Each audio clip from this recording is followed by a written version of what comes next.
Welcome. I'm AdaKay, your deaf courtroom commentator, breaking down the gripping courtroom drama, providing ASL interpretation when possible, while making justice accessible to everyone.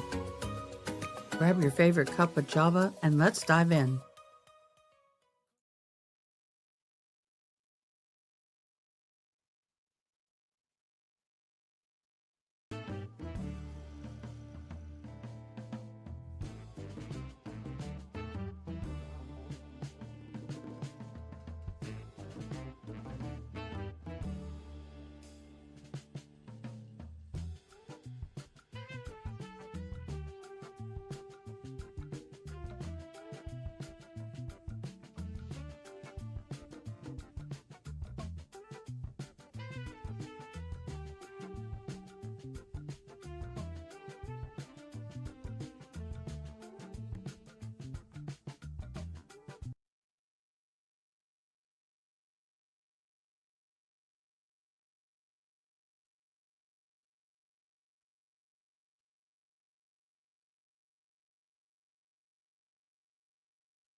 Cameras weren't allowed during this case, but it's a former dentist accused of poisoning his wife with protein shakes. We'll keep you updated on all of these trials throughout the day, but for now, let's head back to Texas. The shot 5 times assault trial for Billy Delgado, and we have on the stand right now the victim's mother, Erica.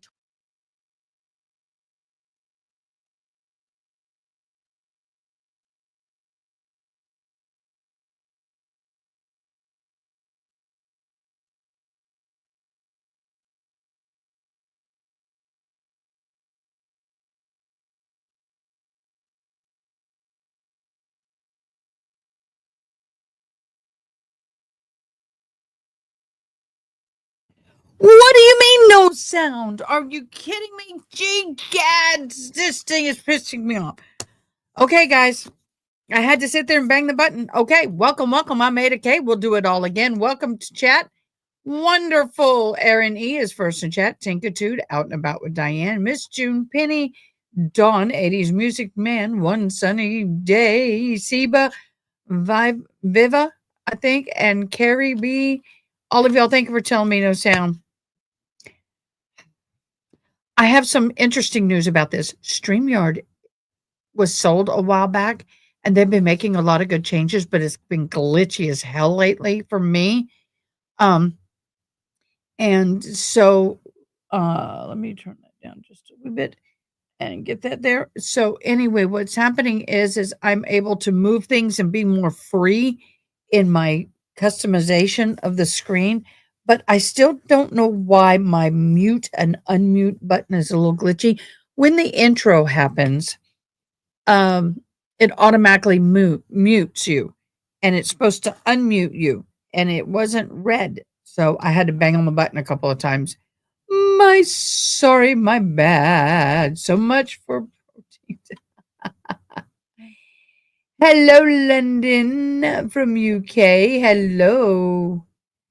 Hello from London, UK. Thank you so much, Tracy. Thank you for hopping in.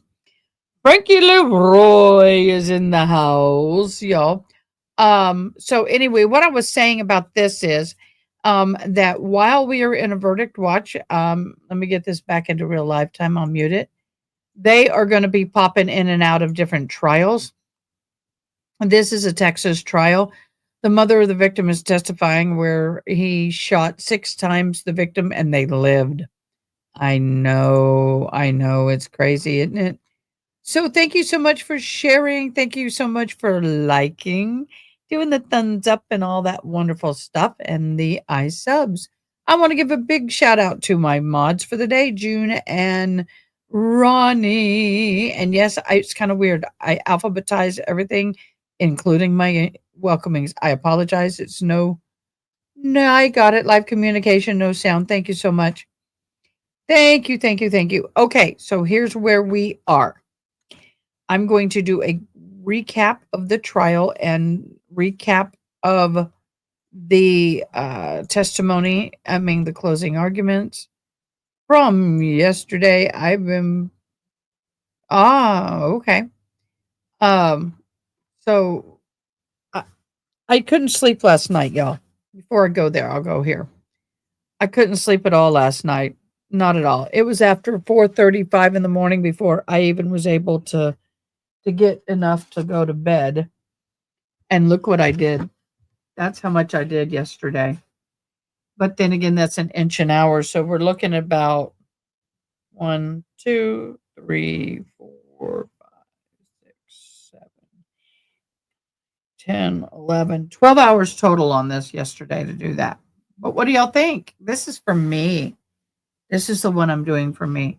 So this is it. Now, on the back of the hat, which is going to be here, because you can never perfectly no matter how much you measure, get these perfect. So when I get to right about here, let me see, which is this finger, right about here, about that much space in the back will be a different pattern.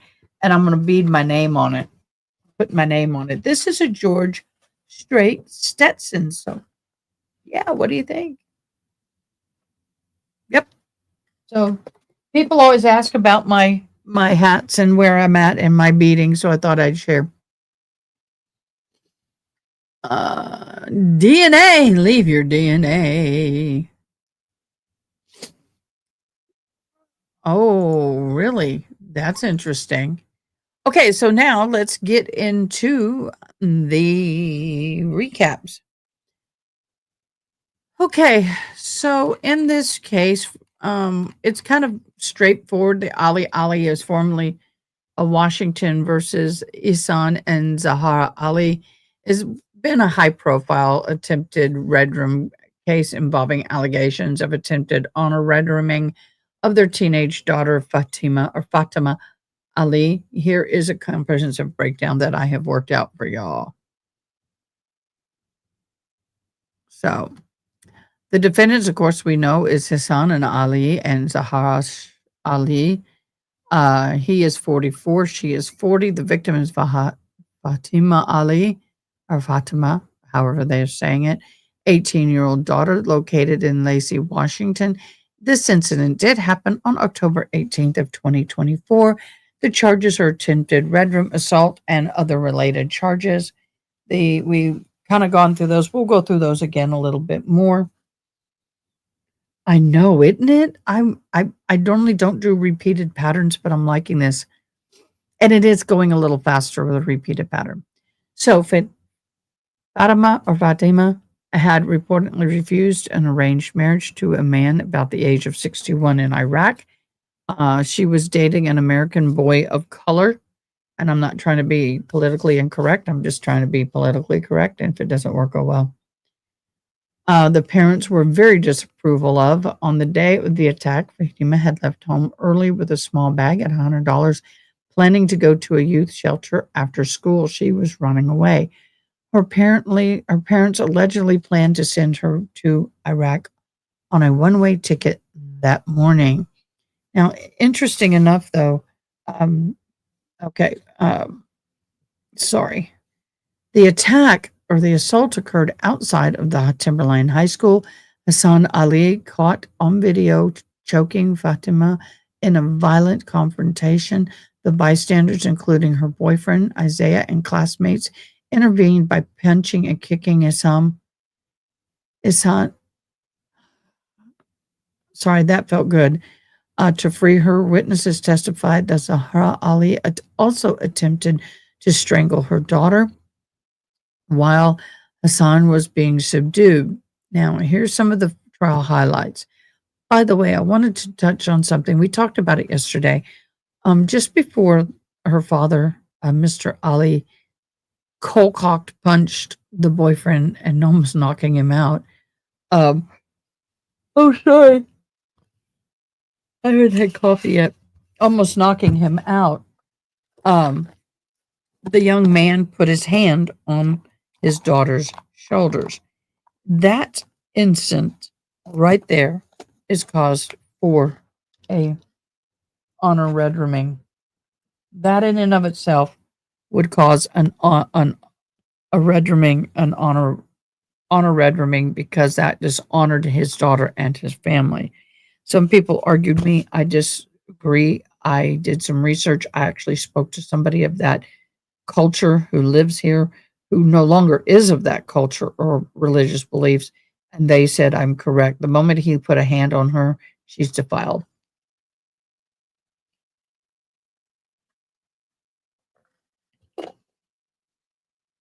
Hold on a sec.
What do you mean no sound again? I didn't touch anything. Okay, guys, I need to do me a favor. What's going to get my attention, mods, just throw up an ear if there's no sound, an ear emoji. I didn't touch anything. I promised you guys. I didn't touch anything. Okay, I'll go back. I'll go back.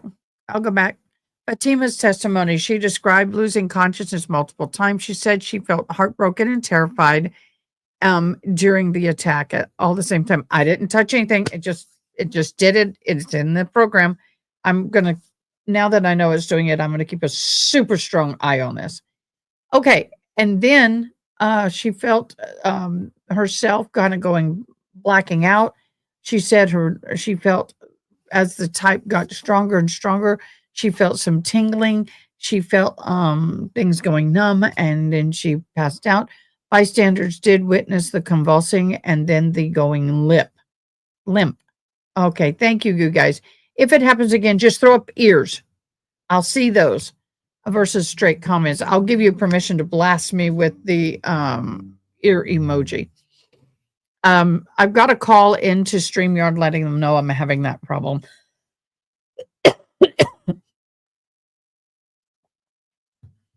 So a call has been placed. And then, of course, she testified to the fact that her mother tried to finish it off. And I'm like, oh, man, that sucks. So she did say that. Eyewitnesses, we had a bus driver, a U.S. Army veteran, testified seeing Fatima being choked, and all of the witnesses described her face changing colors, the eyes rolling back in the head, the convulsing, then going limp. They also confirmed the physical blows from the bystanders were not enough to stop Ihsan. Thank you, guys. Thank you for popping in and saying hello.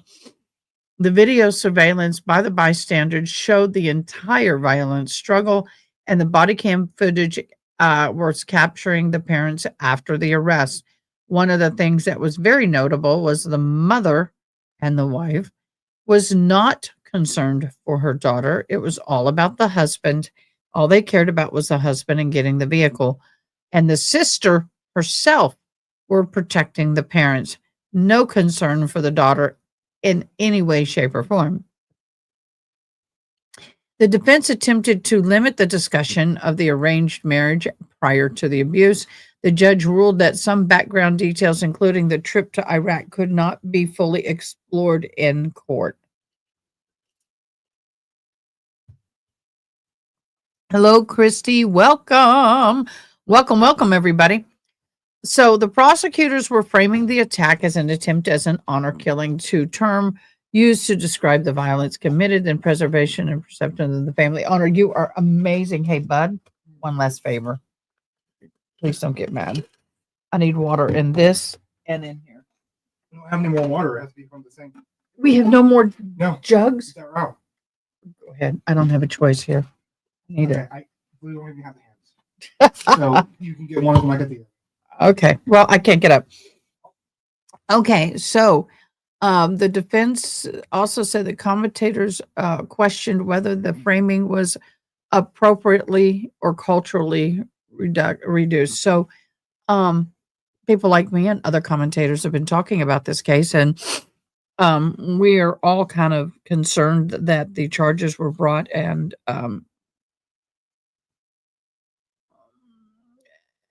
frustrated with the fact that we cannot tell. The jury does not know about the honor redrum or the her being shipped off to Iraq to marry a 61-year-old man. That said, please, I can't get up. Thank you. I should have done it before I went live, but I didn't realize I was out of water. So the trial did start in this July. We've been watching this trial. So we're going to talk about the actual testimony. Fatima was the central and core witness of this actual trial. And thank you so much. And her testimony was gripping, to say the least. Her testimony, she described the attack again as a horrible moment where she thought she was going to die. She recalled her father choking her until she did lose consciousness. She also said and stated that she believed she lost consciousness, claimed her mother also placed hands around her neck during the struggle, said she had a fuzzy feeling like the whole life was flashing before her eyes. The thing about this is that another point to make about this is that this family was not a touchy, huggy, feely family. This family, and I stuff. Hold on a minute, guys. Got to get my drink mix. I got that. I wouldn't be fussing over drink right now, but I took a capsules and they're stuck in my throat. So her family is not a touchy-feely, huggy family at all. And oh my gosh, howdy fam. I just finished 8 weeks of black belt testing and I missed you. We have missed you too, love. So anyway, part of the problem that we placed here was one of the observations that, and I took very great note of, Fatima said that it was not normal. In fact, it was extremely unlikely that her parents would be hugging her. Sorry about that. Her family do not touch each other. They do not hold each other. They do not hug each other. They do none of the above. So for her mother to be sitting there and claiming to be holding and hugging and protecting her daughter is a false claim in and of itself. But of course, we don't know this because why? The mother did not testify in her own defense. That's kind of an interesting thing for me. I was surprised. I thought that they would at least have, at least have the elder daughter testify. Yep, me too. Okay, let me get this back into play. I'm sorry, I accidentally moved something. Oh, there we go. That's what I need. There we go. Okay, so victim came in and testified. I thought she did a brilliant job for a girl her age. We had several young students come in. A lot of the youngsters came in. I call them youngsters because they're very, very young adults and testified. Some of them are still considered minors. So, Sonova Rivas, a forensic nurse examiner, she conducted the post assault strangulation exam. Get my glasses. Her testimony reported visual injuries, uh, petechia, if I said it right, the bursted capillaries in the eye, neck pain, hoarseness, sore throat, and difficulty in swallowing. Fatima told her she felt dizzy, had memory issues, and thought she was going to die. Confirmed signs of consistent with manual strangulation. Walker, hello. No, you did not miss a lot. Did the defense put on? And no, yes, you did miss a lot then. Walker, no, the defense did not put on any testimony. May I say that again? They did not put on any testimony at all. At all. Which it's not going to help them, but I don't think it would help them, but probably not hurt them because of the video. So then we had Dr. Jennifer Stankas, emergency physician, and she was a defense. All these are, they say the defense witness. Oh, yeah, they did. Excuse me. They put on one defense witness out of order. That's why I'm confused. This doctor was the only defense witness, and it was out of order. That's why I'm like, I don't think so. Yeah, they did. They provided alternative medical interpretation. So this was an expert witness that the defense brought on and took it way out of order. That's why I didn't remember it. I almost thought it was the prosecution's. It suggested that some of the injuries could have occurred during the struggle by the bystanders' intervention. So the dad was lovingly trying to retrieve his daughter and to encourage her to come back home as a runaway. And in the process, a fight ensued, and he was trying to protect his daughter while they beat him to a bloody pulp. Not bloody pulp enough. Claimed that Fatima's condition could have resulted by the next day and wasn't necessarily a life-threatening injury. Argued that the injuries might not have been caused solely by the parents.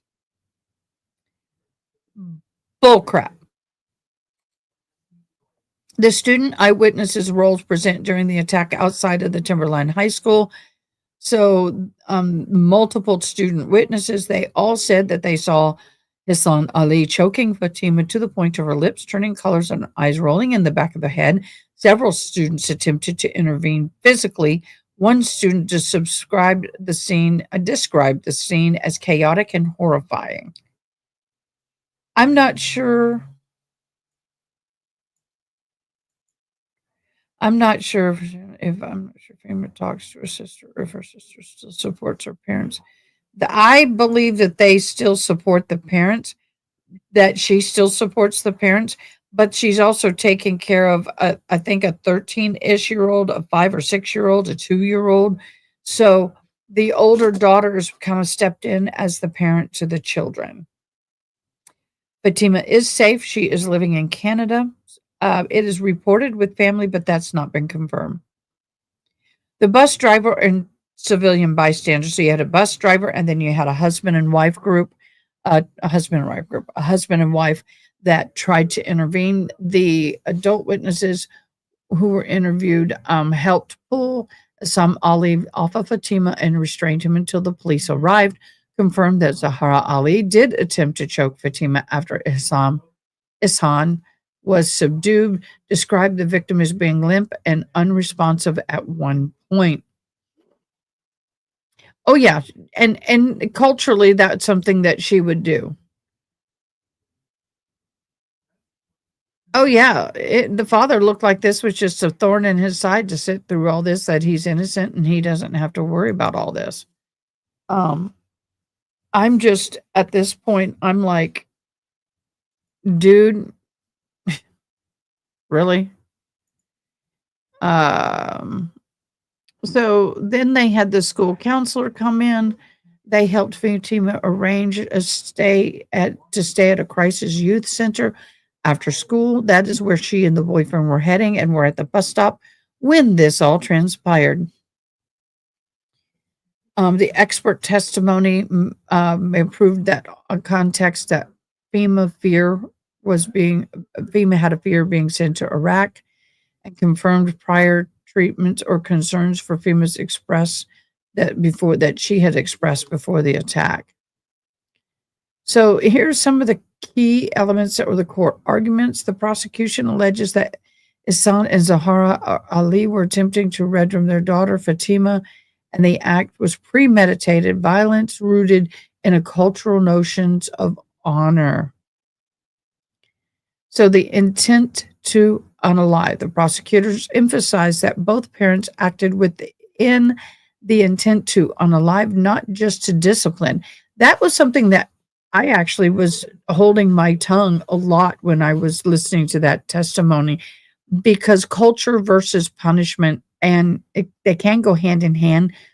But for them to sit there and say, well, it fell within the national and state statutes of what is considered appropriate levels of punishment that a parent can impose on a child, that was so blew my mind. I was like, no, nowhere does it say you can strangle your kid. Nowhere does it say you can put your hand around their neck.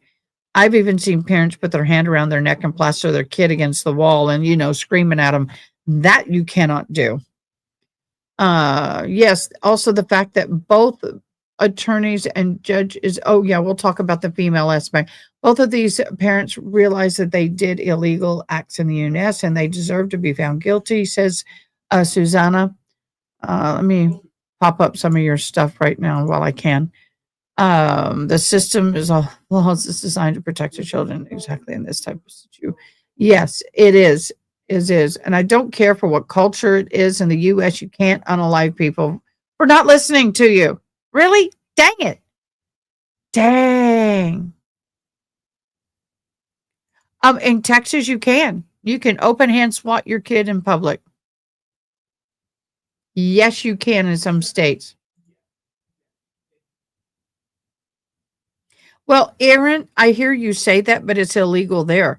If it happened and they found it was an honorable red rimming, then he would serve. They would charge him, but it would be extremely minimal. It'll be a slap on the wrist. Oh, one of my others. Okay, I think it was X or Twitter, whatever. They asked about the progress of the hat. I was up until 4 a.m. and I did all of this from yesterday till 4 a.m.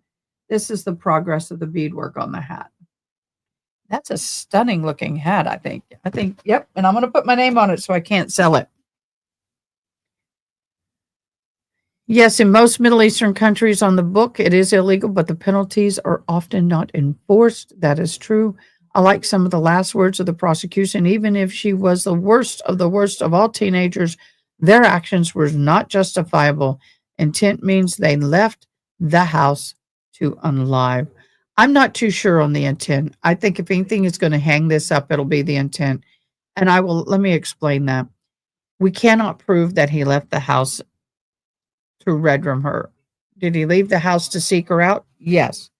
But to red room her, I'm not too sure about that. I think the point to where if you watch the video, he did not lay hands on her per se until the boy had touched her. The boy had put his hands kind of like on or around her shoulder to, I guess to either comfort or support her. And that's when the father threw the first punch. He threw the punch at that point, and that is when the unaliving happened. So I think this is a one of two ways.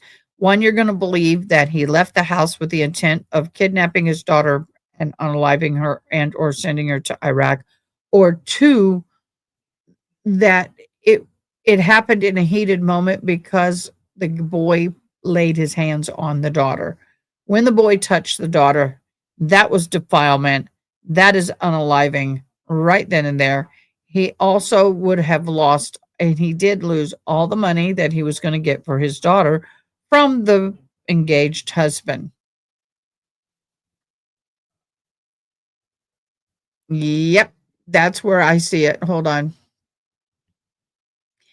Yeah, I verbally, but yeah, at some point, our legal system is going to have to directly confront the fact that type of law is not allowed here. It is, unfortunately, in a lot of places in the U.S. that Sharia law does not supersede the thing is itching me badly. Sharia law does not supersede any of the U.S. laws, but in private handlings, family matters, Sharia law is still followed within that culture in the United States. Intent can be mere moments or seconds before. You're right. When he saw the boy touch her, then his intent set in. Exactly. That's the way I see it. Hey there. We got some new people in here today. Please do me a favor. If you were new here, please comment in the comments after you hit the thumbs up, put I liked, because what happens at the end of the live is I do a drawing for a chance for a giveaway in a few days at the end of the month for some merch. If you shared this live, please do. That's the only way I can grow. Enter I shared in the comments. And if you are new and never subscribed, to hit I sub in the comments. All of these will give you all of these will give you there we go. All of these will give you an entry into the end of the month giveaway. Premeditation was already established by the guidelines he follows. I don't disagree with you there. Publicly record proof. Yep. The greeter wanted to challenge me, and I told her to call the cops and left. Yeah, especially, I don't know about other states, but in the state of Texas, you can open hand swat your child on the buttocks. And that's the only place. I may be wrong, but I believe that crime of passion, which it isn't a thing here in the U.S., requires human nature, not doctrinal tradition. Exactly. I like you, Boo. Where have you been? And I love the shamrock. Are you Irish by chance? Scottish? A human being 34/7. Good morning. Good morning to everybody. Oh, thank you. So, did it catch you? You may have to do it in all caps, Boo. Do it in all caps like I showed you. Do it like this. All caps, just like that. I keep forgetting it's opposite. You need bail money, June. Yeah. Your premeditation happened moments before the act. Exactly. Sharia law doesn't cover unaliving. Sharia law covers what food and diet they follow or divorce cases. It covers also, yes, it does not cover the unaliving. I'm not saying that. But what I am saying is that Sharia law in some states give a little leeway for this culture to handle some family disputes, not full-blown divorces or things like that. But some laws do allow some of it. What you allow is what will continue. I don't disagree. Boy, you guys are awesome. Thank you. That's exactly how you do it. Welcome, welcome, welcome. Good evening, Haley Senior. Hello. Love the thumbnail. Okay, so let me get back to the course breakdowns a little bit more. So the key elements was the intent to kill. We've talked about that. Now let's talk about the premeditation. The state argued that the parent planned to send Fatima to Iraq against her will to marry well, they didn't say that. This is my addition, to marry a 61-year-old perverted bastard. They presented evidence of a one-way plane ticket and prior threats. Now, there is some cultural context in this, and the prosecution framed the attack as an honor-based crime, not redrum, and suggested that motive was to punish Fatima for rejecting an arranged marriage and dating an American boy.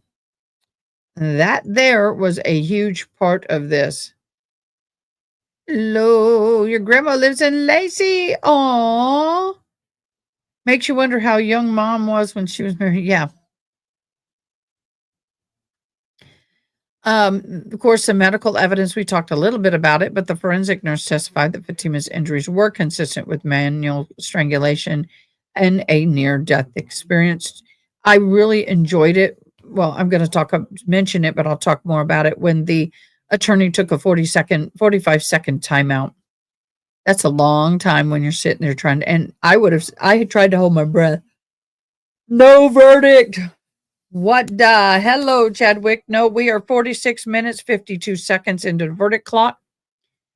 So, multiple bystanders, including the student's bus driver and all that, have testified. We talked about that. The defense strategy.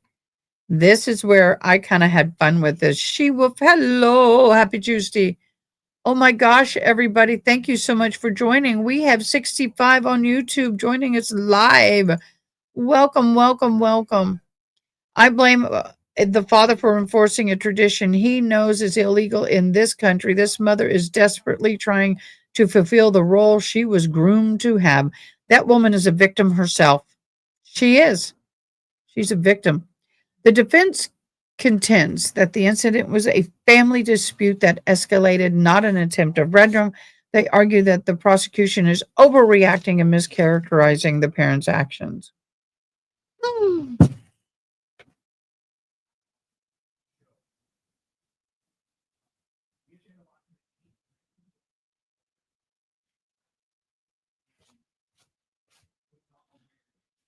That was cold. If you're on a laptop, please make sure you have live taps and not top taps on all messages. If you're on, that way, why is this not shutting the way it's supposed to? That way you can see all comments. Welcome back to the channel. If you're new, don't forget to do the thumbs up, I like you, and all the subscribe YouTube things. I know, right? I almost let the dogs out. Yeah, I don't have many dogs. I don't have much dogs. At some point, the mom is responsible for her own behavior too. Yes, she is. Even if she was groomed, we do not give. Yes, that is so true, mistreated essay. Yeah, I don't disagree with you on that. I'm just saying she was groomed. One of my neighbors was promised to her husband when she was 8 years old. She is now 38. Her husband's 59. They married on her 16. What? Oh, hell no. Oh, hell no. Okay, so that's freaking insane, y'all. Okay, so the key elements in the defense's strategy. Yeah, but that's true. If she doesn't comply and support her husband, she too can be unalived. And you know that there's abuse. If he's abused the daughters, he's abused her. So the defense argues that the parents did not intend to kill Fatima, that they suggest the incident was a disciplinary act gone wrong, not premeditated attack. Thank you for sharing. They are challenging the medical severity. The defense says that the medical expert that testified that Fatima's injuries were non-life-threatening and could have been caused by the scuffle with the bystanders.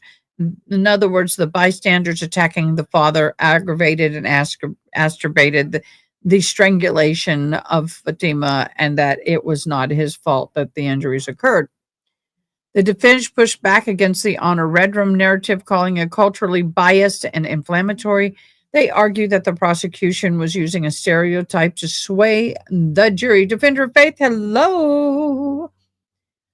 Limiting evidence, the defense attorney sought out to exclude references to the arranged marriage and prior threats, arguing that they were prejudicial. They also tried to limit testimony about the Iraq trip that Fatima plans to leave home. The alternative interpretation of the events is they suggest that the bystander intervention may have contributed to Fatima's injuries and emphasize the chaotic nature of the scene, question the reliability of some of the witnesses. Ah, that's interesting. Hello to all of you. Thank all of you for hopping in. We greatly appreciate you being here. Now, prosecution's closing arguments and core um, message. This was an attempted honor killing. Ronnie, I'm curious if the dad found guilty. If the mom's found not guilty, what will happen to her? She probably won't survive. Really, but it happens normally. It's told they're going to visit family back home. Then their marriage happens. With that, No Way Home, the UK, they know it's safer to go, though with it on, they will never return. Yeah, so a lot of times these girls are told, oh, we're going to go visit family. We're going to go do this and this. It's going to be great. They get there and they're getting married. The defense wants to say prosecution usually cultural, racial stereotypes, and then they should have allowed the real reason for the trip. That's right. They should have. They should not have argued it, then lying to the jury. Yeah, that's a good point. So here's the prosecution's rundown on their closing arguments. The lead prosecutor emphasized that the attack was premeditated and motivated by control of cultural shame. I kind of like that cultural shaming. Reportedly used the phrase on a red room to describe the motive behind the assault. Oh, she's gonna if she's not found guilty, well, if she's not found guilty and or she's freed and he stays in prison unless she goes into hiding, she very well could be unalived or she can unalive herself. So the intent to unalive argued that the prolonged strangulation captured in the video, corroborated by witness, showed it was very clear with the intent to unalive. Fierce like Frida, do we think if the mom is found guilty, she will soon realize in prison that she was groomed? Wonder if she will finally understand the power of her husbands over her. It depends. It depends if there are other people of her culture in prison. If there are, and they stick together and stay within their faith and belief, then no, she will not. I'd say it's 50-50, but that is a wonderful, wonderful, wonderful comment and observation. Thank you so much. I'm not popping these up as much because they are right here, right there on the screen, so you can see them. Oh, yeah, at least that and trespassing, definitely. I wonder if Fatima and are still together. No, they are not. She has fled to Canada, and I don't think they are anymore together from the testimony. Yep, a lot of men and will defend their own oppression. That's right. So, joint participation, that is hello Adair, stresses that both parents acted together. First, Ihsan choked her, then Zahara allegedly tried to finish the job, pointing to the fact that Zahara's violation of the no contact order of the boyfriend and her presence at the school is evidence of the planning. That was an interesting little take. The medical evidence cited expert testimony about the petechia, the air around the trachea, and the trauma symptoms consistent with a near fatal strangulations. Franco Roberti, Mr. Ali have old religion and family values. Yep. Cultural content asserted that Fatima's refusal to go to Iraq and her relationship with the American boy triggered the attack. I don't think I don't think the father really intended to attack her right there at the school. Guys, I'm going to angle and put my feet up. I don't think that was his original and initial intent. I think that he was going to try and kidnap her, take her home and unalive her. But when the boy touched her in front of him, I got to get coffee, y'all. Game on. He lost his shit. And I said it.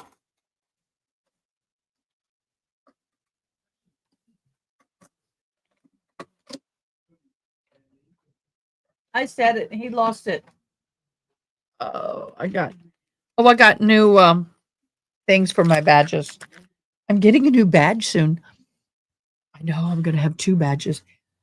So anyway, I think that I don't think he actually intended to do it right there at the school bus at the bus stop. I really don't.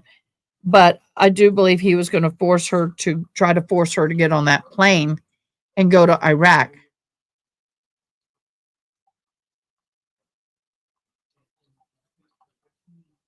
I honestly personally believe he was going to force her to go to Iraq and force her into that marriage. And if she didn't do it, then unalive him, in my humblest of opinions. And then IMHO, you can go to our merch store and do that.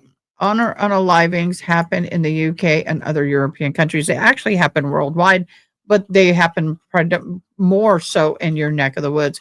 Please do not remove agency from women because it doesn't match Western cultural norms. Many women honor their faith by following their tenets. What we see as oppression, she feels is honorable. I don't disagree with you on that, but what I'm saying is that we are a product of our environment and our upbringing, and I think that um, how do I put this? I have been a part of many Middle Eastern weddings. I have been in a Middle Eastern weddings. I have had wonderful Middle Eastern friends.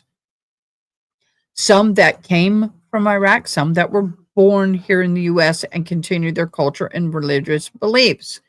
Okay. I find there is some beauty in their culture.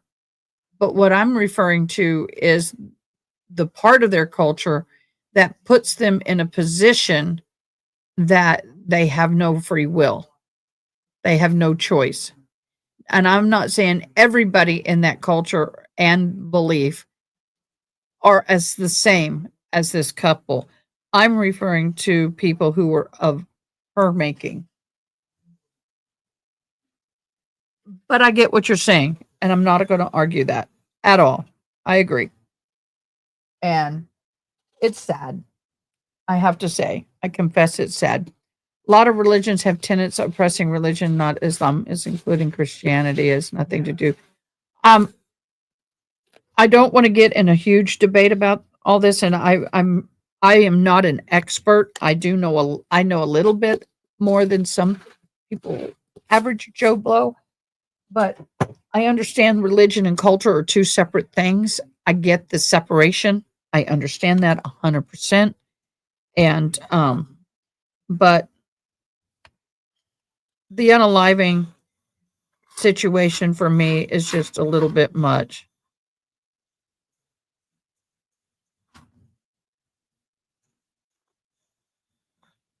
Sorry.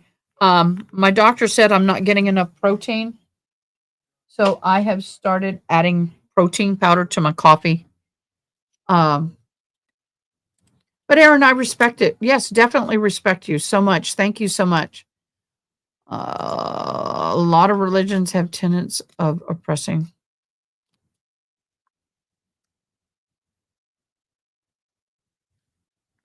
Okay, I respect that.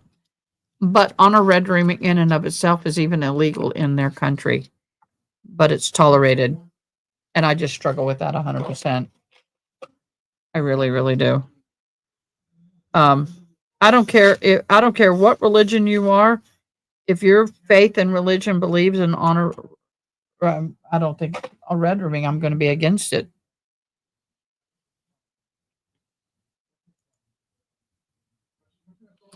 Look, that's a good point, Brooklyn. Thank you. And I was going to talk about that.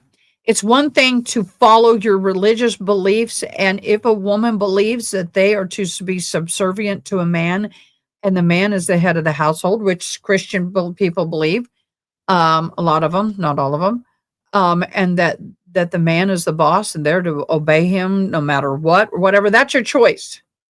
But when it goes against the Constitution and the laws of the land in which you live in, that's where I have a problem. A lot of women are oppressed by their religious beliefs. They are. Now, we're walking a fine line about no politics and religion, but this is a very healthy and fair and comfortable conversation right now, and I'm thank you for keeping it that way.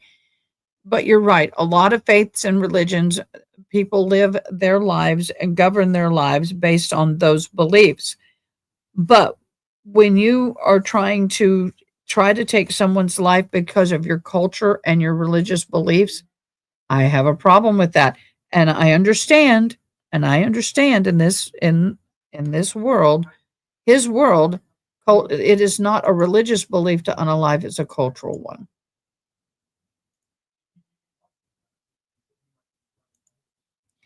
Well, it's hard to have talk religion when the case is rooted. What I mean by this is this is a healthy conversation. I appreciate y'all keeping it that way. We can speak of different religions and everything. I appreciate it. It's hard not to. Yeah, I agree. And I'm just thanking you guys for keeping this in a very clean and healthy manner. I have seen a lot of content creators who chats are just brutal and are just vile. And we work very hard to allow you to have the freedom of conversation so long as it's respectful to everyone. And I just am giving you kudos for us doing that so well, for us doing it so fabulously well. I need to look at something real quick. We got a lot of stuff in Discord pop. Breaking news. What's the breaking news?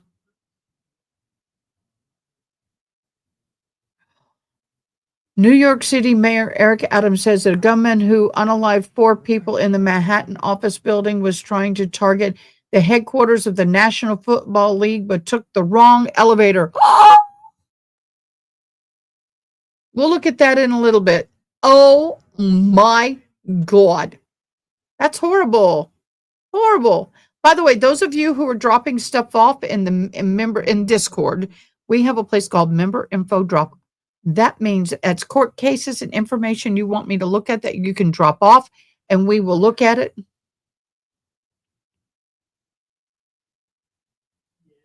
That is awesome. Thank you for your input, because we want this to be for you guys. We want you guys to be able to feel like you have a say and an input. And I appreciate the member because that lets me know what we need to watch. I'm looking at something somebody put in here. So I need to say thank you to, who is this? Flash Fan, for that information. I will look at it in a little bit. Thank you so much, Flash Fan. Everything is working great. Thank you so much. Immigration without assimilation is invasion. Yeah, some people believe that. I'm struggling with my own religion because they want women to stay in a certain box, and I don't fit in a box. I don't fit in a box anywhere I'm at, whether it's religion, whether it's work, whatever. I am my own entity, my own self. I do all by myself. Frank, correct. In my not all humble opinion, too many people have sacrificed their lives so that all are created equal in the U.S. Renee,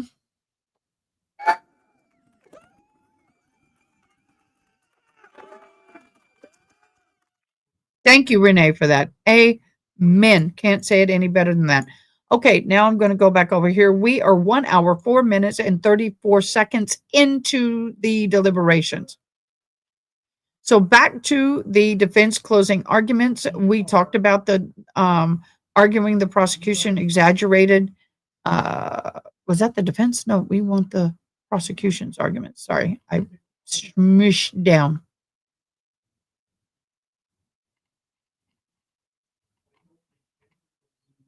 In the prosecution closing arguments, we talked about the intent to red room, the joint participation, the medical evidence, and the cultural context. So now we're talking about the defense's closing arguments. Fatima said that the conversation between her and her dad became calmly, and then they spoke softly in Arabic.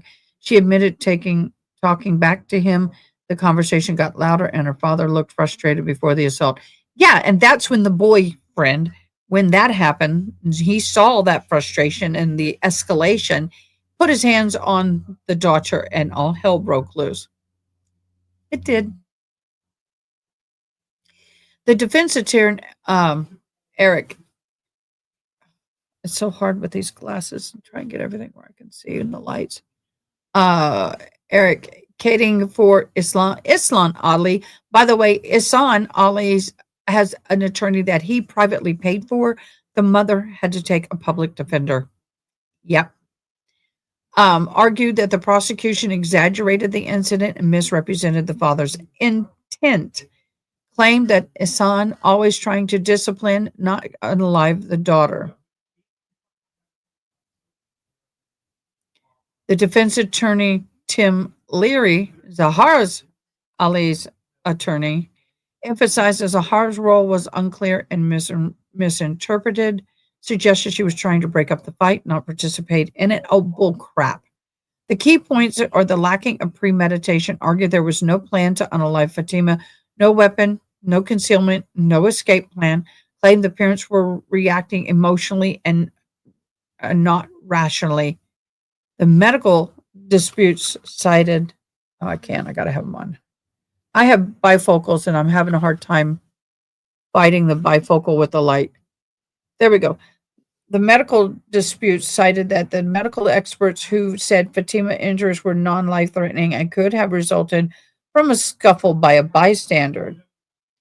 And then the cultural biases criticized the prosecution for using the terms unaliving, calling it inflammatory, prejudicial, warned the jury not to let cultural stereotypes influence their verdicts.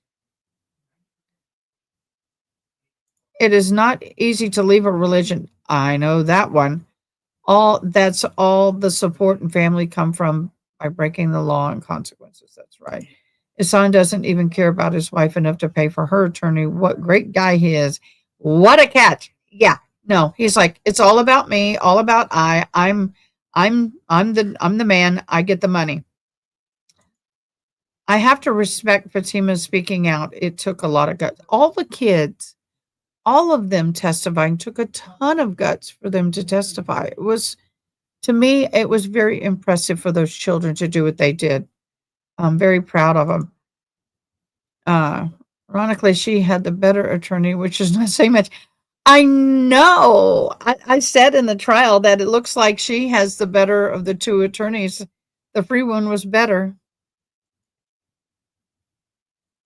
There are other cases, and now this is hit. There's more and more cases that are coming forward. There's several Netflix or other documentaries on it that I've watched. Actually, cultural stereotype or no, Ihsan and mom physically assaulted and tried to strangle her. Exactly. Yeah. Leaving all the culture, it's still second degree. You got that right. You got it. You got it. Yay. We got it. So the core on Zahraa Ali's defense closing arguments. I'm sorry, guy. I'm checking.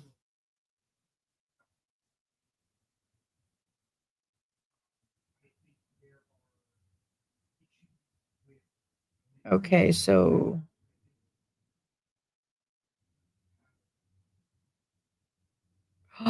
my daughter is going to. Oh, I gotta send this to my daughter. We're having a glitch with her college, her paying for our paying for her college, and we had a panic attack because we thought the date was a certain date, and it now is a date that we did a better date for us. Payment deadline from August 21st, not the 5th. Awesome. That helps me out.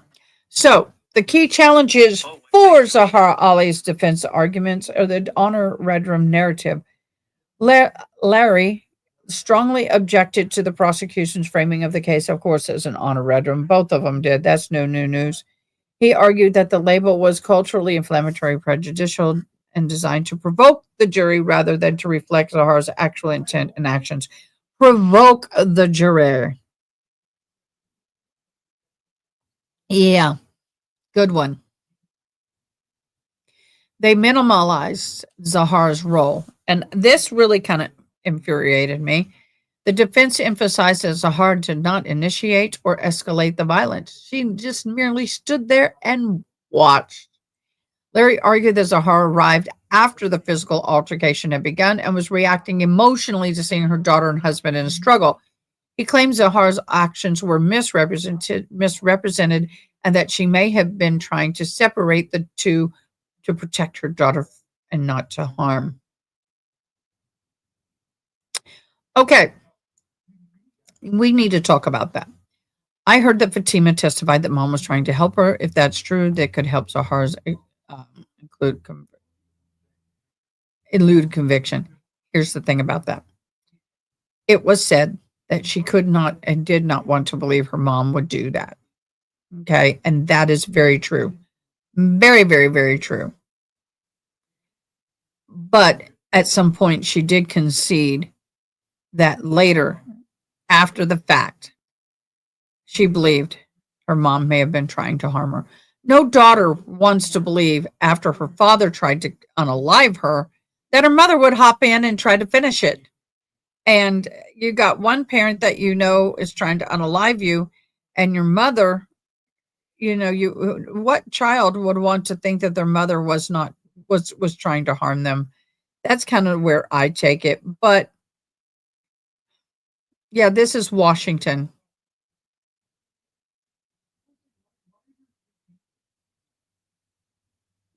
Yeah, it's in Washington.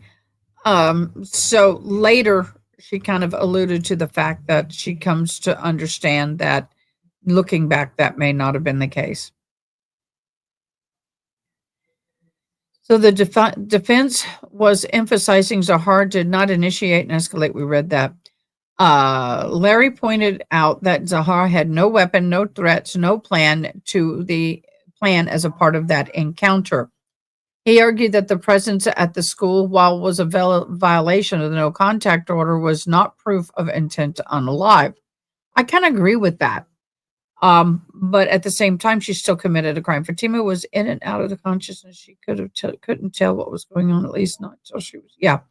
And that is a very, very true and honest comment. And I think that's where the prosecution was getting to in the testimony of Fatima, is that she was in and out of consciousness. And, but she did make the comment that she couldn't understand. She was telling her mother, I can't breathe. I can't breathe. And the mother had her arm one around right around her chest and one around the neck, and was behind trying to strangle her by all witness accounts. And unfortunately, fortunately, she did not die. But the comments that were made and the discussions that happened was that it was a family that they never touched each other. They did not hug. It was not a touchy-feely family. In fact, with their beliefs, especially with the men, I would believe that to be true. Guess the phrase, I brought you into this world, I can take you out, doesn't apply here. Oh, I said that before. I did. I said that before. The video shows Zahara was attacking Fatima, depending on who's saying it. It shows intent. It didn't look like Zahara was attacking the bystanders. And I wanted to talk about that. If I was a mom who came up on scene and I saw my husband doing that, first of all, the lead shooter would have been out. I don't care who you are. You ain't taking my kid out. I'll take my kid out, but don't you take my kid out. But Zahara didn't do anything to stop the attack.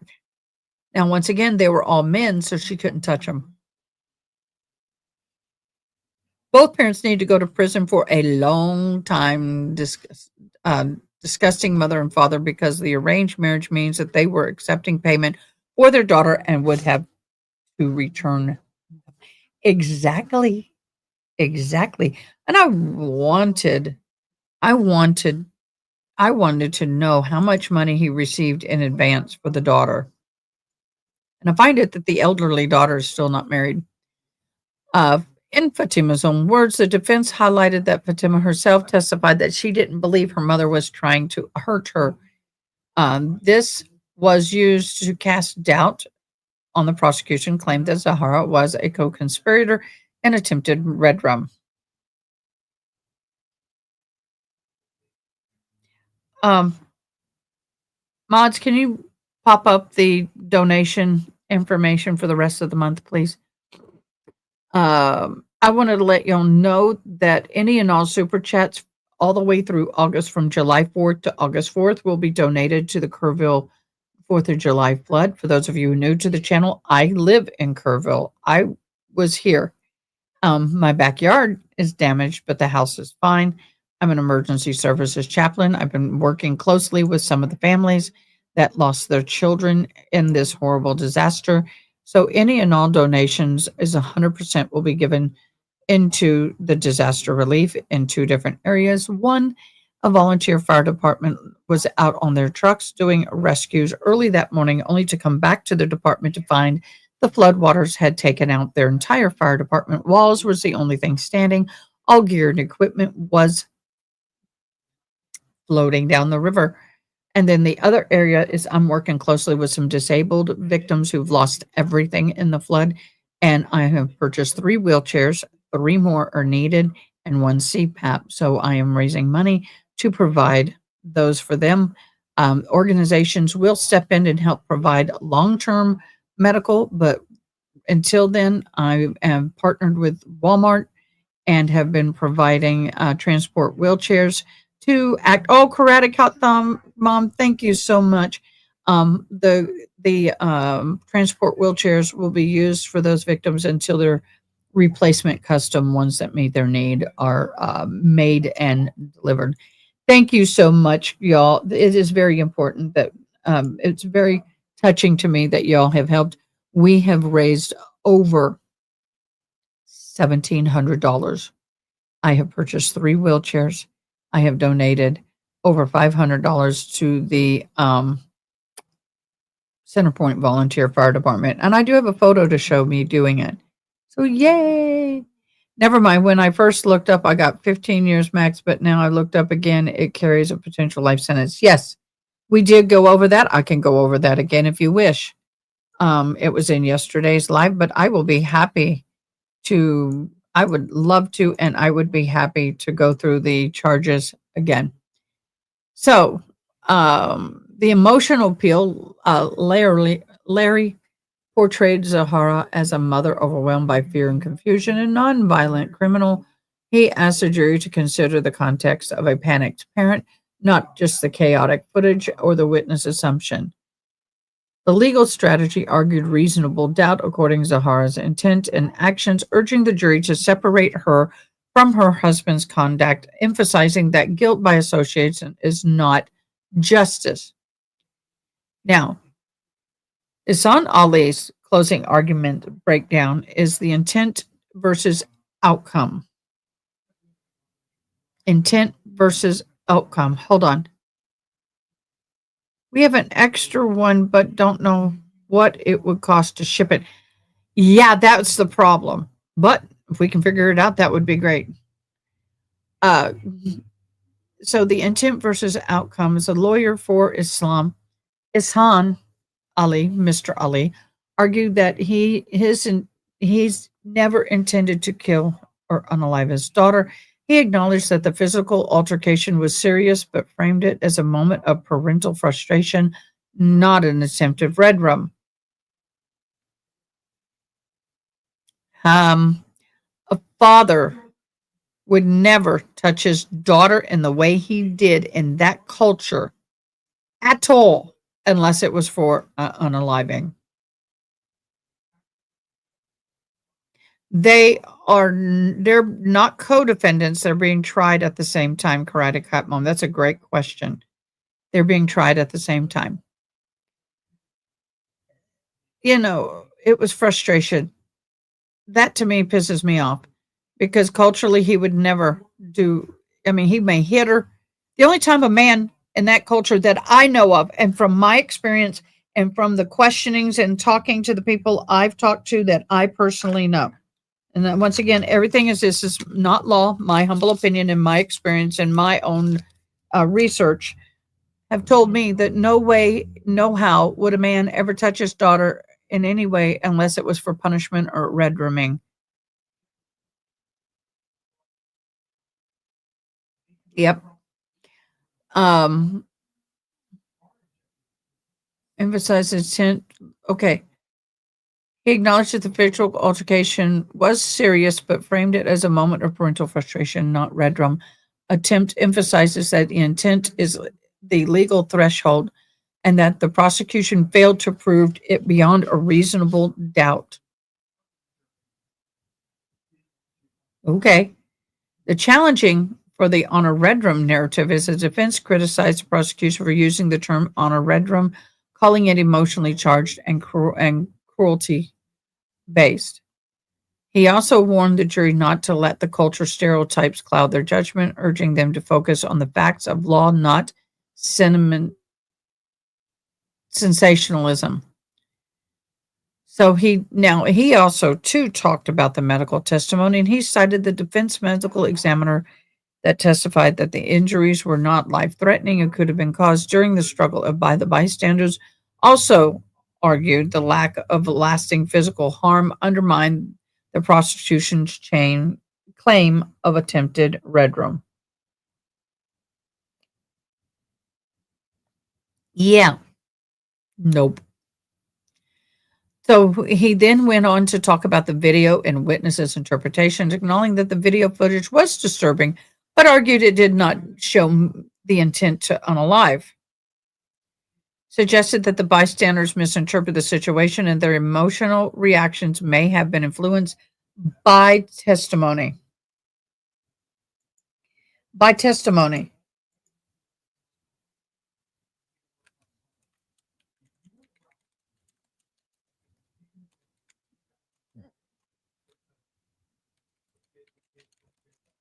Hold on.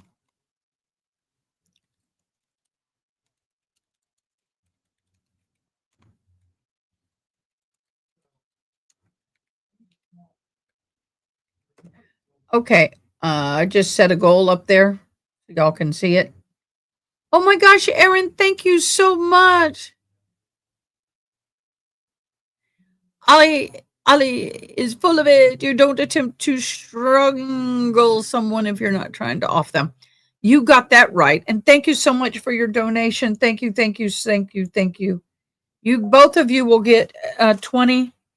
Both of you will be getting 20.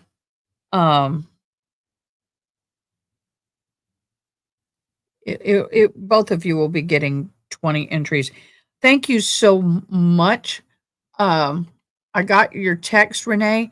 And by the way, I am a 501c3. So if you would like to still donate, all you have to do is let me know. I do have the PayPal, Zelly, Cash App, and all that you can do. And I can send you a donation receipt.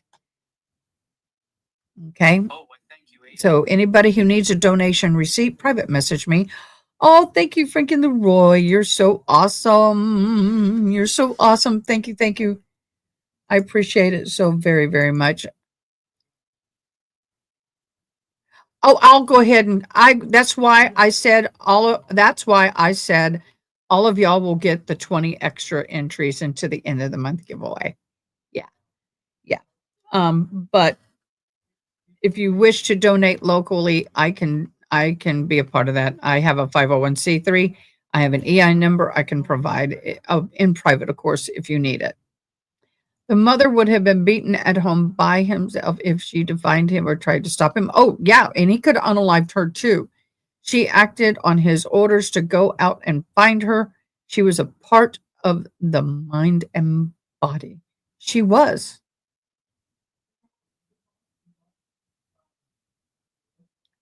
Oh, but thank you. No, every little penny helps, you guys. Even though there's a lot of assistance coming in, it takes time.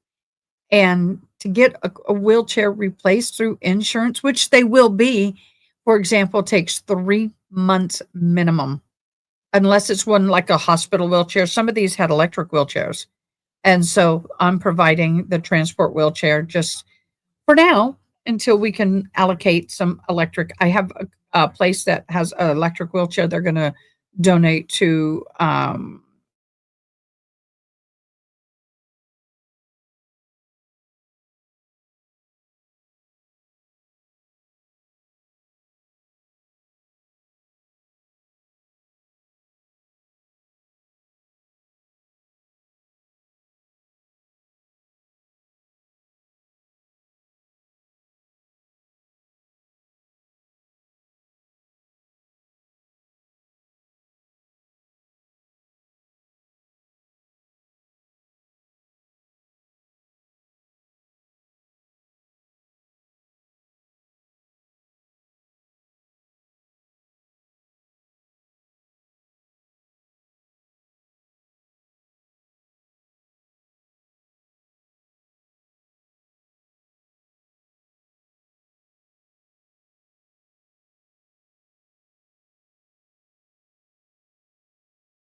Hi guys, I'm back. Speaking of glitching, we have for those of you I've been talking about the fact that I am in Kerrville. We do have because of the damage, because of the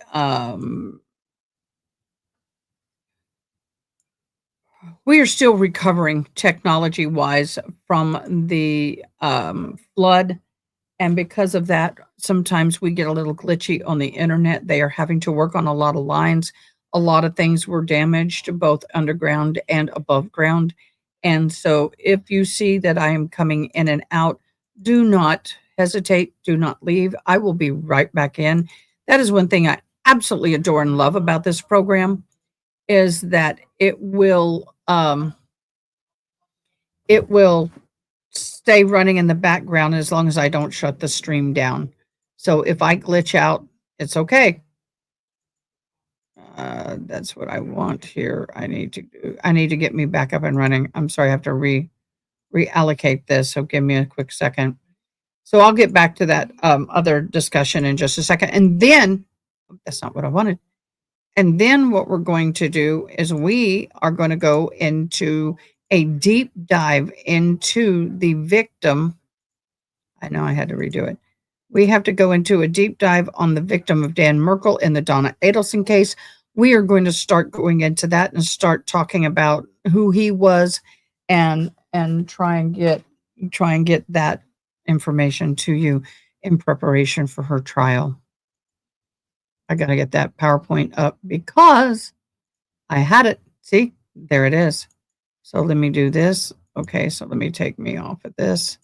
All right, I got all my things back up and running. Thank you guys so much for hanging in there. Thank you so much for hanging in there. Okay, let me get back over here. And so we were told by both all the powers that be with internet, electric, and all that, that we need to expect glitchiness for the next 2 to 3 months. So hopefully in my neck of the woods, it won't take that long. So the emotional appeal, he portrayed Ihsan as a father overwhelmed by fear and cultural conflict, not a cold-blooded attacker. Added that the jury to consider the context of the family and crisis, not a dramatic moment caught on video. So focusing on the reasonable doubt regarding Ihsan's intent, urged the jury to separate the emotions from evidence and avoid the convicting based on cultural assumption in media narratives. And that is the rundown on this case. We have reached an hour and 30 minutes into the jury deliberations. So, what I'd like to do, if you don't mind,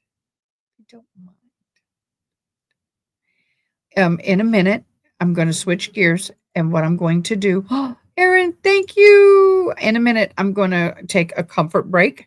And then we're going to switch gears.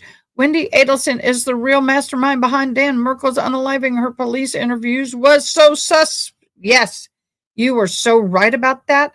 100%. And we're going to get into some of that. I have really done a deep dive on the victim, trying to find out as much as we can about him because we tend to not do that in these trials. And I want to do that. I think the Nightbot hasn't noticed me yet. I'm still not getting him. Well, guess what? Maybe because you're behaving. All right. So what I'm going to do is I'm going to throw up. I'll be right back in a minute. Literally right back in a minute. I'm going to take that comfort break, and then we'll come back and we'll hit into Dan Merkel.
Okay, and I'm back, guys. I have to reconnect my hearing aids, but we are back. Thank you so much for allowing me the opportunity to do that. Ada, grr, I know. Wendy was able to stay far enough away from the fray to have plausible deniability, but she's the one who instigated it all.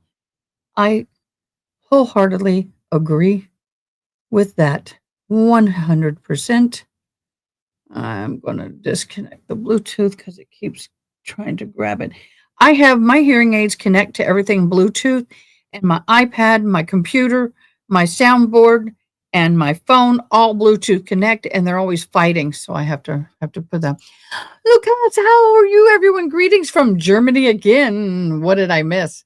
Well, I just did the full rundown on the trial. Took us an hour and 15 minutes. We've talked about bullet points on the trial. So if you want to go back and catch that, you can go back and watch it on a replay. And guys, comment on your replays. I love to. I engage with them when I know that they're there. Oh, no. Comfort break. Real quick. Luckily, it's right outside the office, so it's not too far away.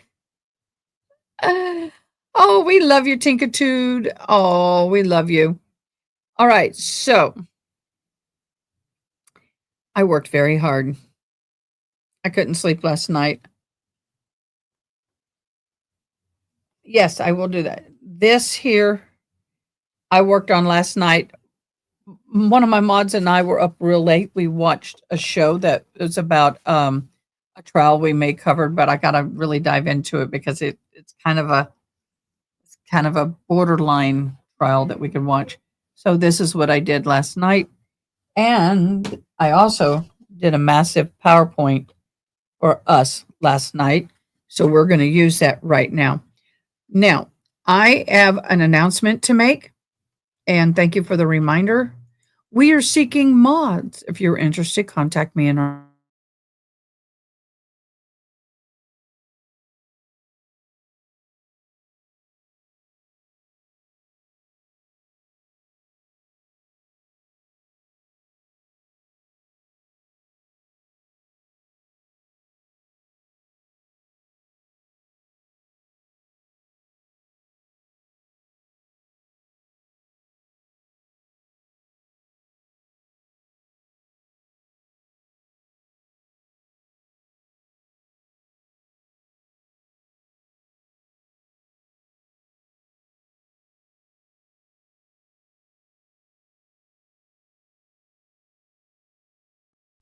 love my daughter. She knows I'm live and she calls. It's always an emergency. Anyway, seeking new mods. If you're interested, contact me at Discord. There's the link. It popped up. We are really growing and we need more Discords. Discords. We need more mods. You can be something as simple as just helping us in chat. And I need techie mod. I need a really good techie mod. Ronnie and June handle everything. I want to give them some help and assistance. We also have Discord. So if you're interested, please let me know. I would love to visit with you. All right, guys. So now what we're going to do is we're going to go into the other case. We're going to be getting into the next big case in our lives. And I got to do a swoop. Okay. So that's the other thing. I need one of the mods I can do while we're live, go in and post, put in the timestamps and things like that. That's what I need, a techie mod.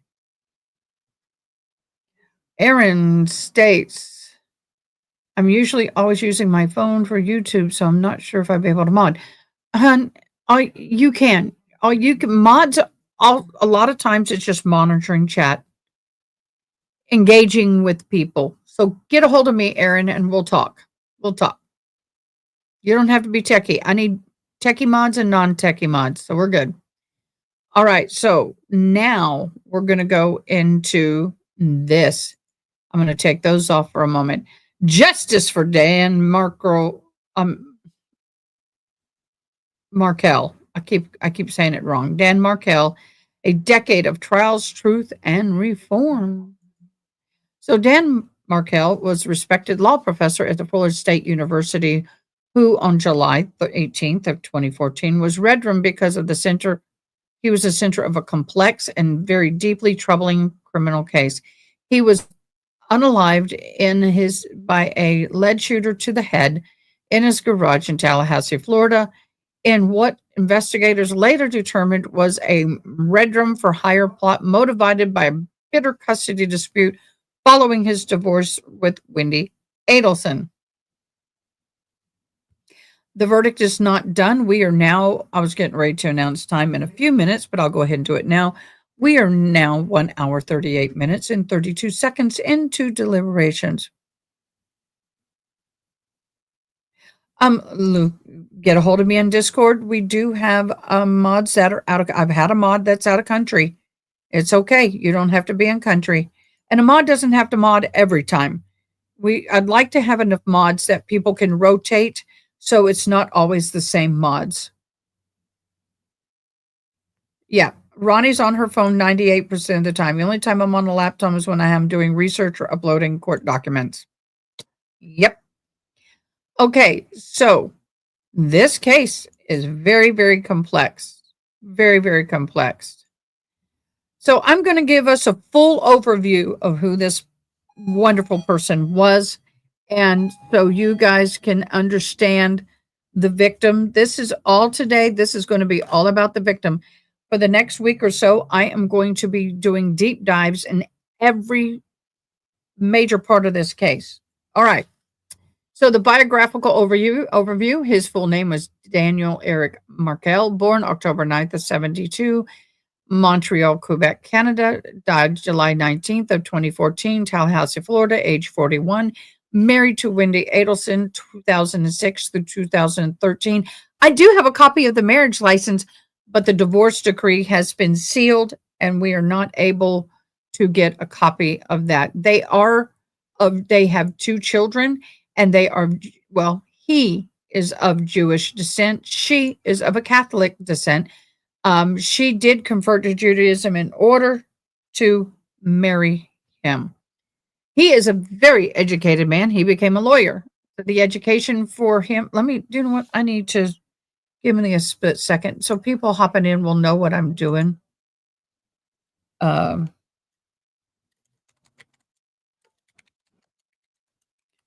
doing a banner. Hold on. Deep dive into the life of Dan.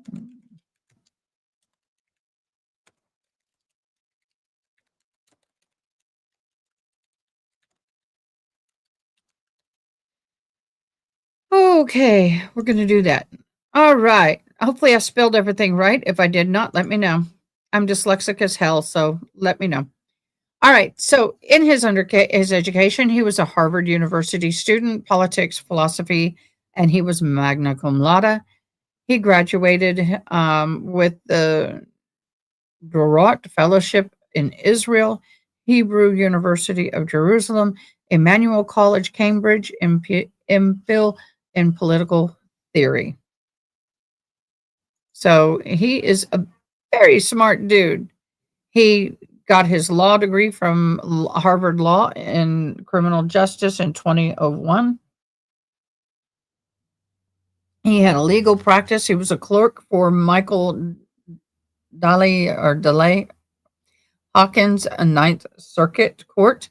He was associated in the Kellogg, Hoover, Hanson, Todd, Evans, Bigel, white-collar defense. His academic role, he joined the Florida State University College of Law in 2005, tenured in 2010, and held the something professionalship. My dyslexia can't handle some of these words. The scholarship and public engagement, whose focused areas were criminal justice, retribution, and sentencing theories. He had some publications, Privilege for the Privilege or Punish. I actually may have to read. I need to find a book to do a report on.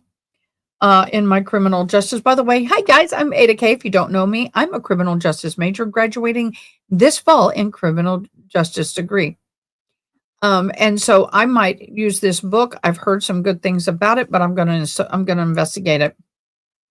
The law review articles in his death and penalties, shaming and punishing and damages. He had some media contributions to the New York Times, Slate, and the Atlantic. He was also a co-founder in the blog Pause Blogs, a law professor's blog. I may even look into that. That might be fun to listen to. Oh, glad to know it. It sucks, y'all. And when you're doing what I'm doing and you have to read this stuff out loud, you don't understand. Well, some of you may understand. I have read this multiple times before reading it to you today. So let's get into the custody dispute a little bit. He had a custody dispute with his wife. Of course, they ended up getting in a divorce. As I said earlier, I tried to get the divorce decree, but unfortunately, that didn't happen. Nobody can get a hold of the decree. It has basically been suppressed for privacy of Miss ex-wife, Miss Markel, which kind of irritates me. I don't think she should be able to do that. I think both sides should be privy to that. And he's dead, so she shouldn't be able to block it. But their divorce, they were married, I think, in 2006. Their divorce was dissolved in 2013. Joint custody was granted of the child. Now, Wendy Adelson wanted to move and take her child with her, closer her to her family. Well, he decided he didn't want his child to be moved, so he fought it, and Wendy Adelson was barred from moving the child to Miami. The motion was to restrict Donna Adelson's unsupervised visits, allegations of disparaging remarks by Donna to the grandchildren. So, as anybody who's gone through a divorce will very well know, that there are legal rights and child legal rights, as well as the both sides of the family. And in that, both sides are not permitted under law to make disparaging remarks about the opposing parent to the children in the Children's Bill of Rights. And that does also include extended family, such as grandparents.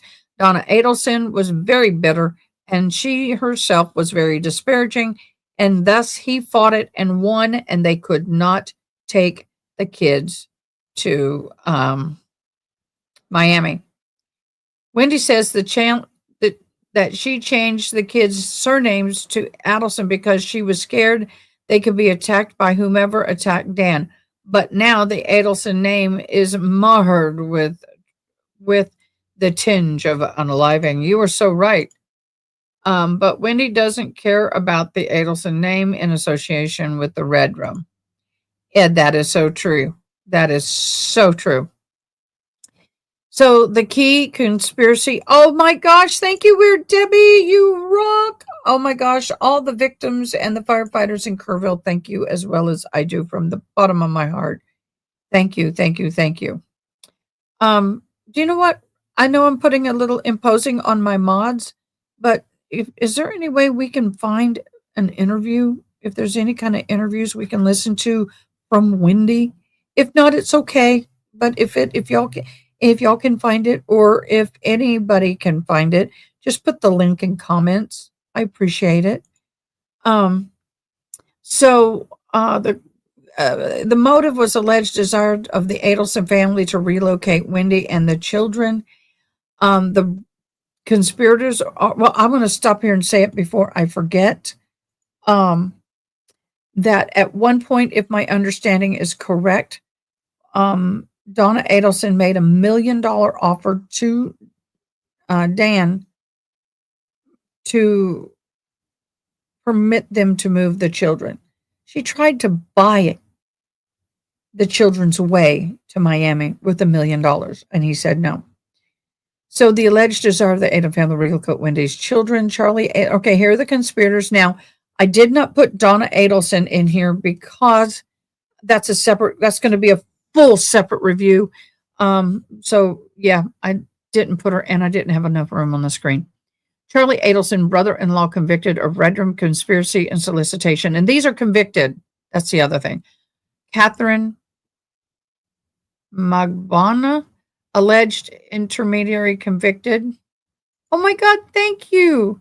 Who benefits from Dan's red room? Wendy, mother, brother, ex-husband on the picture. Wendy is able to move and she gets everything she wants. You're right. Sigfredo Garcia, gunman, convicted.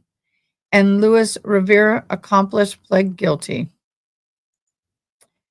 Uncharged but unnamed is Wendy Adelson, testified under immunity, named as conspirator.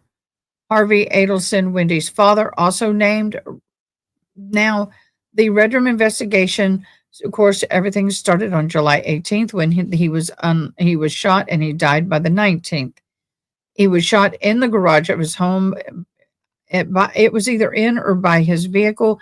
The emergency dispatch air delayed medical aid, and the police determination targeted murder for hire. Red Room for hire. So here's some of the evidence. Highlight the digital trail, cell phones, GPS, and toll records. The financial records, there were checks from the Adelson's Institute to Magbanua.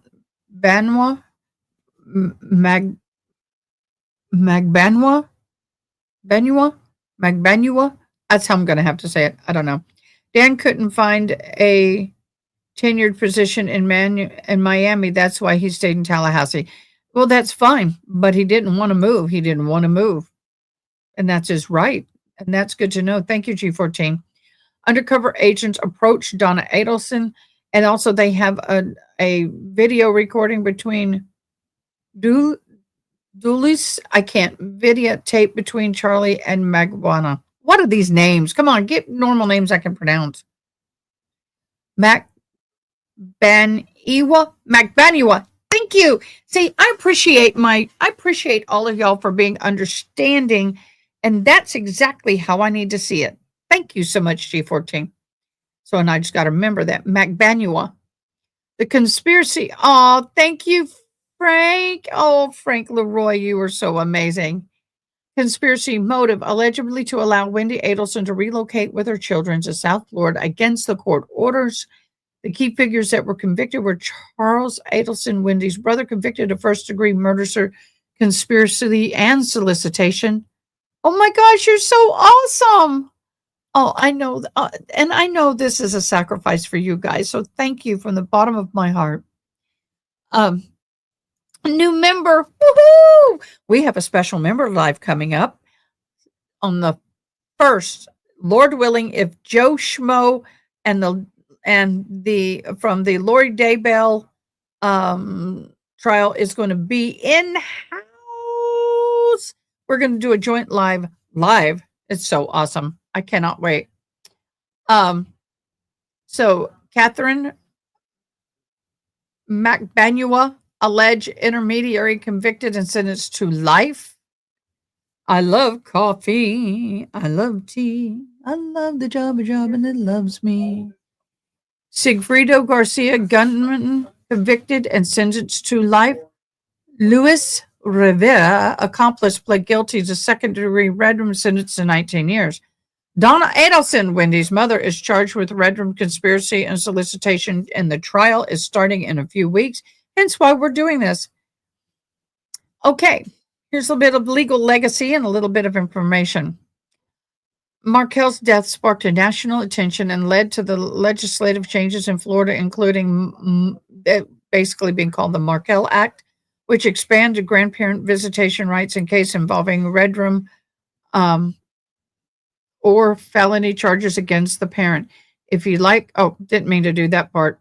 So what that means is that in some state, grandparents' rights, let's talk about that because that's pretty much what sparked a lot of this.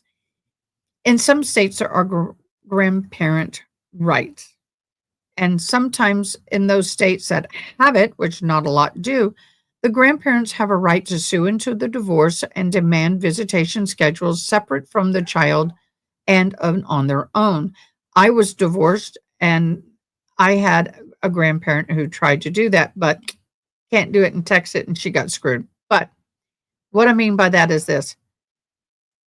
They have a right to continue seeing the grandchildren after the divorce. So if I and my ex divorced and his mom and dad wanted to have time alone with the children, I couldn't block it. It would be like scheduling a visitation of the exes, like the every other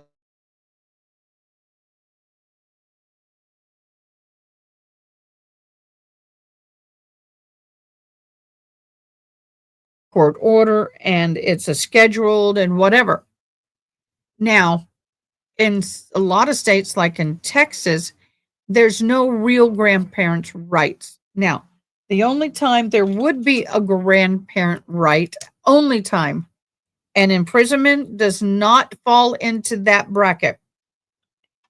If I was married and my husband died, and if the grandparents had a functional relationship with the children, i.e., they saw them at least 2 or 3 times a year. There's some mathematical thing in there, but they had what is considered regular grandparent visitations, or they got together once a year for vacay. They had regular interactions. The grandparents could sue for visitation rights if he had died, only upon the death of the person. If I died, then my parents could sue for grandparents' rights against my husband if my husband was refusing them to see the children. And that's the only way that I personally understand that grandparents' rights could be in play. Could be in play. That just depends. But that said, it is not a guaranteed. It is a very big uphill legal battle.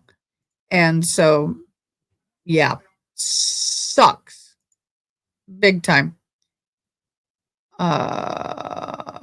Ronnie, you're very welcome. Okay.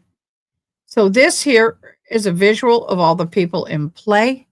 So on July 18th of 2014, they shot and killed Dan Markel. May 16, Garcia and Rivera were arrested. October 19th, conviction. May 22nd, another conviction. November 23rd, arrests. And then August 25 or 25 trial set for Donna Adelson. So just to give you all a little bit of a visual there. Where did I go? Magbanua had her appeal rejected, and rightfully so. Yep. No, Tinkatu, that's not just in Texas. A lot of states have that kind of a grandparent right. It's extremely limited. But some people think that, oh, well, you're getting a divorce. I got grandparents' rights. You can't stop me. Yeah, I can. I can. And especially more so if one parent gets primary custody and the only parent gets what's like a visitation type custody. And it's sad. It is. Divorce affects the whole family, not just, I need to finish this. My bad. Let me see if I can get this up here. I forgot to put it up here. I worked on it really hard, and then I forgot to use it. That so sucks of me. Let me get this up. No. I thought I saved it. I saved it. I'll save it again. Okay. Give me a second. I forgot to. I did something. I did a boo-boo. I did a big boo-boo. I did a big boo-boo-boo-boo.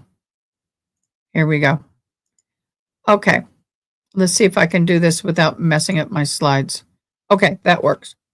For now. That works for now. All right. So here's a little bit more of a breakdown. Charlie Adelson, alleged mastermind. Charges were red rummy, conspiracy, and solicitation, convicted in 23. Catherine Magbanua, alleged intermediary. She was charged with red room conspiracy and solicitation, convicted in 22. Sigfredo Garcia, he was the lead shooter man. He actually committed the red room and he was a part of the conspiracy. Matt, is everything okay? Convicted in 2019.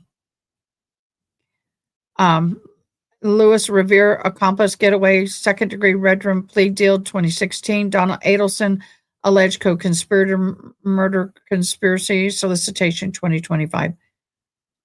I'm going to go push a button. We're having, remember, internet glitches. Give me a split second.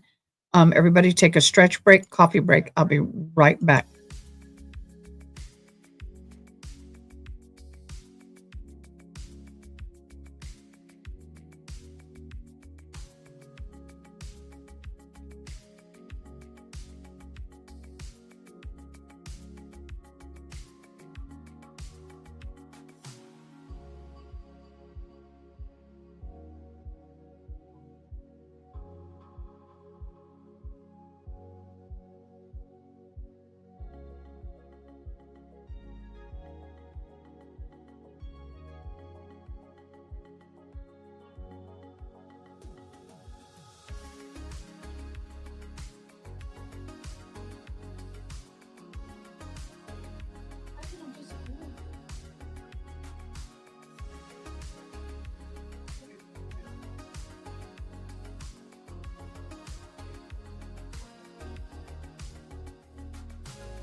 Okay, I got it taken care of. Yay, we're good. I saw that wheel going on my internet and I'm going, don't do it.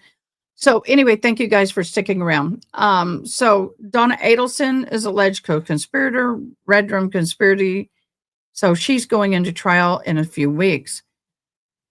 Okay, evidence brought Dulce recording secret FBI audio between Charlie and Magbanua. Am I saying that wrong again? Magbanua? Yeah, I'm doing it right. Enhanced in 2022, used to secure Charlie's arrest. The cell phone and toll records tracked Garcia and Rivera's movements from Miami to Tallahassee. The financial trail is Magbanua received checks from the Adelson Institute post Redrum custody dispute filings. Dan's motive to restrict Donna Adelson's supervised visits with the children. Wendy Adelson's ex-wife testified under immunity, denies involvement. Jeff Lacase, Wendy's ex-boyfriend, testified Wendy and Charles had looked into hiring a hitman. Rivera's starred witness describes the Red Room for hire plan and all of the payments. BK Jr., hello. Thanks for being here. Seba, thanks for joining. Nightbot is in the house. Wendy, thanks for being here. And then Mary Ho, financial investigator, traced Magbanua's cash deposits and Adelson's institutes and checks. So here's a more layout. July 18th, 14, Dan Markel was shot in the garage. He dies on the 19th in the hospital. On May 16, Garcia and Rivera charged in first-degree red room. October 19, Garcia convicted of murder and conspiracy. May 22nd, Magbanua convicted of red room conspiracy solicitation. Charlie Adelson was convicted on all charges in November of 23. Donna Adelson was arrested in Miami airport attempting to flee to Vietnam without extradition agreements with the United States, with a one-way ticket with her and her husband, November 23rd.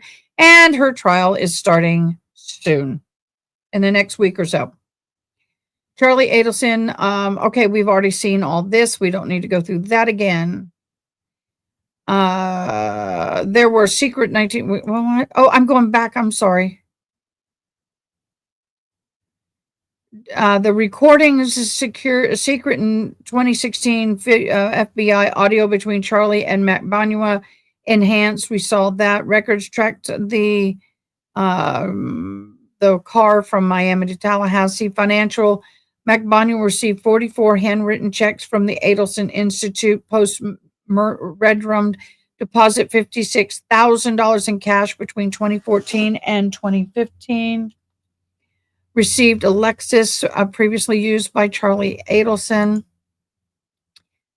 So here's some of the roles. Wendy Adelson, ex-wife, testified under immunity, denied involvement. Jeff, Wendy's ex-boyfriend, we've already talked about all of that. I think we're good there. One thing I want to talk about is the fact that there was also some threats made that if by Donna Adelson to the victim, that if he did not permit the moving of the children, that they would convert the kids to Catholicism. By credit cut, mom, got to go study. We're rereading textbook 30 years ago. Yeah, I know. Okay, I'm going to pop this on real quick. Another trial we have been following, and it's a major moment we don't want you to miss. So we will keep you updated on what happens in the Craig closing arguments. But let's go to Texas, the Billy Delgado trial, where Yeah, we're going to go here for a minute. Victim is on the stand. Delgado is accused of aggravated assault and family violence on his wife when video captured him firing into her vehicle as she came to pick up their daughter dozens of times. It's a miracle, really, that she survived. Medical professionals said that it was her girdle that kept the 5 shots to her abdomen from killing her. Let's go in and listen to her on the stand telling her story. Could you please state your name for the record? Erica Di Torres? Erica V. Torres. Has your name always been Erica Torres? Yes. Okay. Do you know the defendant in this case? Yes, I do. How do you know the defendant? He's my ex-husband. Okay. Can you identify him by an article of clothing, please? Yeah, he's right there, sitting in the blue shirt, stripe. All right. Let the record reflect that the witness has identified the defendant. Okay. Erica, how long have you known the defendant, Mr. Billy Delgado? I've known him since 2010. Is that when you all first met? Yes. Okay. And how old were you? I was 15, Okay. And how old was the defendant? 20. Okay. And when did you all start a relationship? We started a relationship in December of 2018. Okay. How old were you at that time? 24? Okay. 25? And you said he's your ex-husband. Do you have any children with the defendant? Yes, we share a daughter. Okay. One daughter? Yes. Who's that? Esmeralda Delgado. Okay. How many children do you have in total? I have a total of 2 children. All right. Are you still married to the defendant? No, I'm not. Okay. When did you get divorced? Our divorce was finalized in 2025. Okay. Why did you get divorced? I wanted to get prior to the incident divorced already. Okay. No, sorry to stop you there. You said prior to the incident. Prior to what incident? Prior to Billy shooting me, I was already wanting a divorce. Okay. And why else did you want a divorce? Well, because Billy shot me. Okay. Thank you. How would you describe your relationship with Mr. Delgado? It was an unhealthy relationship. What do you mean by unhealthy? We had our arguments, and sometimes they would escalate. Sorry, guys. Okay. Now we've gone through all that. I don't have anything else planned for today.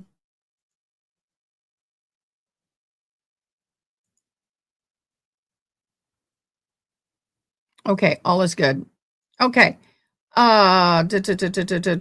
Any questions, any comments, anything that y'all want to look at today? We can definitely do that. Y'all have sent me some awesome things in my Discord, and so I want to thank you guys for doing that. I'm looking member drop off information. Okay. let's take a moment and have a discussion. Seems like there was a valid reason for divorce. Yeah, think? By the mugshot, Billy looks like he belongs in prison. Yeah. Are y'all okay with hanging with this while we wait for the verdict now that we've gone through everything I had for us to go through? Please let me know in the comments if y'all are okay with that. I appreciate it. Really bad. Okay. Were these arguments verbal? Most of the time they were verbal. Would your arguments ever get physical? Yes. How would they get physical? They usually would get physical when I would try to leave the house. Okay, and what would happen? My hair would get pulled. I'd get grabbed from my arms or being shoved. That's how it would get physical. How often would you all fight? It was a constant. I mean, we would argue like any normal married people. We'd always have arguments. Okay. And would you say these arguments were one side or? No, sometimes it was me complaining about something. Sometimes it was him. They would just end up escalating. Okay. Why would y'all fight so much?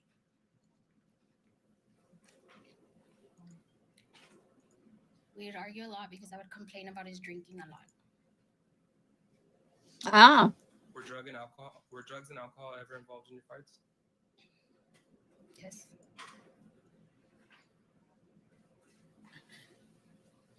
I'm going to be muted for a minute. Drugs and alcohol would come into the picture. It was just a constant badgering and complaining and name calling. Okay. And how would these fights escalate? With time, after the weeks or days, it was just a constant. And at one point, I would decide that I'm going to leave, and that's when things would always escalate. Every time that I would try to leave. Why would things escalate when you would try to leave? Because Billy didn't want me to be leaving the house. Why didn't he want you to be leaving the house? He thought that the best way to fix things is by me staying there and talking why we're arguing or why we're fighting or how can we fix this. And were you all just talking? No, he was just complaining and nagging and always telling me things. What kind of things would he tell you? I was a whore, I was a slut, I cheated on him, I've lied to him, I am a horrible person, I was called every name in the book there. Okay. And how often would you say these types of arguments that would get physical happen? It was just sporadically.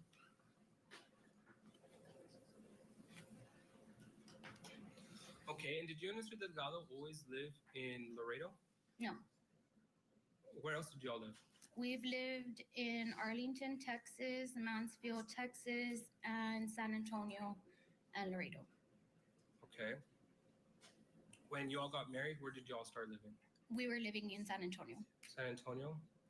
And were you all still arguing at that time while you were living in San Antonio? Yes. During what time period were you living in San Antonio? A little bit towards or midway of COVID, and then till 2022, I believe. Okay, and how was your relationship during COVID? It was a crazy time. Why would you say that it was crazy? I was working, he wasn't working, he was taking care of the kids, or because it was COVID and there was nothing to do, his drinking got even worse during the COVID time. How did it get worse? It was a constant thing. It was a constant. The minute he would wake up till the next day or till he went to bed. And was it just drinking? I don't think so. Okay. So, Wow, Erica Torres there sharing the details of what this relationship was like. One that would end with her husband, estranged at the time, firing dozens of shots into her car just as she was arriving. Let's get to a break and we'll get you back in for more of this pivotal testimony in the case against Billy Delgado. Tonight in closing arguments, a jury decides whether or not two parents tried to kill their own daughter. We're live with the very latest as deliberations get underway. Closing arguments with Vinny Politan tonight at 8/7 Central, only on Court TV. These are the cases that captivated the world. Can keep my life straight. They were killed by their own children. That challenged the legal system and ourselves. Court TV, legendary trials.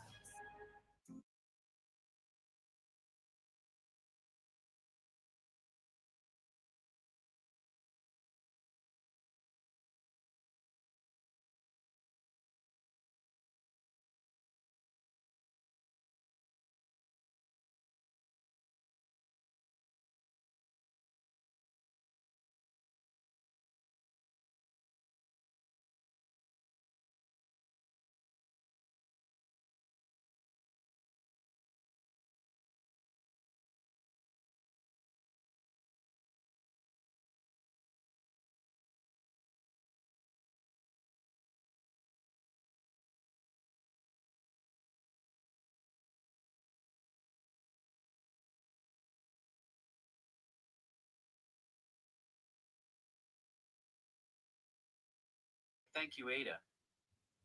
Okay, I don't know why we don't have any sound. Okay, y'all are talking about the sound being a little low. Hi, Gabby. Thank you for the super sticker. Thank you so much, love.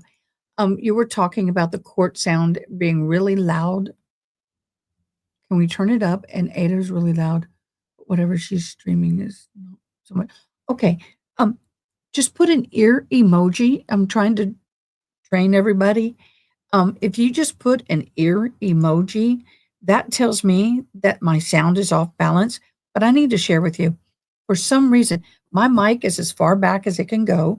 I have my StreamYard. See, I have a lever here and it goes up and down. I have it turned down as low as I can. It is down to the bottom, and I'm not talking loud. Okay. I have the court sound gained up quite a bit. Okay.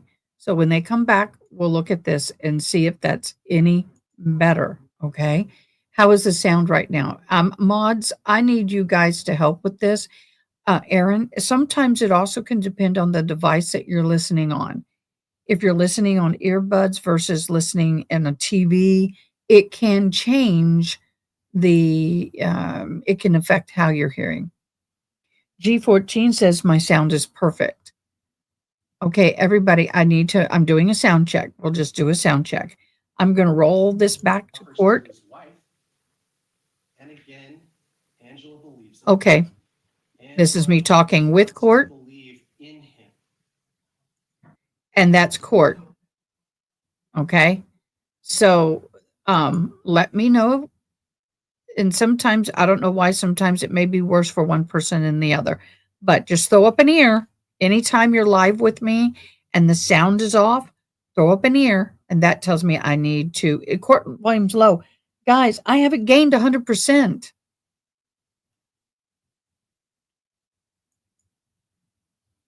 Let me do something else. Hold on. Now. Oh, thank you. Yes, I will show you in a minute because I'm going to start working on it in a little bit. Okay.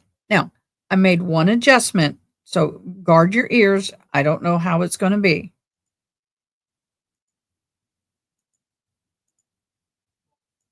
And the two girls reside with you? Yes, sir. You said that Billy got divorced and Eric and Billy were divorced in 2025? Yes, sir. Okay. I know as soon as this incident happened, you... Okay. I don't know how to turn me down anymore because I'm down all the way. I am like 100% down. Okay, but what about me? I'm talking soft. I am not excited or anything. Okay, great. Diane, hold on a minute while we get this stuff um worked out for the ears. Am I too loud now?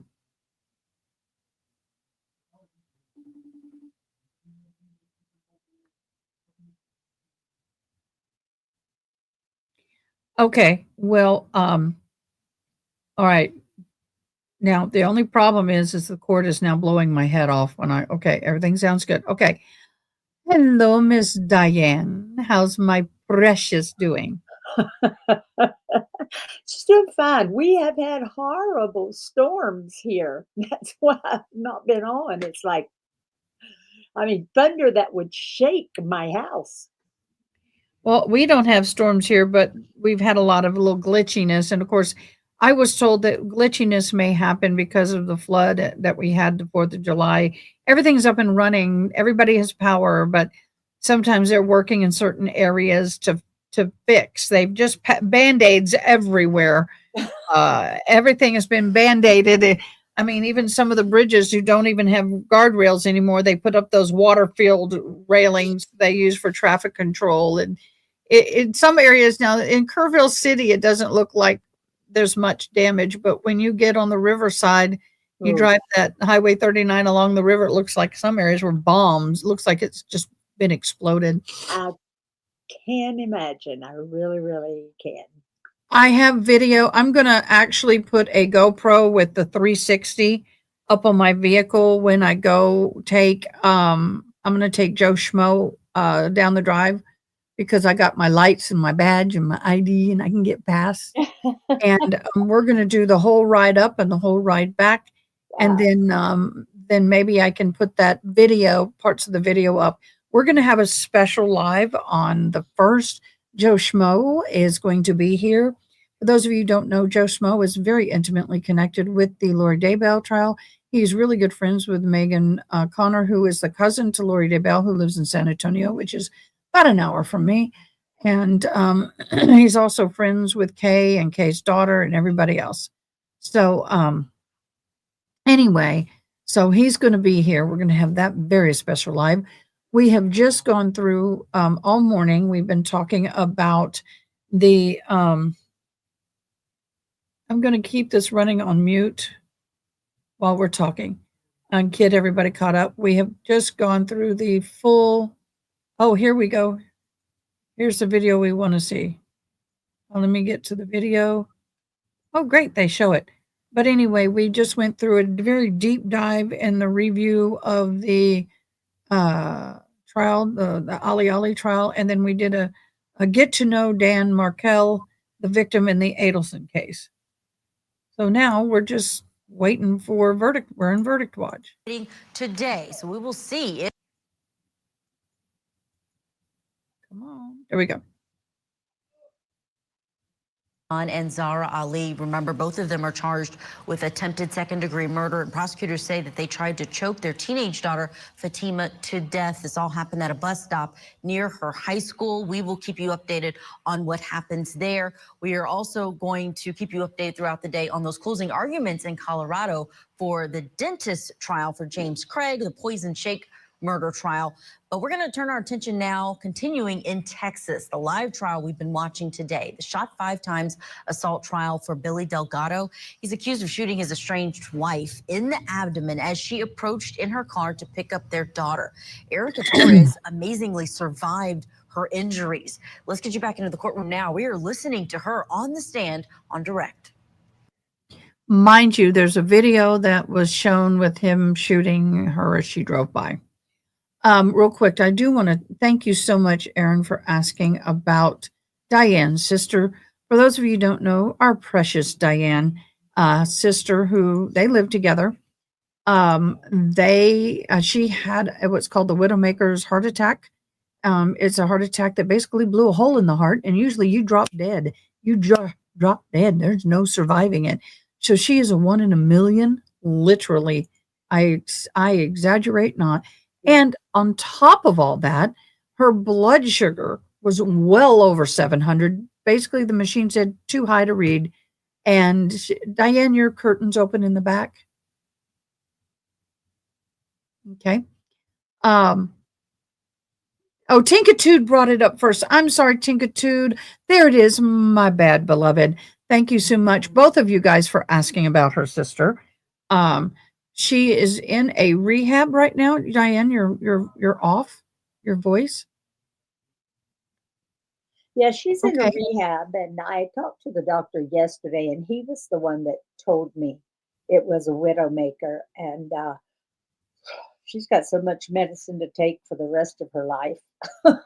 He said if she Yeah. has another heart attack, And she takes it. She didn't take medicine. That's why she had the blood sugar problem. that is why she had the heart attack, because she didn't take her blood sugar medicine. So anybody out there who has to take blood sugar medicine and you have to take insulin, listen to me. My mouth does not lie. Take your medicine, because he said that because she did not, it changed her circulatory system. It changed her heart. It changed this. And that's why she had the heart attack. So it's like, God had other plans for her, because she not dead.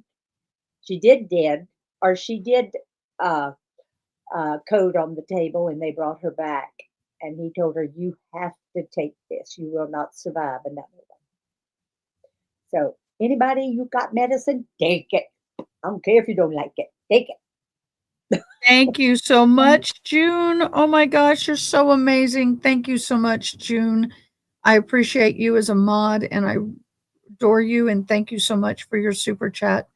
All the money, all super chats that come in will be going to the blood fund between up until the 4th of August. It's a 30-day fundraising drive we've done. I don't have the exact number, but I think we're pushing over $1,700. That's great. Seeking mods. Guys, we are seeking mods. If you would like to mod, please get a hold of me in Discord. We are needing mods who can just mod, just watch communications, remove people who or shouldn't be on, kind of guide the conversations, keep the conversations going, that kind of thing. We're also needing some techie people who can help with Discord, people who can help me in the back office of YouTube, and then learn StreamYard. StreamYard is very easy. It's the program I use to run this. I will be having to do some remote lives. I'm trying to get everything set up so when the Brad Simpson trial starts here in San Antonio, I can be in court and the mod can be running the live while I'm in court. I will be monitoring and I will be watching during breaks, but I really would like to go for opening arguments and be there for closing and possibly for verdict, but also some for in the middle of it. But we are definitely wanting to grow this channel, and that's what's going to take. We are halfway to our goal this morning. I would appreciate anybody who can. Right now, we are at 2 hours, and I'm going to zoom this up. 2 hours and 21 minutes and 30 seconds. I had to be in court, and we were late. All right, and you sound pretty excited. Why are you so upset in the video? I was upset because since I had to be in San Antonio, if I was not there, I would have gotten arrested, and he knew that. Why did you need to go to San Antonio?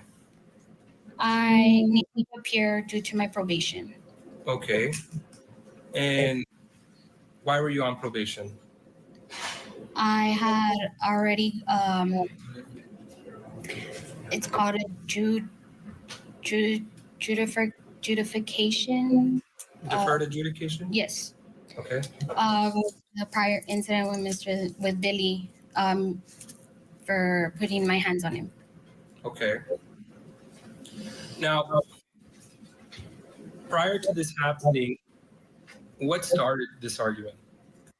Look at this woman. She is very, very, very uncomfortable with that questioning, and she should have been prepared for that questioning.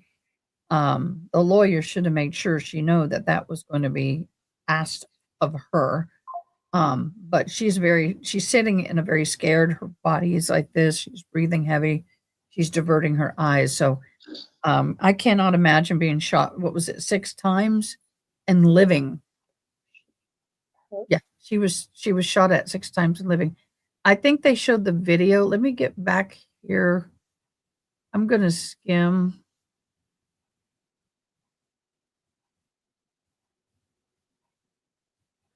Did you hear about the man that stabbed people in Walmart and the customers apprehended him in the parking lot? No, but I tell you what, you don't do that in Texas. Yeah, it was in Texas. And yeah, we everybody. Okay, here, real quick.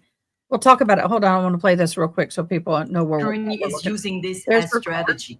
Further, she's extremely credible. Antagonize her. Really ask her, why did you take those pictures? Isn't your daughter the one that basically caused my client to do this to her? Because that's where they're going with this. No matter how antagonistic the victim was. Okay, so I am going to just go back. I just wanted to show you that quickly. Why do you say we'll be right back? Okay. So this Court TV is doing this new style.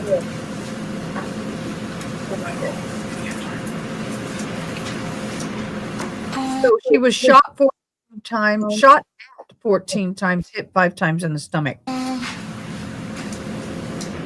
Around 2020. Around 2020? Mm-hmm. And you stayed with Mr. Delgado until when? 2023. 2023? Oh, yeah. And when it would get physical, why wouldn't you ever call the police? Because I knew I was not going to leave him yet. He's the father of my child. We were married. I loved him. Like, I always tried to see the good and what was going to be able to happen with us. Now,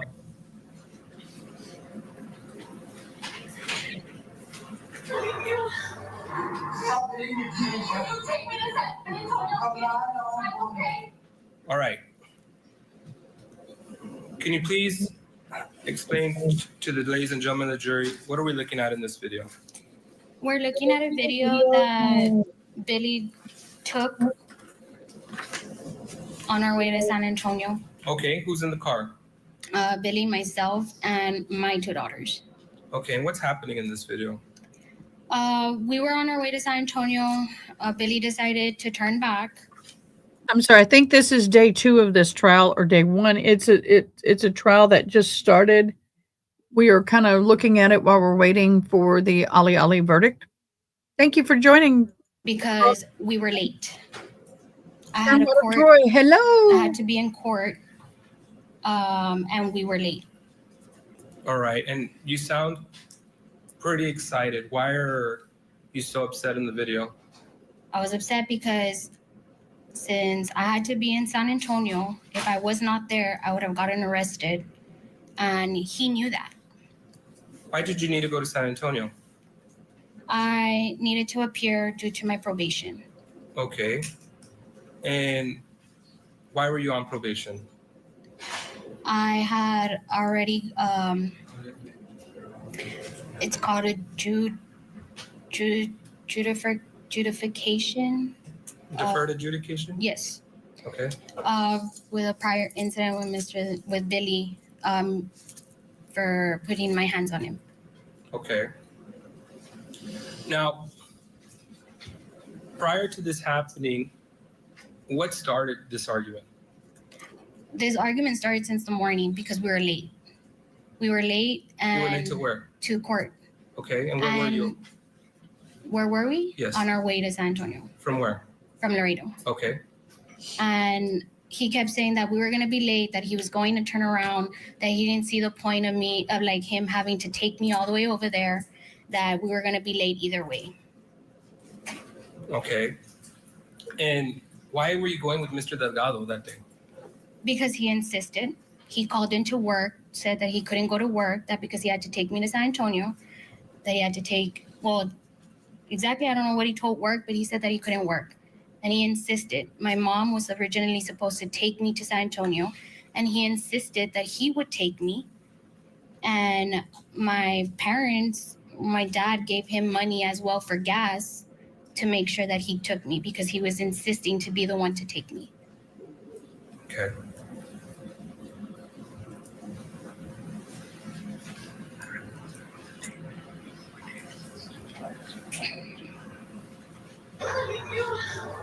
Stop hitting me. You take me to San Antonio. I'm not. I will pay you when you take me to San Antonio. Oh, baby, you put yourself in this situation.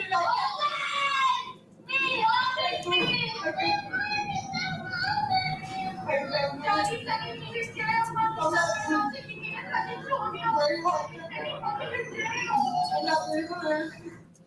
All right. Whose voice is who? What child's voice are we hearing in this video? That's Emmy. Is that the child that you share with Mr. Delgado? Yes, I do. And why is she crying?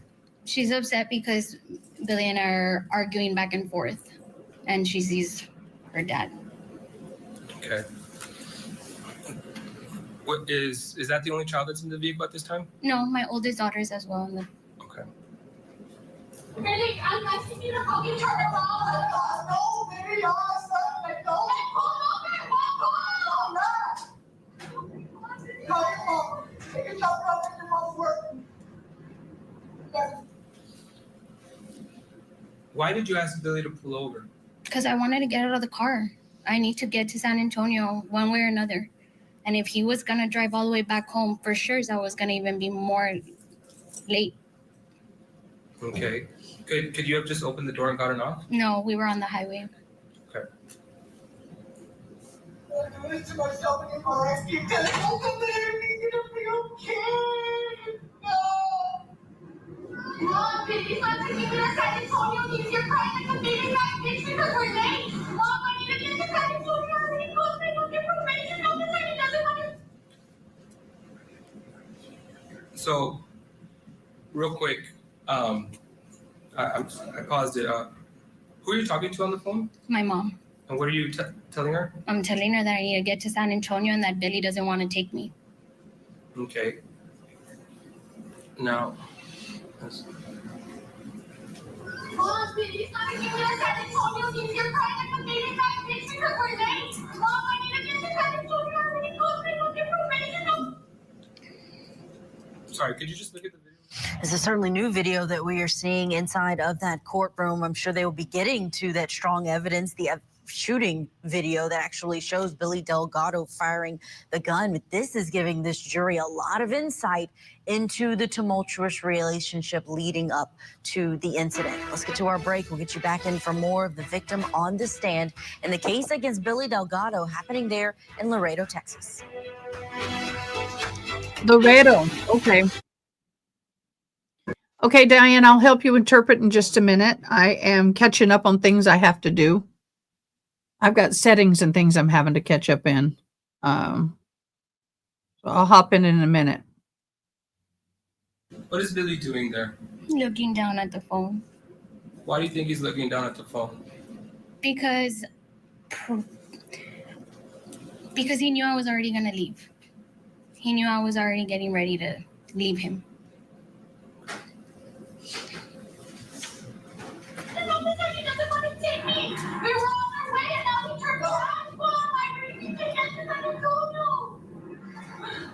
I'm not going to do it. I'm done like that. You said he's done? Because I can't tell you. He literally just turning back to Central Laredo, Mom. Stop hitting me! The girls are in the car! Now we're going to crash! You told Mr. Delgado there that you were in this mess because of him in the first place. Why is that? Billy used to complain a lot that our money was going to my probation. And I would always tell him, like, well, these are the consequences. At this time, he didn't want me working. And as well, because of the charges that I had, it was really difficult for me to get a job. Why didn't he want you working? He would say that I would sleep with everybody in the office. He didn't like it. He didn't like the fact that I would be working with other male individuals. How did you know that he didn't like that either you were working with other male individuals? Because the times that we would get into arguments, that's what he would bring up. I was never able to keep a job for more than 2 to 3 months because he would either constantly be calling, he would even call to the offices, or he would just show up randomly. Randomly to where? To my job. And what would he do? Just to see what I was doing. And how did that affect your employment? Well, the constant calling, because sometimes I wouldn't answer, like it would cause problems by the time I would get home, and it was constant problems. And sometimes I wouldn't be able to go to work the next day. And unfortunately, I wasn't even able to complete 90 days. So they would end up either firing me, or I would end up having just to quit because I couldn't be going to work.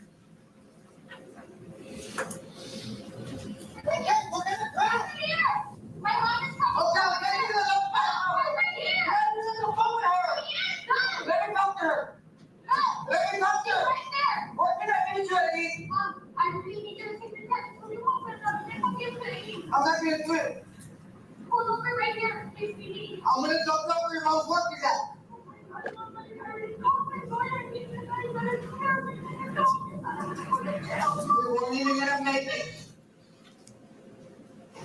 You're telling your mom that you spoke to your lawyer?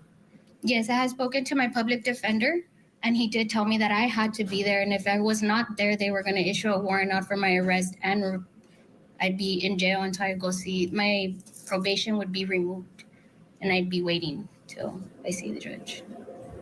Okay.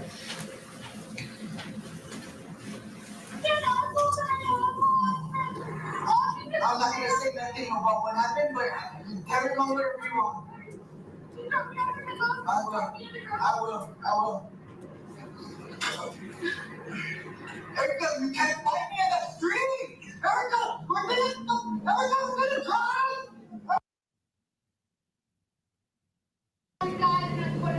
Everybody put their seatbelts down, dude! All right. Look at his body language. He looks like he's almost disgusted and ambivalent to what's happening at the same time. Hold on, let me get your sound on. Yeah.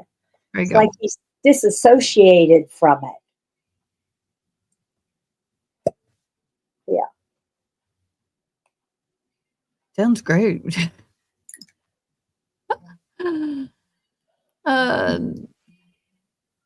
Delgado didn't want to take her so she would violate her probation, and he'd have further control over her, and it would be harder to hold him accountable because she's got the record now. Yeah, exactly. Well, if they put her in jail, he ain't gonna have too much control over her. He'd be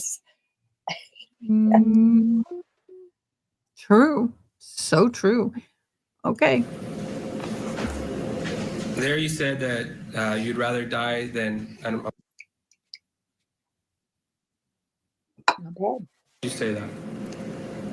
I don't want to go to jail. I didn't want to have to know that I was going to leave my girls for I don't know how long. I don't know how long the system takes over there.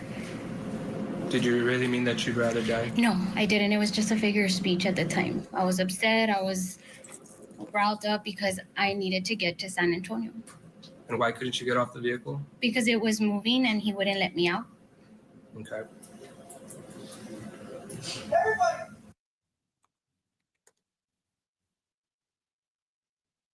My hearing aids are cutting in and out right now.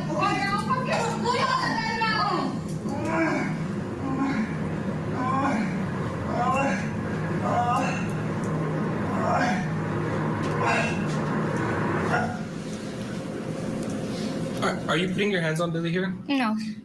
What are you doing? Looking out the window. But at any point in time, did you hit him during the course of this video? I did. How did you hit him? And why did you feel the urge to hit him? I was very frustrated because my mom was supposed to take me. She was supposed to take me, and he insisted on taking me. He insisted and insisted and insisted, and my dad gave him money and everything to make sure that I got there. And then for him to just, oh, we're going to be late. You're already going to be late. Like, we're not going. I'm going back. Like, it was so frustrating because my mom told me not to. She's like, I'll take you. Like, she's always told me, you know, don't, like, I'll take you and you can, like, let him go to work. And no, I didn't listen. I was like, no, let him take me. He'll take me. And I should have listened to my mom.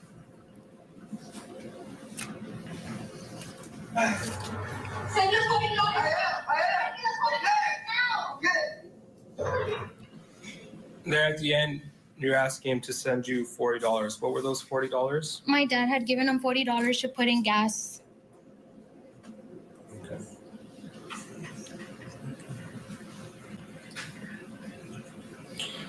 So you mentioned you were on your way to San Antonio.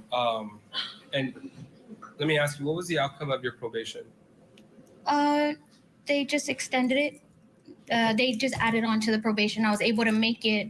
I was late 30 minutes. Okay, well, hold on. Before we get to that, and let me ask you, did you ever get off this car? Yes, I did. I got off at mile marker 13. I was still actually on the highway. There was 2 trailers in between us, so I was able to get myself and my 2 daughters out of the vehicle. And we walked to the TA, which is a truck stop. And I waited for my mom there at the truck stop with my 2 daughters. We have to get to a break. Before we do that, let's bring in National Trial Attorney Mike J. for Mike. Before we go to break, real quick, I just want to get your reaction. Okay, real quick. Diane, how do you sign probation? Okay. To this video, we're hearing about Erica being on probation. There's video of apparently what looks like she struck him at one point there in the car. Is this the prosecution getting the bad facts out first? That's exactly what I was going to say. That's exactly what they're doing. They have to do it. They have to get the bad facts out right now, early on, with recency and privacy. That's exactly what they're doing. They have to do it because they're fully convinced that this guy is an evil person and they want to convict him. They're going to do everything they can. They're going to pull out the stops. They have to bring out the bad facts now. If that's the last thing that was brought out, that would be bad for the prosecution. But it's one of the first things coming out day 2 of the trial. Yeah, they certainly don't want it to come out on cross. Michael, thank you for your analysis. Let's get to a break. We'll see how that incident, that drive to San Antonio from Laredo ends in terms of the video, and more testimony from the victim after this. Matriarch of the Adelson family gets arrested. Donna Adelson is facing charges of murder, the death of her former son-in-law, Dan Markel. Prosecutors say a bitter child custody battle was the motive for the murder-for-hire plot. Now that Donna has turned into a defendant, what's next for the Adelson clan? Now that the ship is really sinking fast, blood doesn't matter that much. The Matriarch Mastermind Murder Trial. Live coverage begins this August on Court TV. Yeah, in love, great. In love, grunt. You guys, I forget, and I need to do this. I've got to share with you the information about our fabulous sponsor and this amazing coffee. You really, I'm a coffee snob. Oh. And this is the best coffee I think I've had in ages. Here we go.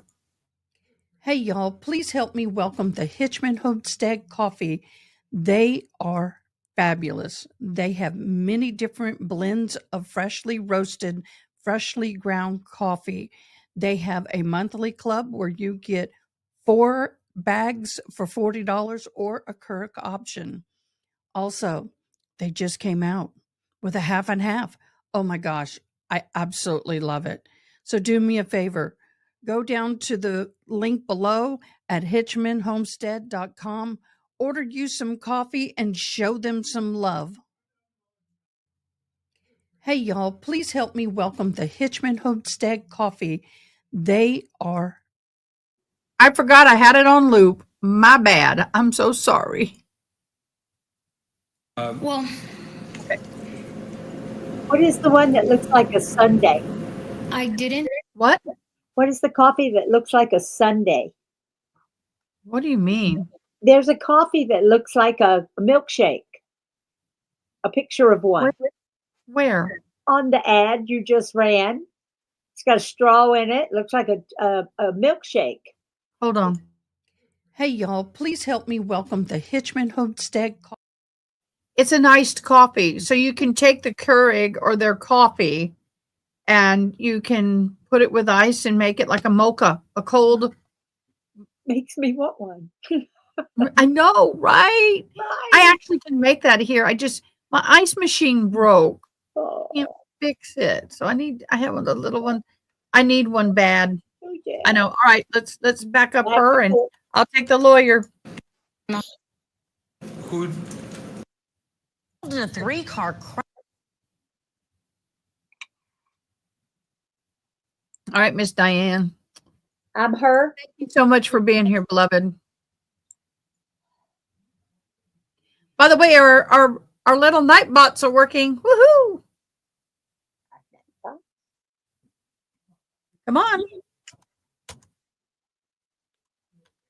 There we go.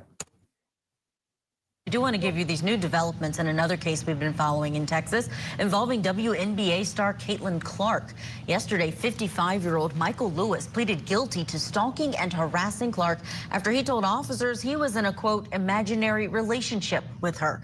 Lewis was arrested earlier this year after he sent Clark hundreds of threats and sexually explicit messages over a month period. He was sentenced to 2.5 years in prison as part of the plea deal and was also recommended to get mental health treatment. We'll keep you updated on any new developments out of that story, but let's turn our attention back to the 5-time shot assault trial out of Laredo, Texas. The defendant here is Billy Delgado, charged with shooting his estranged wife, Erica Torres, 5 times in the abdomen. Despite her injuries, she managed to drive away from the scene, was involved in a 3-car crash, but then arrived at the hospital and underwent months of intensive care. She survived those injuries after more than 24 surgeries.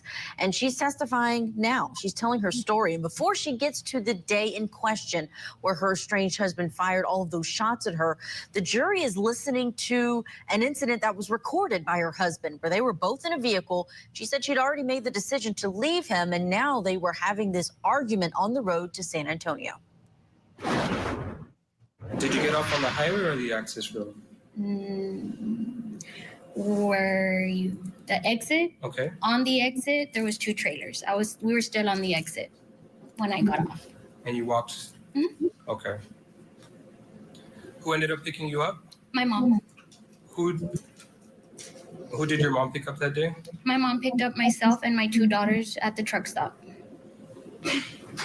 And were you all able to make it to San Antonio? Yes, we did make it to San Antonio. I was about 30 minutes late, and the judge was nice enough to wait for me. Okay. And did your probation end?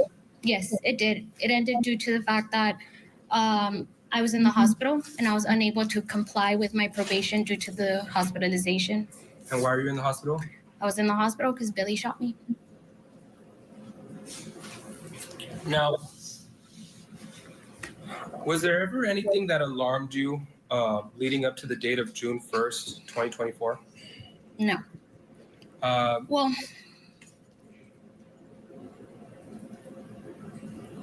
I didn't think he was going to hurt me physically. I thought he would just, call my probation, something to have to do with my probation to extend it even longer. But I never thought that he would shoot me. Was there ever a time or event where you felt threatened by Mr. Delgado? I have. Usually always when he would tell me, like, I'm going to call your probation officer and I'm going to tell them this and I have the upper hand. Nobody's going to believe you. You're the abuser. You already have charges. So, yes, I did. Was there ever, because Kayla testified previously that she had heard over the phone of Mr. Delgado threatening you one time. On May 19, on the day of my birthday, I met him at a gas station to exchange our daughter. And he walked up to my vehicle, put my daughter in the car seat, tied her up. He made a comment regarding my vehicle. He then proceeded to walk to the vehicle he was in, pulled up to my vehicle and let me know that for me to enjoy my last birthday and to enjoy my smiles and laugh because it was going to be my last. What did you think about that comment at that time? I thought he was going to do something to try to extend my probation. Like I said, he would always threaten me with the probation. So that's what I thought. And I had voiced it to my mother, my cousins. My cousin Kayla was on the line and she heard. She asked me if he threatened me, and I did confirm. I was like, yes, he did threaten me. And she was like, okay, well, she asked me how I felt about it, and I explained to her.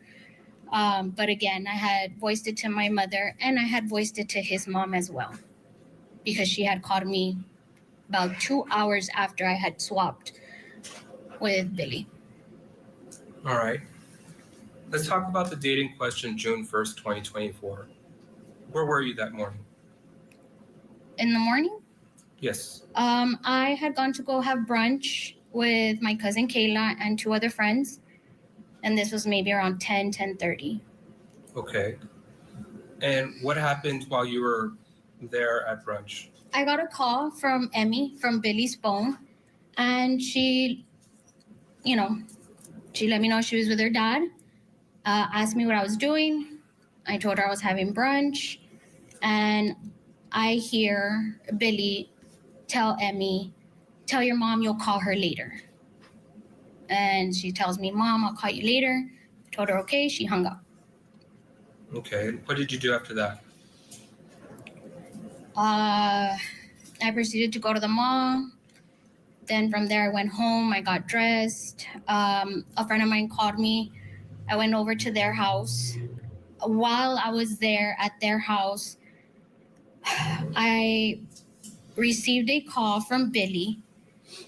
He sounded very apurado, like rushed, like urgency. And all he told me was, I can't do this anymore. You need to come get Emmy now. Don't ask any questions. And he hangs up. And I am like calling him back because I'm fearing for my daughter. Like I said, he sounded irrational. He sounded very like unaware, like something was happening. So I was worried for my daughter. I kept calling him back. And if I'm not mistaken, I sent him a message asking him like what's going on. Never answered, never replied back. I think I ended up messaging telling him to answer my phone call. And I cannot recollect if he did call me back or not. But I had gotten on the line with my cousin Kayla because I told her, can you stay on the line with me so he doesn't fight with me? He will not argue with me if you're on the line. And she said yes. Why did you think that? We are approaching the top of the hour. Let's get some final thoughts from National Trial Attorney Michael Jaffer, who is with us. Michael, how's she doing on the stand? This has got to be traumatic to have to relive not only what happened to her in the shooting, but everything that happened before that with this relationship and the fear that she felt. She absolutely is doing a fantastic job. She clearly has conveyed to the jury that she was abused. She was an abused person, an abused wife, and she's really relating well to the jury. And I think she's handling gracefully the whole points of her being on probation and her situation. And this guy's coming out to be a monster, following her to work, going up to where she was, chasing her, stalking her. She's writing the story as to why eventually he ends up shooting his wife. Yeah, as if there can be an explanation for it, but that is what we are marching towards with this testimony. Michael Jaffer, thank you for your analysis this entire hour. We have a lot more to get to. Don't forget, not only are we going to get you back inside of this Texas courtroom for more of Erica Torres testifying, but also we are watching that Washington State courtroom in the case against Ihsan Zahraa Ali, the parents who were accused of second-degree attempted murder of their daughter. No word yet from the jury. We'll take you there live if something changes. Stay with us.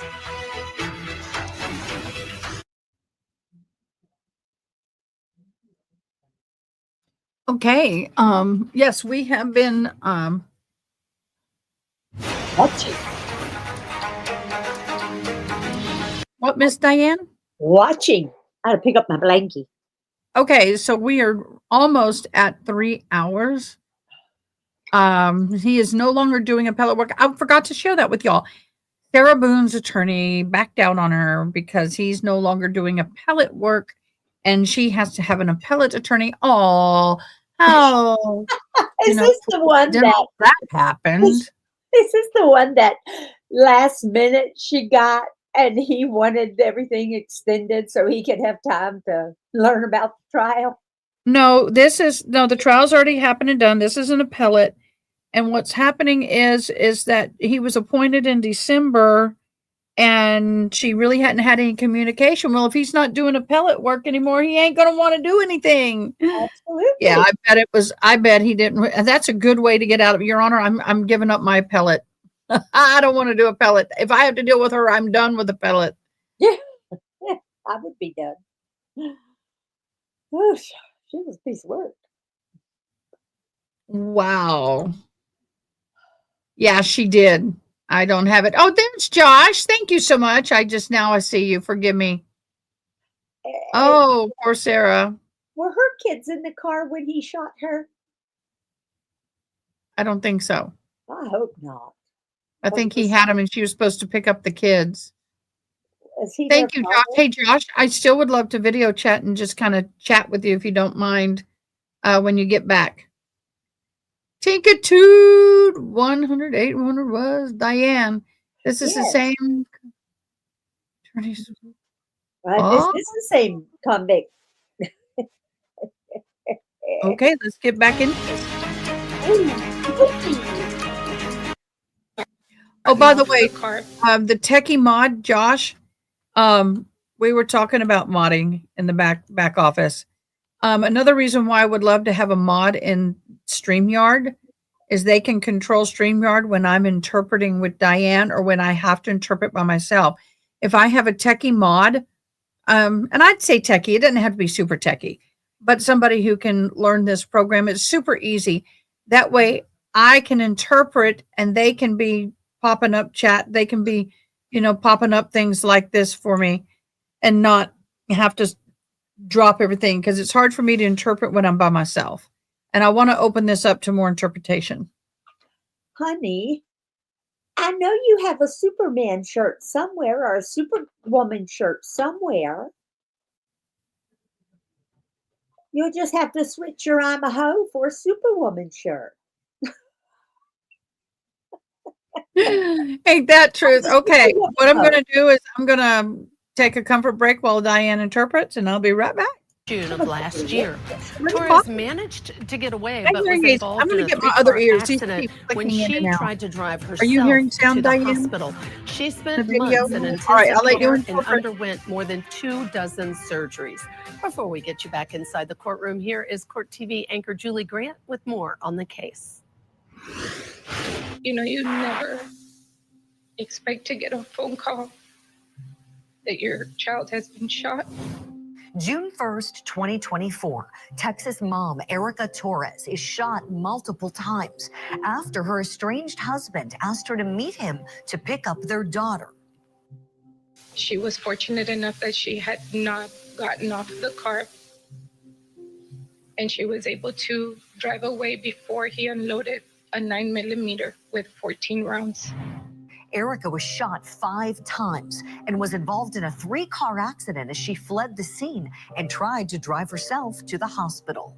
Her mother told local station KGNS that it was touch and go for a time as doctors worked to save Erica's life. They do tell us that it doesn't look good and that they don't know that she'll be able to make it through the surgery. Erica survived her injuries but spent months in intensive care. Her now ex-husband, Billy Delgado, is facing an aggravated assault charge in her shooting. Prosecutors offered Delgado a 40-year plea deal in the case, but he rejected it. If Billy Delgado is convicted, he could be sentenced to up to 99 years in prison. Let's get you back into court now for more testimony from, again, the victim, Erica Torres. She's on direct examination by the state. Why did you think that having Kayla there would stop Billy from fighting you? Billy doesn't act he doesn't, he likes to portray like he's this good person, or not a good person, but like a good personality. Like he has character. So he's not gonna want to act the way he acts with me in front of Kayla, because then she can say like, well, he does act like that. Okay. So was Kayla able to go with you? No, she was not able to. So I asked her to stay on the line with me. Okay. So while she's on the line with you, what did you do after that? I was approaching Billy's house, well, his apartment complex, and as I'm approaching, I see Billy walking what was down towards my vehicle. Okay, let me stop you there. So when you're approaching his apartment, how does Billy look?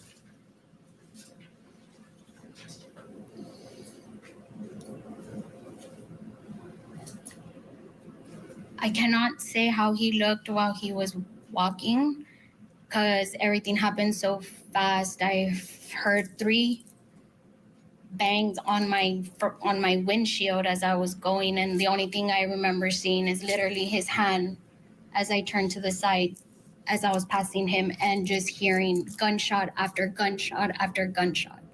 So, and if I could have the witness stand, Your Honor, to demonstrate to the jury, how do you remember seeing Billy? If we could stand up and show the jury. Just straight out with his hand, like as if nothing, like just shooting completely.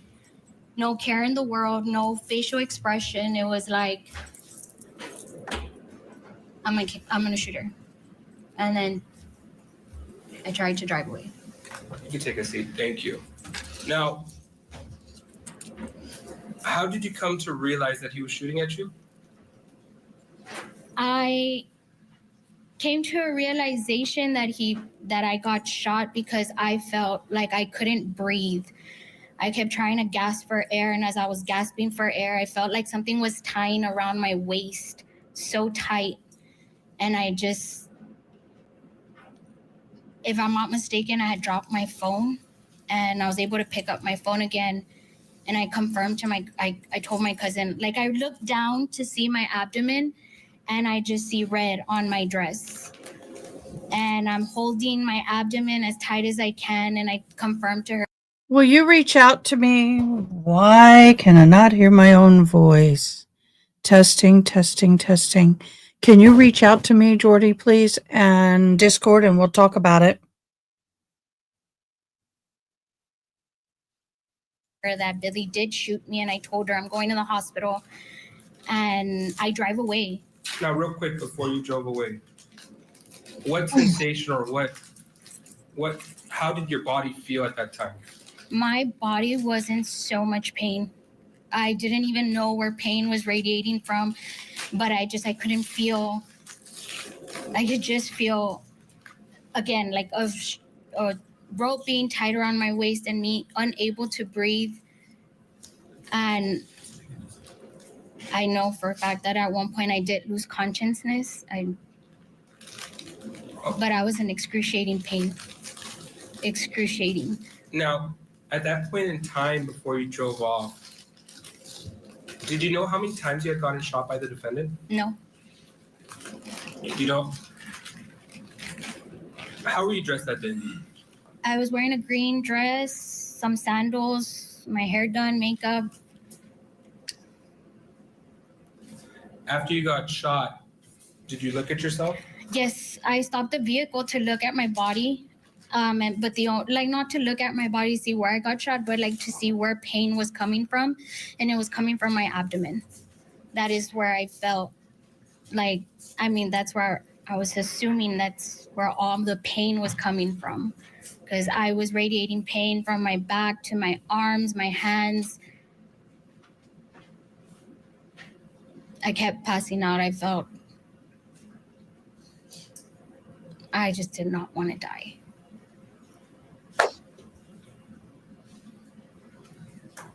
What injuries did you observe on yourself at that point in time? Just the one on my abdomen.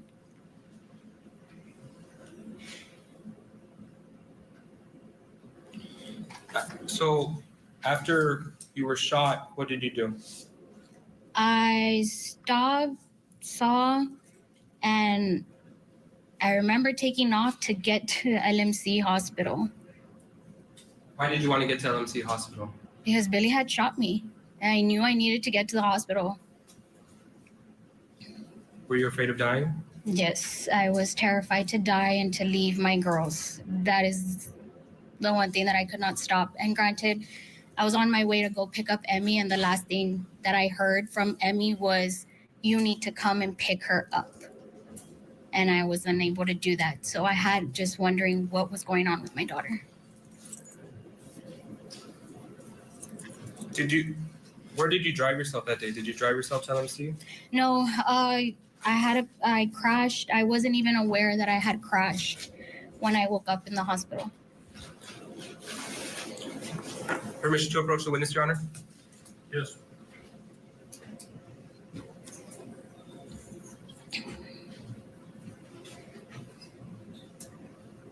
Testing, testing, 1, 2. If you Okay, I have some new ears in, and for some reason, I'm not hearing myself at all. Am I too loud right now? Can y'all let me know? Because the court is like screaming in my ear. I'm trying to find the balance. And unfortunately, with my hearing aids and all that, everything is a whole lot different. And one ear is much louder than the other ear. No, it's not clouded up, so we're good. It's a huge difference to go from my hearing aids to these ears. It's massively a totally different feel and sound. I just want to make sure y'all are good. Okay. look at Mark on this map, this is already states demonstrative. Where were you at the time when you picked up Emmy? This is Smith Street. Or when you were going to Billy's house to pick up Emmy? This is Smith Street and this is Reynolds. Smith, and then Clark's over here. Okay, so that's where you were right there? Yes. Okay. And you said I drove down. Mhm. I had stopped about right here, and I drove down the rest. And as exiting Smith Street, I don't remember. I don't remember turning or going anywhere through here. So you have no recollection of that? I have no recollection of it leaving Smith Street. Okay. What's the last thing you remember after driving away that day? When I drove away, I was in and out of consciousness, and I remember seeing somebody next to me, but I don't know if it was a woman, I don't know if it was a man. And I do recollect I heard my cousin's voice. I don't remember seeing her. Okay. Who else do you remember speaking with that day?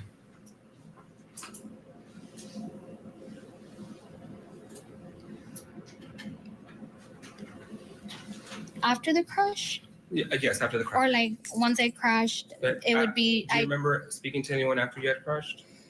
No, like I said, I don't know. I know somebody opened my door. I don't remember if I said anything, but I do remember that whoever did open my door, I did tell them my mom's name, my mom's info. I let them know that Billy Delgado, my husband at the time, shot me, and he lived on Smith Street.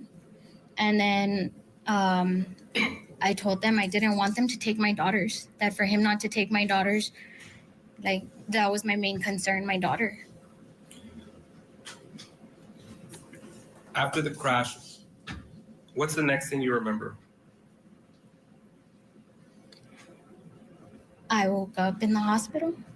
Okay. When would you say you woke up in the hospital? When did you regain consciousness?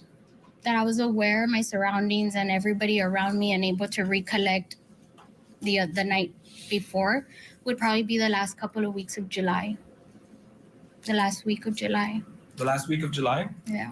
Okay, our deaf person has gone back to work, so we do not have anyone watching who is deaf at the moment. Diane, I'll bring you on. It will help me if you can interpret, because I'm having a hard time understanding her with her accent.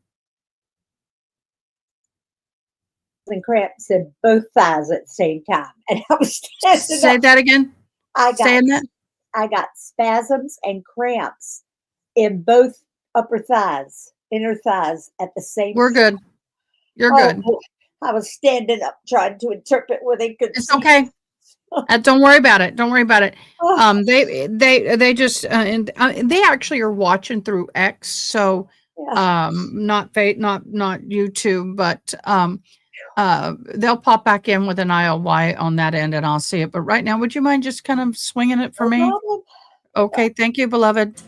And this incident happened when? On June 1st? So from June 1st to the last week of July, you had no recollection. No, I didn't know what was happening.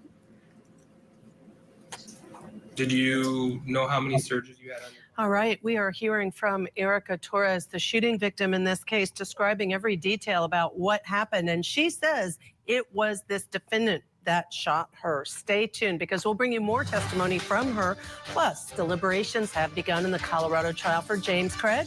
Our own Kelly Craft will join us later this hour with all the latest in that trial. Stay tuned. We'll be right back. Tonight in closing arguments, a jury decides whether or not two parents tried to kill their own daughter. We're live with the very latest as deliberations. Okay, we're waiting for deliberations. I want to take a moment to recognize all of you. Thank you so very much for joining us, and our fabulous mods, Ronnie and June, are rocking it. We do have a new intro. I would like to play you the new intro for our channel. Welcome. I'm AdaKay, your deaf courtroom commentator, breaking down the gripping courtroom drama, providing ASL interpretation when possible, while making justice accessible to everyone. Grab your favorite cup of Java and let's dive in.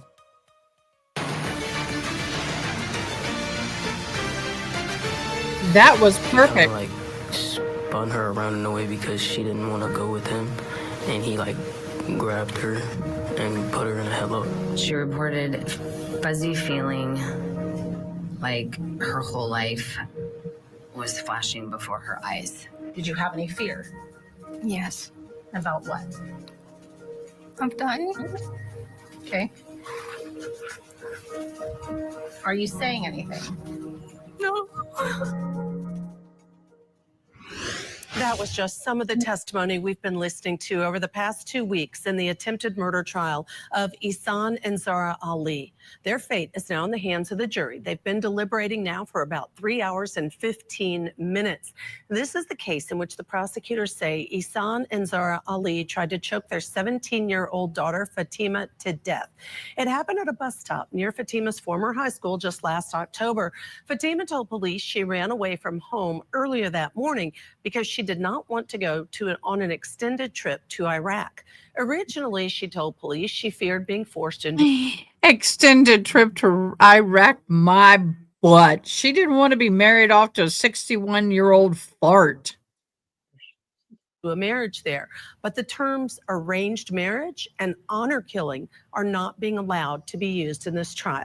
We, of course, at Court TV will keep a close eye on this case and bring you the verdict live, or if there are any questions, just as soon as the jury returns. In the meantime, though, let's turn back to Texas for the shot 5 times assault trial. Defendant Billy Delgado is facing a top count of aggravated assault family violence for allegedly shooting his estranged wife, Erica Torres, more than a dozen times last June, hitting her 5 of those times. Now, Torres did survive the shooting, and now she's testifying against Delgado. She's on direct examination. She has said that, yes, it's Billy that shot her. Let's go back in. Did you know how many surgeries you had undergone at that point in time? None. Did you know where you were? I knew I was in a hospital. I just didn't know where I was at. What hospital were you at? I was at University Hospital in San Antonio, Texas. And when you regained consciousness, how did you feel at that point in time? Pain. Pain, pain, pain. I felt so much pain that I wanted to die at one point. I did ask to stop. I did not want to live anymore at one point. The pain was absolutely horrible. It was excruciating, and as much meds as they would give me, nothing would work. I wanted to die at one point. I thought it was better.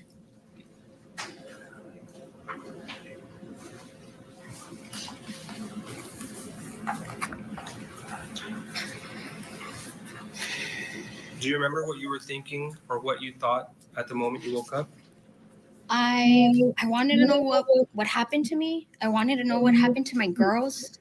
I wanted to know where they were at. I wanted to know who they were with. My main concern was my girls when I woke up. And then after that, I started to ask, what happened to Billy? Where is Billy? Is he in jail? Am I safe? Am I not safe? After that, my family really did not want to tell me the extent to everything because I was unable to see because I was trached. I was unable to look down and look at my abdomen. I wasn't allowed to move.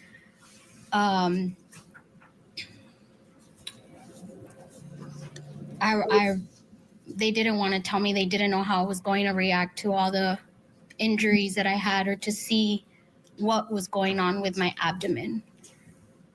But they had to tell me. I bet her abdomen looks like a bomb went off in it. And it was horrible. How did you feel when you heard about all your injuries?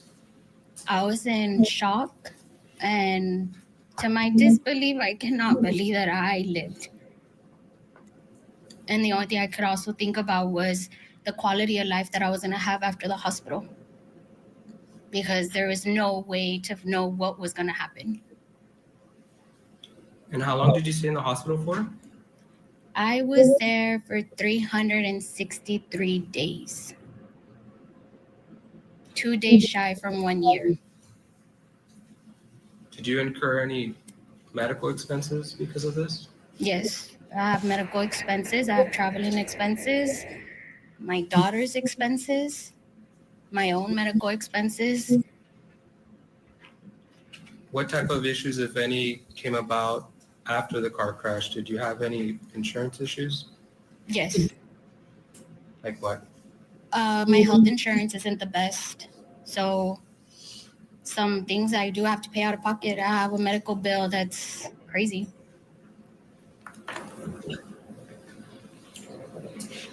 No, it probably does look like Swiss cheese. Let me tell you, all the surgery she's had, all the damage.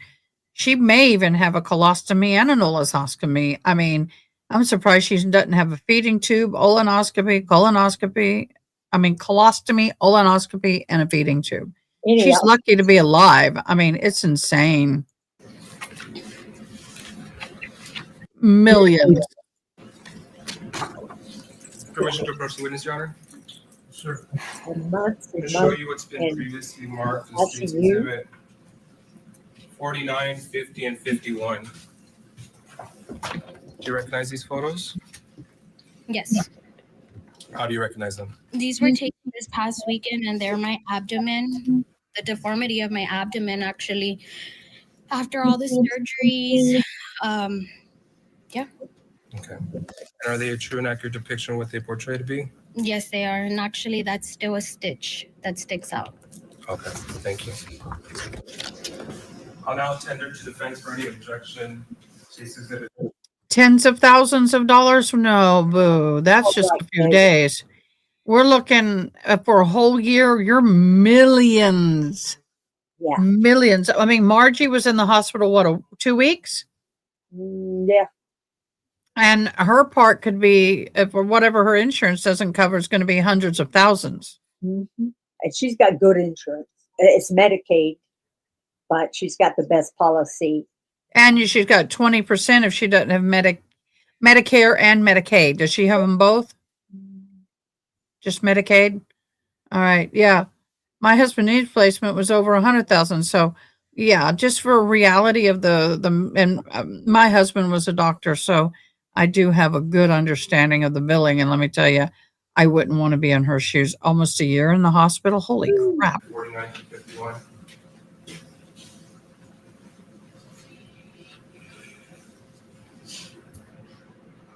You approach, Your Honor? Yes. Well, they approach for that sidebar. A perfect time to bring in our guest, attorney Robert Hilla. Robert, thank you, of course, as always, for being on with us, joining and bringing all your expertise.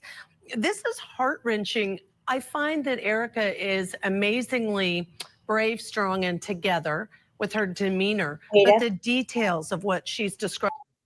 I have to try to reach my other son, so I'll be back. I'll just take you off screen.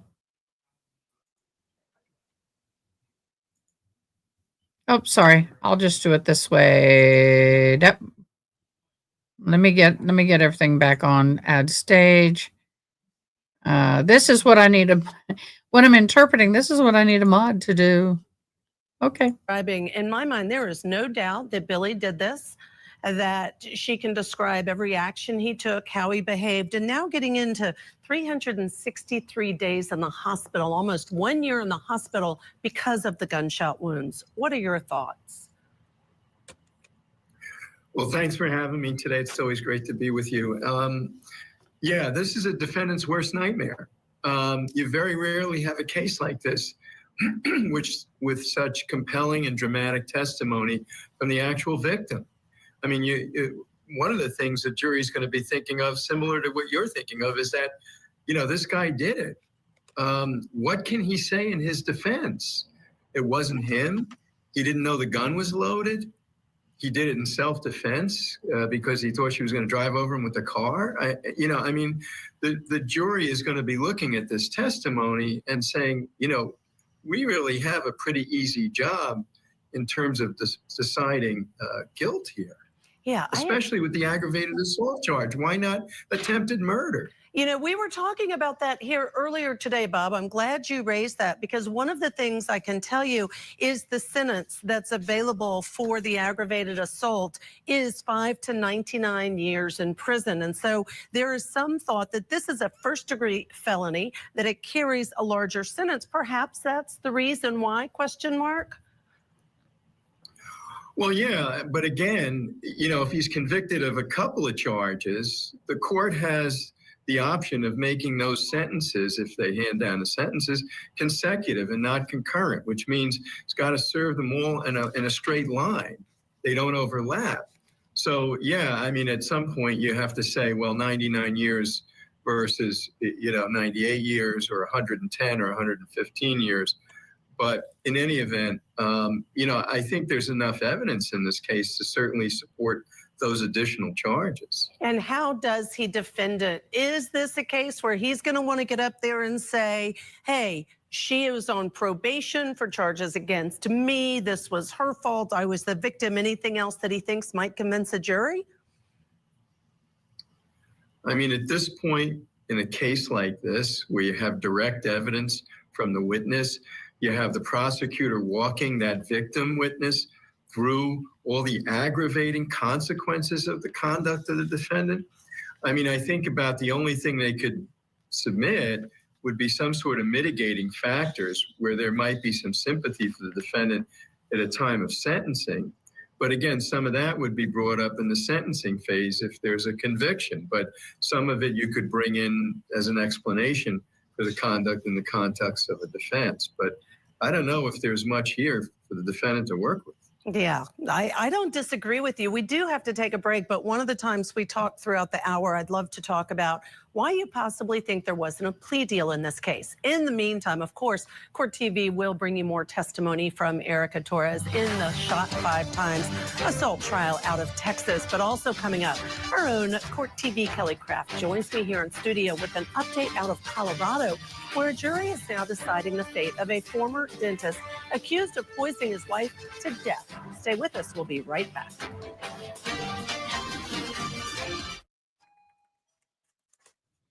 Wow. Okay, this case is starting to intrigue me a little bit. I'm surprised I didn't know about it. If I'd known about this case, I probably would have covered it. Check it.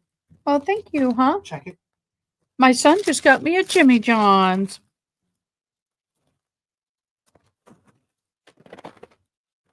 Feels pretty heavy. That's not Try mine. it. No, it is yours. Try it.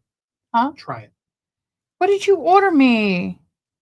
He ordered me something I never would eat. What is it? It's chicken Caesar. It's chicken? Chicken Caesar.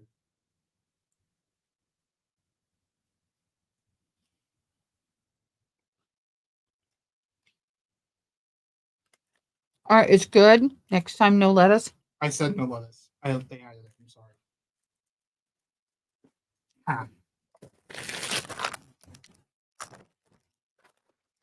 It's got a kick.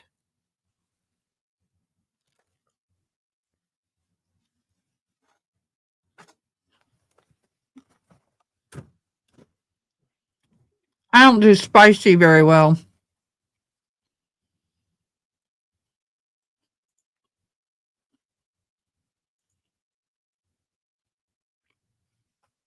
Oh, it's good. See, I'm very scared to try new things. Because what's not spicy to most people can be very spicy to me. And my stomach will hurt all day if I eat spicy. I barely can get away with regular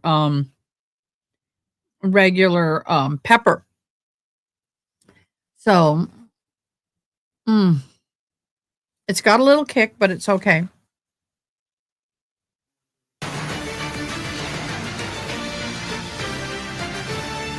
Welcome back to Court TV Live. I'm Ashley Wilcott. Thank you so much for being with us.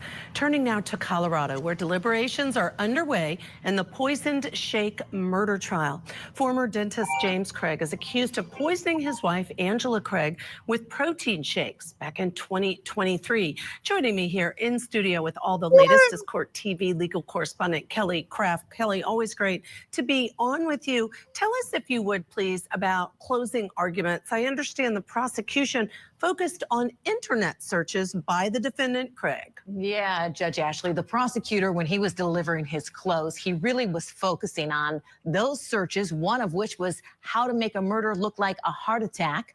Also, how long does it take to die from arsenic poisoning? These were just some of the searches done on Craig's work computer or his cell phone. The prosecutor said in closings, if Craig was so concerned that his wife Angela was suicidal, which has been the defense's theory, how come he never looked up how to save a life? They had been married 23 years, and the prosecutor said she was thoughtful and hopeful and the ultra-marathon runner of dealing with her husband's betrayal.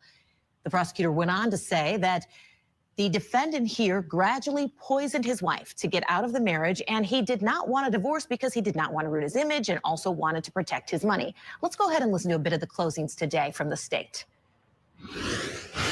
First and foremost, he wanted out of his marriage. He was tired of it. He was tired of going round and around, having an affair, getting caught, digging himself out, and then repeating that cycle. He wanted out. He wanted to be done, but he didn't want to get a divorce. And why? Motive number two, money. The motive as old as time, right? It doesn't matter how much money he had. He didn't want to part company with half of it. He was greedy. He had it all. He wanted more. And motive number three, image, public image. This guy didn't want the reputational consequences associated with divorce. He didn't want to be the guy who left the mother of his 6 children to go out and chase other women. He didn't want that. Much better to be the grieving widower, get the sympathy. During this case, the state did present witness testimony from several people, including some members of Angela's family. They testified that Angela was not suicidal. All right. So how did the defense deal with this? What did they have to say during their closing argument? Well, they had a lot to say. So arguing that this was just a broken marriage, that Angela was depressed due to her husband's decades of cheating. Defense counsel read Angela's journal, where she had written that she had felt depressed as well as worthless. She even wrote it almost killed her, that her husband did not love her and felt that she was not enough. Let's listen to a bit of defense closing. She didn't tell them anything. And she certainly did not let them know the depths of her pain and that her husband continuously cheated on her and broke her. Defense counsel argued that the only thing the prosecution proved here was that Craig was a bad husband. Judge Ashley? Oh, what a case. And I know throughout the time she was sick, she kept going to the doctor to say, what is wrong with me? Something's wrong with me. The doctors would send her home and say, let us know if you got worse. and then we know she died as a result. Thank you so much, Kelly Craft. Right now, let's head back to Texas for the shot 5 times assault trial against Billy Delgado. He is accused of shooting his estranged wife 5 times in the abdomen while she was picking up their daughter. On the stand right now is the victim in this case, Erica. Let's go back in to see what more she has to say. So I'm going to show you what's been marked as State's Exhibit 51.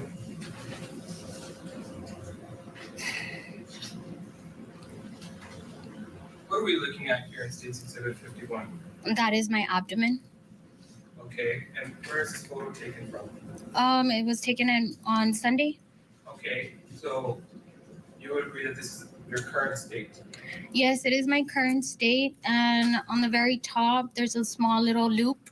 That loop right there, that is still an opening that I have. I do still have leakage from the inside out. And that little clear fishing line that it looks, it's an actual stitch.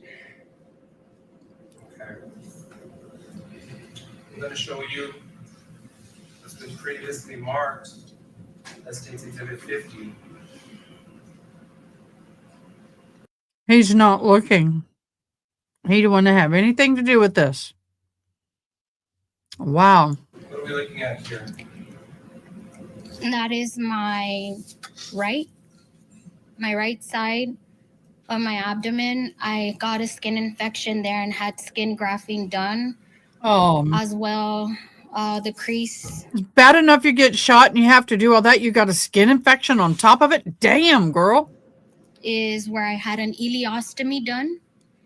Those other 2 puncture holes are where I had tubes in and out. Where that line is towards the bottom, there's a line. That is as well where I had a tube in there. Tubes were there for drainage, and ileostomy was there as because my colon was sewed. My colon was closed, so I had to poop in a bag. How would you describe the current condition of your skin? Horrible. I have no confidence at all in my abdomen. I'm going to show you finally what's been marked as State's Exhibit 49. What are we looking at here? That is my left side, and as well the indentation all the way down. That is another skin graft for where I got an infection from the shooting. I ended up septic. And then that hole that's right there is the GJ tube. That is where, yes, that is the GJ tube, and that is where I was receiving food for about 4 months. 4 months?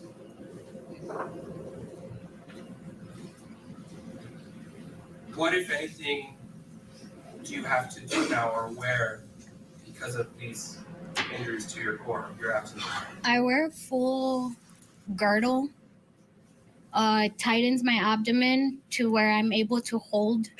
Due to the extensive surgeries that I've had, I have no abdominal muscle. I do have still stitching from the inside where I cannot lift anything 10 pounds. I have to lift 10 pounds or less, and I cannot do so much force because if not, I will end up herniating. And due to that, no surgeon, no doctor will have any surgical procedure on my abdomen area because I have no skin, and 2, they can nick my intestine and I can go septic again, and it's probably fatal.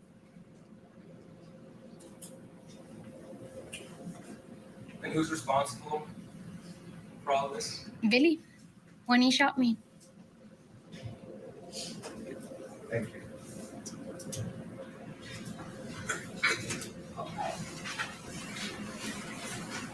Do you know how many surgeries that you've had during the course of this time? Yes, if I'm aware, about more than 20 some procedures, maybe even more than 30. Procedures because of this? Because of this, yes. I was told by my doctors that at the beginning of me being in the hospital, I was going in 2 to 3 times out of the day sometimes for surgery. For surgery.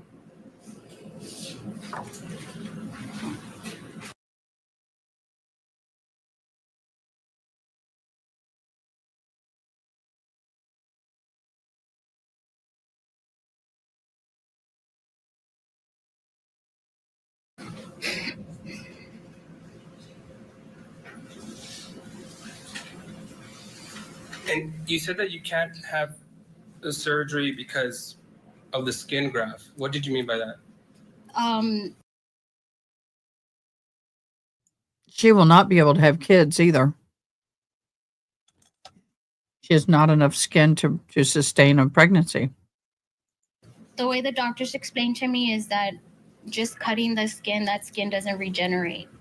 Like it's not as elastic as our normal skin. It's taken from one body part to another, so it doesn't stretch like normal skin anymore. So is it safe to say that Mr. Delgado left you in a fragile state? Yes, he did.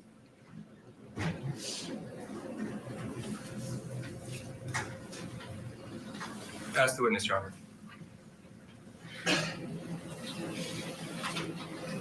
Good afternoon, Erica. Good afternoon. Erica, the prosecutor started by showing you a video that I tendered to them about the incident. Yes. Okay. You had time to review that with the prosecutor? Yes, I did. You made some statements like in the video that you just rather die. What was that? What was that about? It was a figure of speech. I did not want to go to jail. Okay. You said the reason you were going to San Antonio was because you put hands on Billy? Yes, our neighbor had called the police and for disturbance, and Billy was outside. They saw him first. They asked him questions, and then they arrested me. All right, we're going to hear more of Erica's testimony right after this break. Plus, it's answered. Billy Delgado does take the stand. We're going to hear from the defendant himself about what led to the nearly fatal shooting of his ex-wife. You don't want to miss it. Stay tuned.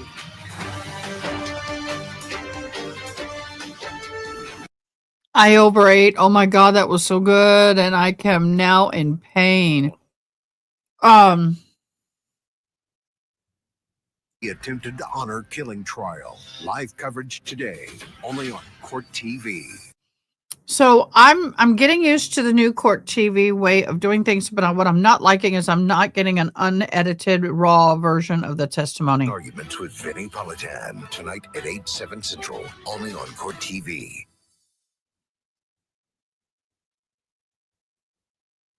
All right, I'll see what I can do, Tinkatude. I don't know why the bot's doing that, but I will.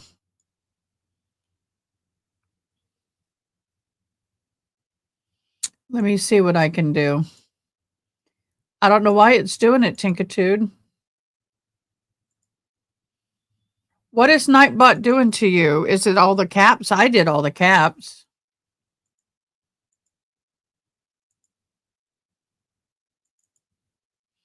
I'm looking at the bot.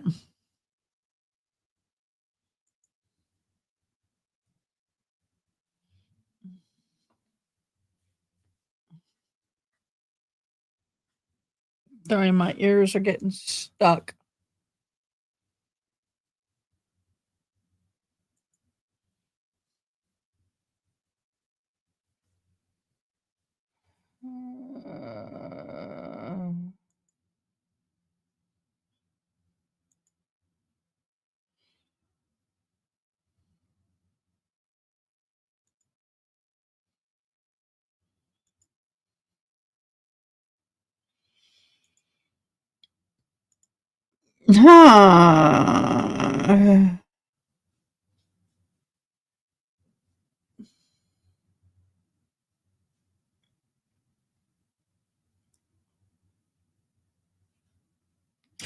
Well, part of the right reason for me, Aaron, is because of my disability. Um, it is very difficult for me to read, very difficult to read all caps.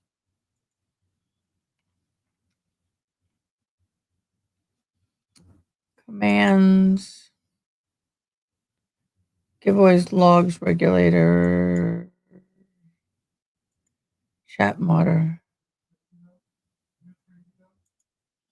Okay, I turned off excess caps.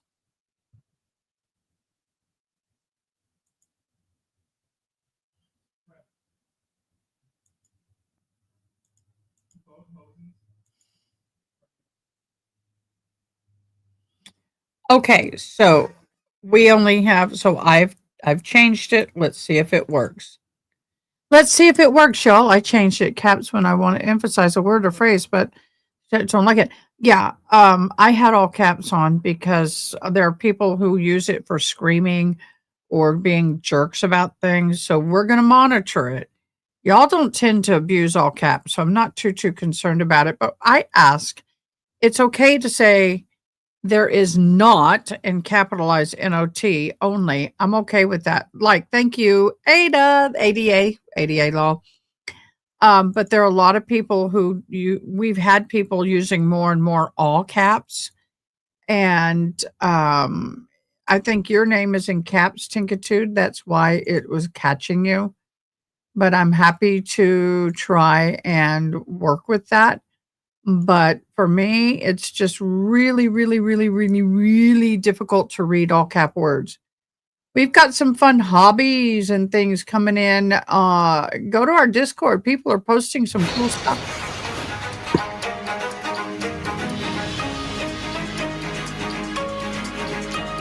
Go into our Discord. People are posting some really cool things. Texas, where we have been watching day 2 of a trial for a man accused of shooting his estranged wife while she was picking up their child from him last year. Defendant Billy Delgado is charged with aggravated assault for the shooting of Erica Torres. Delgado declined a 40-year plea offer from the state, and now he faces up to 99 years in prison if convicted. Let's get you back into the courtroom now. We are listening to the alleged victim in this case, Erica Torres, under cross-examination by the defense. And did you plead guilty in that case? No, Did you plead guilty in that case? I did a judification. But in order for you to get on probation, you have to plead guilty. I'm going to object, Your Honor. That's not true. That is not true. That objection is perfectly warranted. No contest? Yes, Your Honor. That's a mistake. Look, some people will plead no contest or take a deferred adjudication because they don't have the money to pay for attorneys to fight the crime.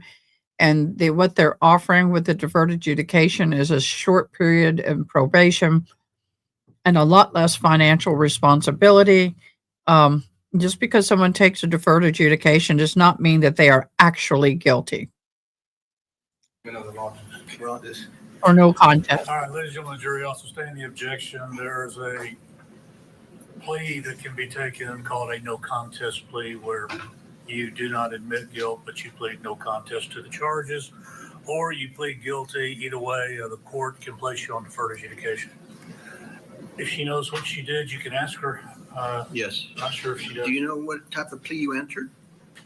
The judification, they told me that it wasn't going to be considered as a guilty plea, but like another second chance.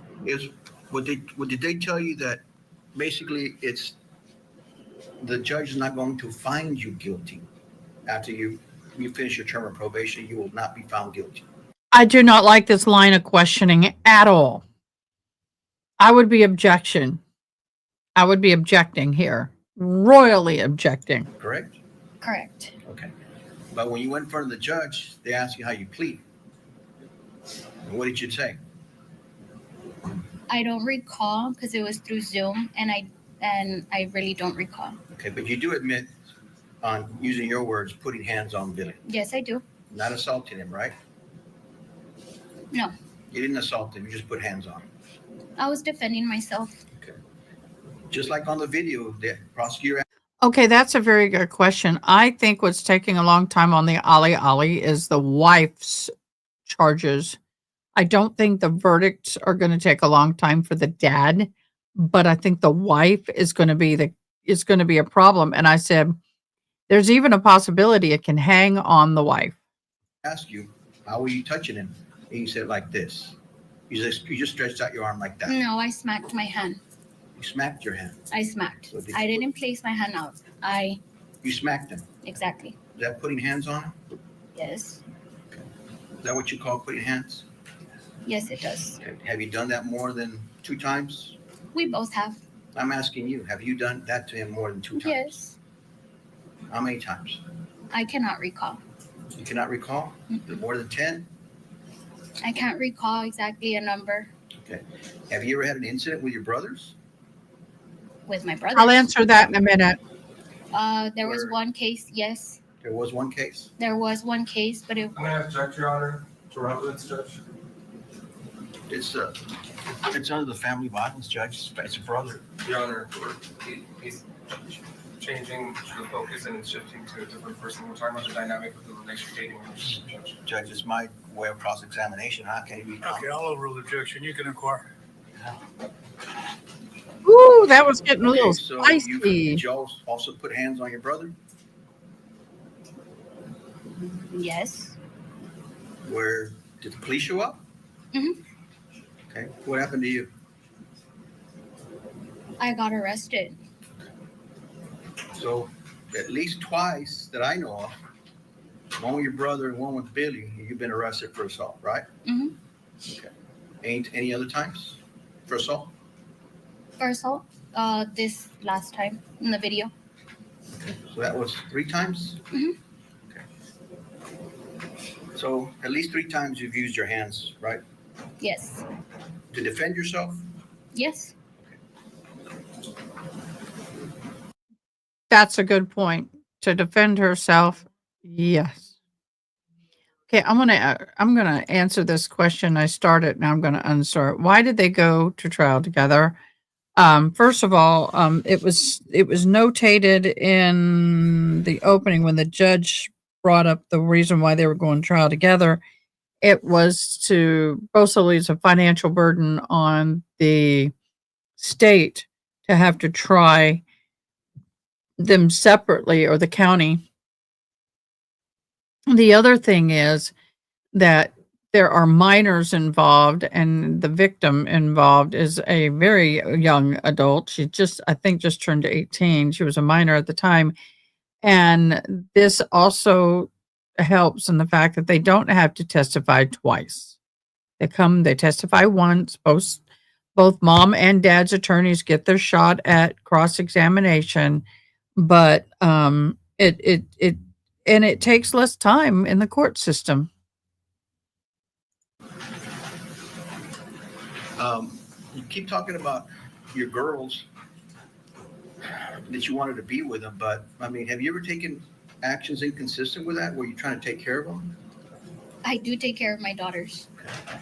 But when someone's driving and you're smacking the other person that's driving, how is that taking care of your daughters?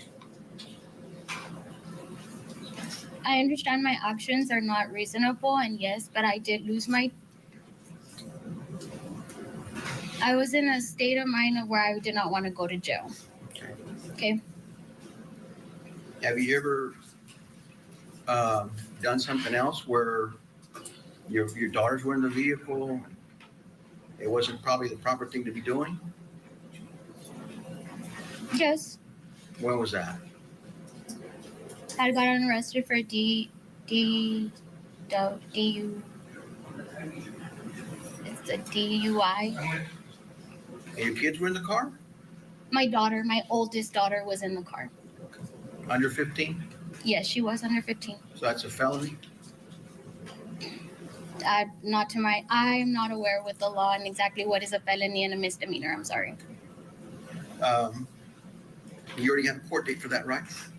Wait. I heard that wrong. I got to go back and listen to that. Sorry. You're smacking the other person that's driving. How is that taking care of your daughters? I understand my actions are not reasonable, and yes, but I did lose I was in a state of mind of where I did not want to go to jail. Okay.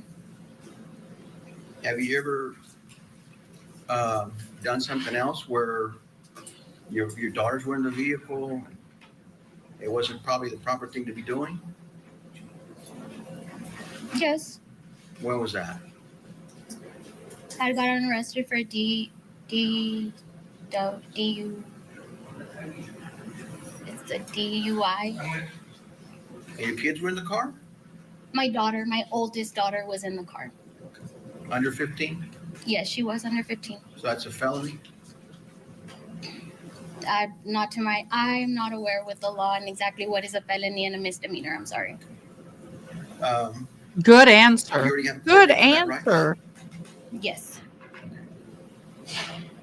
And that's something you shouldn't be doing with your daughter if you really love your daughters, right? Oh, Do you understand that? Yes. objection, argumentative. I'd be objecting over his line. I mean, it's okay to inquire about the DUI and everything, but I'm still stuck on the fact in the Karen Reed trial, all the police officers were driving drunk, and one of them actually allowed a bunch of minors to come in his home and drink and then drive home. Yeah, I know. Man,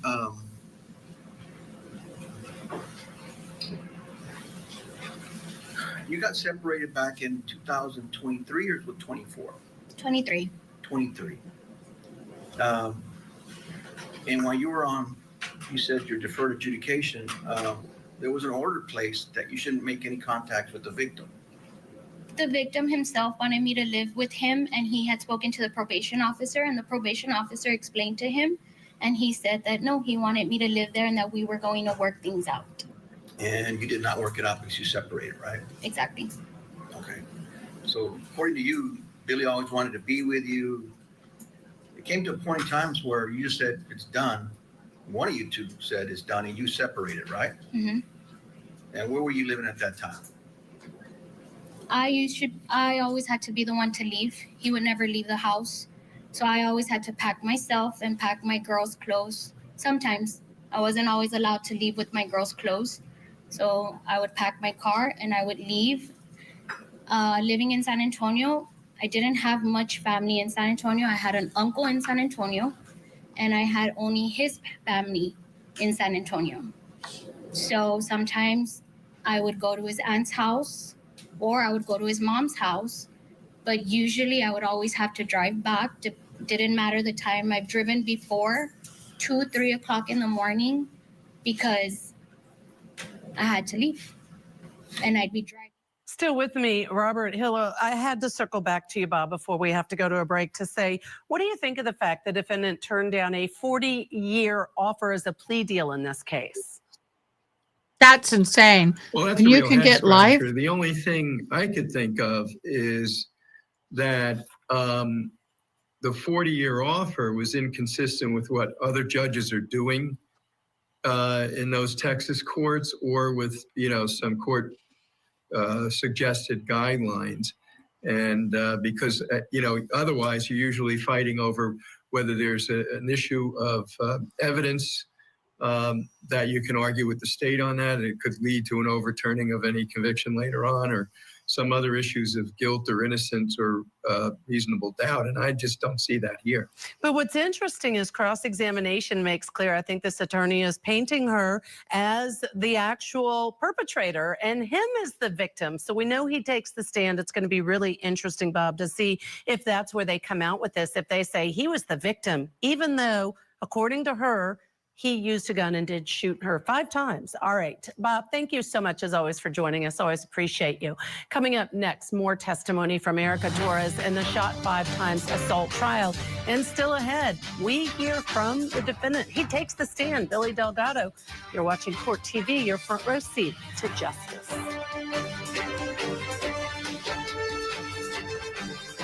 This is moving fast. If it, I'm well, this not. I got to be honest with you. This particular trial, they're cutting in and out. They're editing the testimony, so they're moving it along quickly. Today, we are bringing you testimony out of Texas in the shot 5 times assault trial. Defendant Billy Delgado is accused of shooting his estranged wife, Erica Torres, while she was arriving in her car to pick up their daughter. Delgado allegedly shot at Torres more than a dozen times, hitting her 5 times in the abdomen. Torres. My question is, how many times has her husband, his defendant, been drinking and driving with children in the car? It's one of the that's a really bad decision. That is a horrible thing to do, but that doesn't warrant her getting shot. Managed to drive herself away, but was involved in a Yep. car crash while trying to make it to the hospital. She spent months in intensive care and underwent more than 20 surgeries, but she was able to survive her injuries. In fact, she's in court testifying against Billy Delgado. So let's go back into court for more of her cross-examination by the defense. And there's been times where you've been driving at 2 or 3 in the morning and you drop him off miles away from his house, right? No, No? I dropped him off at his house one time because he didn't like the fact that I didn't want to answer a phone call. And he told me to take him back home. And I told him I was not his Uber, that I would leave him right here at the gas station. And I did. I dropped him off at the gas station. Good girl. And that was it. You're not his Uber. Is that No. what you said? That's pretty cold of you to be doing that in the middle of the night. He's a Don't you agree? 30-some-year-old. No, it's not. I'm going to object, Your Honor, as to argumentative. Argumentative as hell. I mean, you put in someone's Emily D. Baker would say argumentative as life at risk. That I dropped him off at a gas. That's a speculation, Your Honor. Yep. Overruled. Don't you think that's putting somebody at risk? Just drop I them didn't off drop at the him gas off at station. 2, 3 in the Not me. morning. If I recall, that day that I dropped him off, it was 9:40. And I know for a fact because I called his mom right after to let her know what had happened. And she said, leave him there. Is that in San Antonio or here in Laredo? Here in Laredo. Okay. And how many times did you do that? One time. Just one time. Mhm. Even though we've heard testimony, there was more than one time. I don't recall any of those other times. You didn't kick him out of the house at that hour of the night? At what I'm going to time? object, Your Honor, to relevance, Judge. Oral. I don't know what time I kicked him out the So house. You're saying you never did. Out of my home? When you're separated, you're living alone. Did you have Billy come over? Did you No. pick him up and take him over there? Somebody dropped him off and then you got in an argument and you kicked him out. Yes. I'd pick him up. He'd come over. He's supposed to use my vehicle to go look for a job. And he didn't like at the fact that I had rules in my home. It wasn't his home. It was my home. Okay, and then why did it, if he didn't find a job during the day, why did it take you so long till 2 o'clock in the morning to kick him out of the house? Because he was just arguing with me, and I told him the door's right there. If you don't want to be here, the door is right there. You can leave. And he would leave. You did not offer to give him a ride at all. No, I'm not. I have to go to work the next day. Ma'am, I saw you as you he's not a 15-year-old kid. This attorney, oh my God. Guys, guard your ears. I'm about ready to go code walked red on in, him. you're able to walk, you're able to function normally. Are you working at this time? No, I'm not. Have you filed for disability? I have been, but I have not been approved for disability. But you have filed. Yes, I have. Is there something that you can't do, type? I don't have energy. I don't process food like anybody else. So you just lack energy. I Tired. lack energy. I have PTSD. I have trauma. I am unable to drive due to the PTSD that I have. So you're at home most of the time? I am at home for right now. Yes. All right. And you're telling us that you're not going to be able you're not going to be able to work I don't know. I'm always going to be in recovery for all the injuries that I have. I don't know when I'll be able to work. My doctors at this time have told me I am unable to work. Have they told you that at a point in time you'll be able to work? They don't know. They don't know either. They don't know. They tell me they don't have a time. So there's a possibility that you will be able to work. Yes, there is. Great. Good for you, Erica. Thank you. Okay? We all hope that you do get better. What a condescending, sorry, son of a B lawyer. That attitude, that lawyer, I'm going to do it. I know some people, I'm trying not to go crazy on it, but he's pushing my buttons. You're able to have a normal life, okay? Thank you. All right. When you were separated, you were working at the time, right? Yes. And what kind of jobs did you have? I was an alternate administrator for a provider agency, and as well as data clerk for a home health agency. At the time of the shooting, those were my two jobs. Okay, before the time of the shooting, what else did you, what kind of job were you having? I was a waitress. At what place? I'm going to object, Your Honor, as to relevance, Judge. Judge, it's taking her a few seconds to answer. I just want to know what the answer is. Where is she a waitress at? What bar? Your Honor, it's not relevant, Judge. All right, I'll sustain the objection. She has a right to privacy. Okay, were other than just being waitressing at that place, were you doing something different?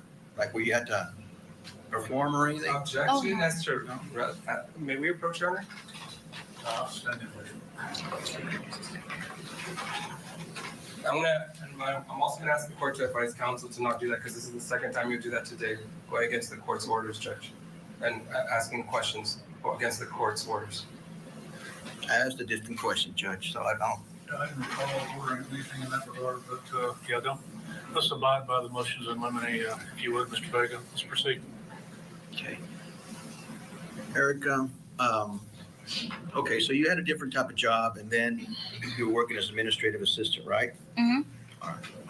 So since that last job you had, and the after the incident, there's been no more.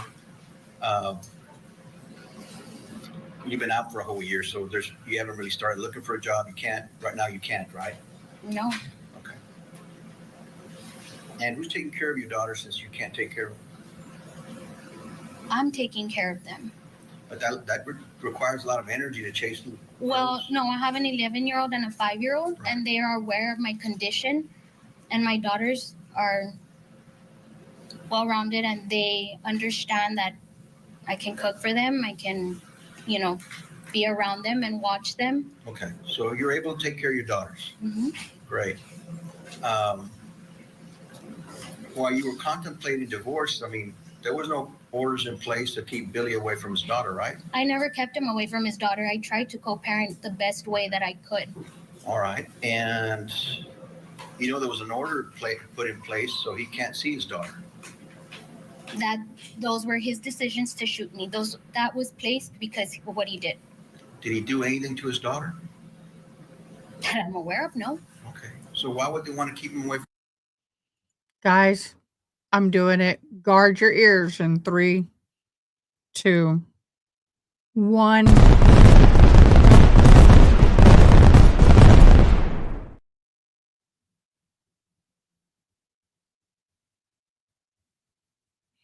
Any man who picks up anything and harms a woman, and especially the mother of the children, should not have free, unsupervised access to those kids.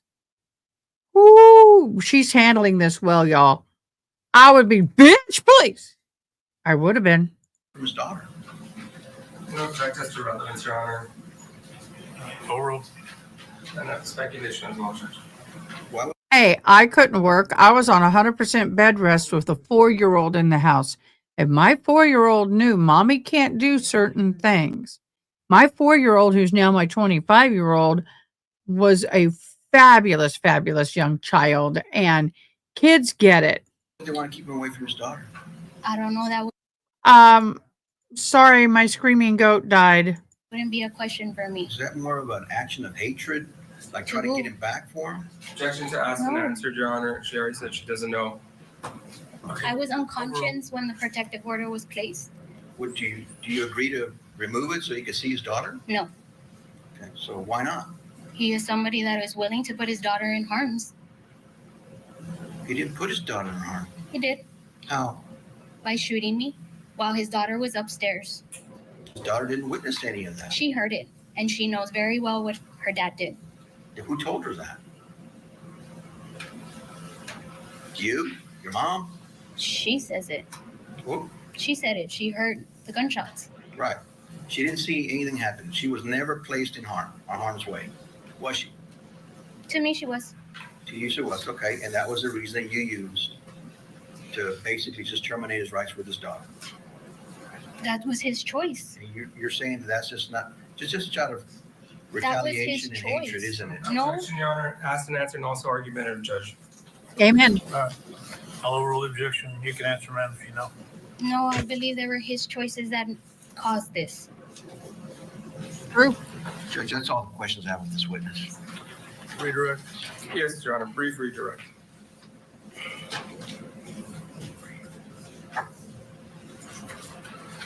Mr. Vega asked you right now, or he commented how you walked in normally. I'm showing you State's Exhibit 51 again. How is your life normal now? My life isn't normal. I do not eat meals like everybody else. I eat very small meals. I am not allowed to eat any fast food whatsoever. My digestive system is so complex that it scares me all the time because I do not know if I'm going to burst my intestine. I don't know if I ate too much. I don't know if I ate too little. I'm unable to sometimes store energy. Just the simple food that I eat, from the energy of having to process the food, I get tired. Simply tired, exhausted. You could see it in my face. My blood pressure runs low. I'm pale. I feel like I'm gonna pass out. Are you on medications at this time? Yes, I am on medication. How many medications are you on? At the moment, I am on 4 medications that I take, which are all due to, one is for my abdomen. The other 2 are for the anxiety and the depression that I have. And then I take one for whenever I have nausea. If I throw up too much. What? I'm camping this week. Yesterday, I fell and broke the wrist. I just had surgery on what the hell? How it break? What the hell? I'm yelling. I'm sorry. I'm flabbergasted. Are you going to have surgery again, Boo? I am so sorry. Oh, God. I can burst. So sorry. My incisions that I have on the inside, which would cause leakage in my abdomen and having to go to the hospital again. Do you take any medications for pain? I don't. I choose not to take medication for pain because it makes me really drowsy. So I don't take medication for pain, nor do I take any medication for my nerves, my nerve pain. So how do you feel right now? I'm in pain. I'm in pain when I walk. As I'm sitting down right now, my back is hurting really bad. I can walk, but I can only walk for a certain amount of time. I have a double compound fracture on my right foot, which is a bone not healing. It's held with screws and plates. How did you get that injury on your leg?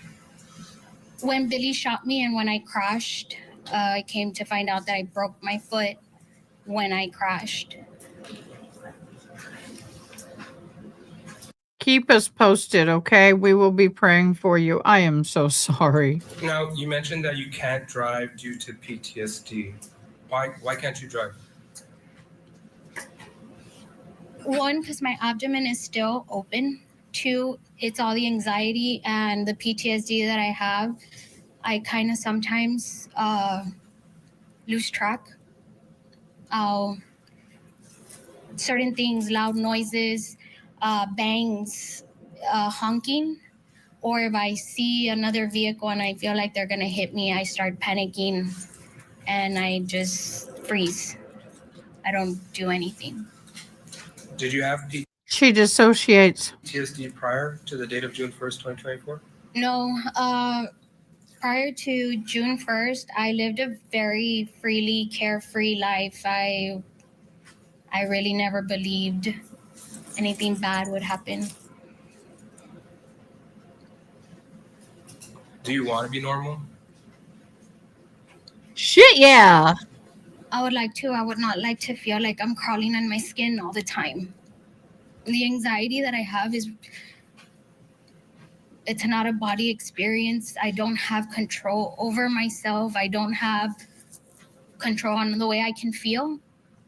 And it absolutely feels horrible due to the fact that I never had to feel this before.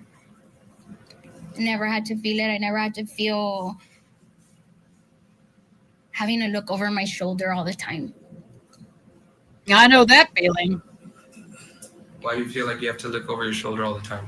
Because I don't trust anybody. I don't trust nobody that's around me all the time. And why is that? Because I trusted somebody and I trusted that they would not do something like this, and they ended up doing it. And the one person that stated that they loved me ended up being the one to do this. And who is that? Billy. We pass the witness. Yeah. You mentioned that Billy may have had a problem with alcohol. Is that right? Yes. Okay. Do you think that all the abuse that you gave him might have led to that? No, he was already, Did he get treatment for it? that I'm aware of, he did go and get some treatment for it. I know there was an incident where you know, you might have a habit. I don't know, but did you ever get treatment? No. No. Okay. That's all I have, Judge.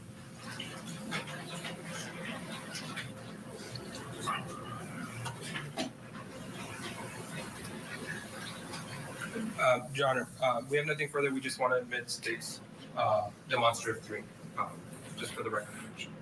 Okay. Okay, guys, here's the deal. Apparently, they were a little volatile. Apparently, they got in some spats. But it does not constitute the right for him to try to kill her. Submitted. And nothing further. You can't claim self-defense. And this is one thing I wanted to say to the lawyer. Why are you trying to set up a self-defense theory when she's driving in front of the house to pick up the kids and he's outside dumping a bunch of lead in her? That's not self-defense, boo. Now I'm going to have a little potty break. I'll be right back. For this witness, Your Honor. Okay, subject to recall, either side. Yes, subject to recall for punishment. All right. Ma'am, you've been released for the first phase of the trial, so you're welcome to leave or stay in the courtroom, whatever you want to do, but you'll be on call in the event we reach the second stage. Thank you. Thank you very much. You can step down and do what you want to do as far as staying and going.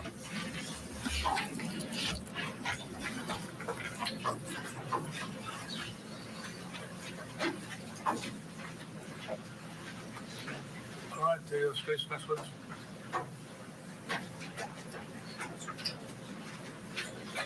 This time, Your Honor, state rest. All right, Mr. Vega. Yes, Your Honor. All right, we do need to take a break. Tell us what you think. I think the defense was really trying to and discrediting her, saying she was the one with issues, not the defendant. And guess what? When we come back, the defendant himself, Billy Delgado, takes the witness stand. He tells the jury, get this, he was raised not to put his hands on women. We'll hear what he says provoked him to shoot his ex-wife. You do not want to miss this. We'll be right back. Tonight in closing arguments, a jury decides whether or not two parents tried to kill their own daughter. We're live with the very latest as deliberations get underway. Closing arguments with Vinny Politan tonight at 8/7 Central, only on Court TV. Donna Adelson is facing charges of murder, the death of her former son-in-law. This is terrible. Now that Donna has turned into a defendant, what's next for the Adelson clan? The Matriarch Mastermind Murder Trial. Live coverage this August on Court TV.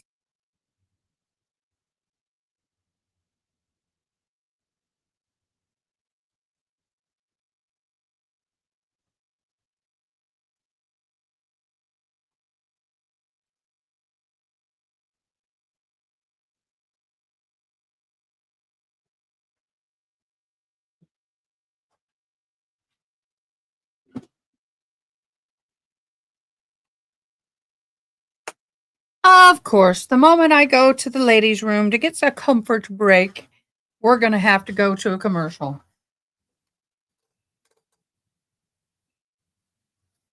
Oh, feels almost like winter in here. I don't know.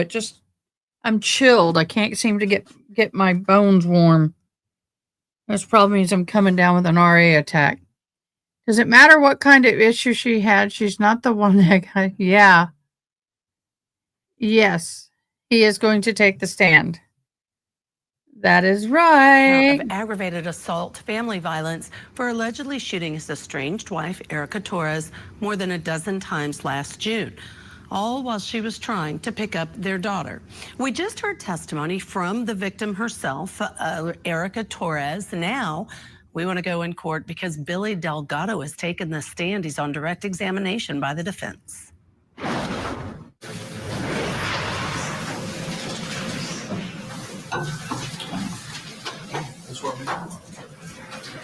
You solemnly swear the evidence of the testimony given the cause will be the truth, so help you God. Yes, sir. And your lawyers advise you on your constitutional privilege not to testify, and understanding that you agreed to waive that and testify before this jury, correct, sir? Have a seat.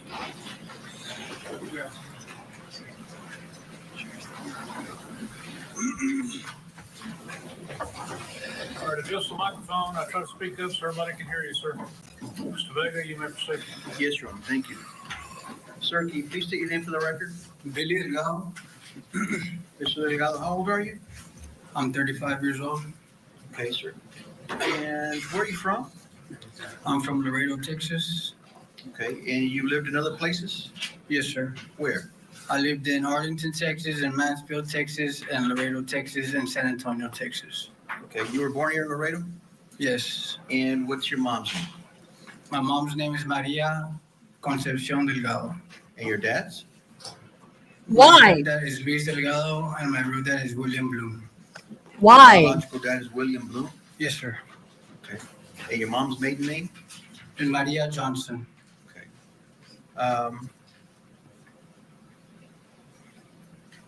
You went to I went to United High School. United High School, okay. Where else after that? I went to South Texas Vocational Institute. I became a combination welder. And when was that, sir? In 2016, I started school. In 2017, I finished and graduated in trade school as a combo welder. And you were how old at that time? I was about 27 years old, sir. Okay. And before you became a welder, were you working here?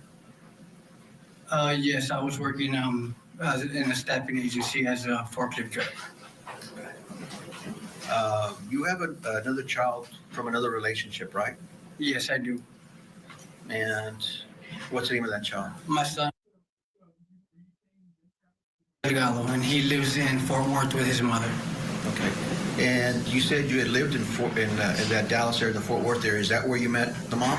Yes, sir. Okay. And how long were you with her? I was with her for about 5 years. Okay. And then you separated? Yes, sir. Okay. Do you still see your son? Yes, I see him on the summers. I get him for a whole month, and I see him when he doesn't have school for the most part. You have a good relationship with both the mom and the son? Yes, I do. Over.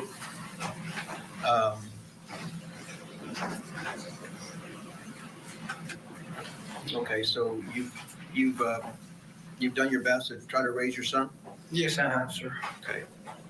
And after you left the Dallas area, you came back to Laredo? I moved to San Antonio, and I started going to trade school, sir. Okay. And then you moved back to Laredo? When I finished trade school, I moved to Mansfield, Texas to start working in the industry as a welder. All right. And where does Erica Torres come into play? I was living in Arlington, Texas, and Miss Torres had DM'd me, and we linked up, and she went to go live with me in Arlington, Texas. Oh, okay. I always thought you guys met reunited here. But so she went up to Arlington after she messaged you? Yes, sir. Okay. And how long did you live in Arlington? I would say about a year at the most, if that. Okay. And then you moved?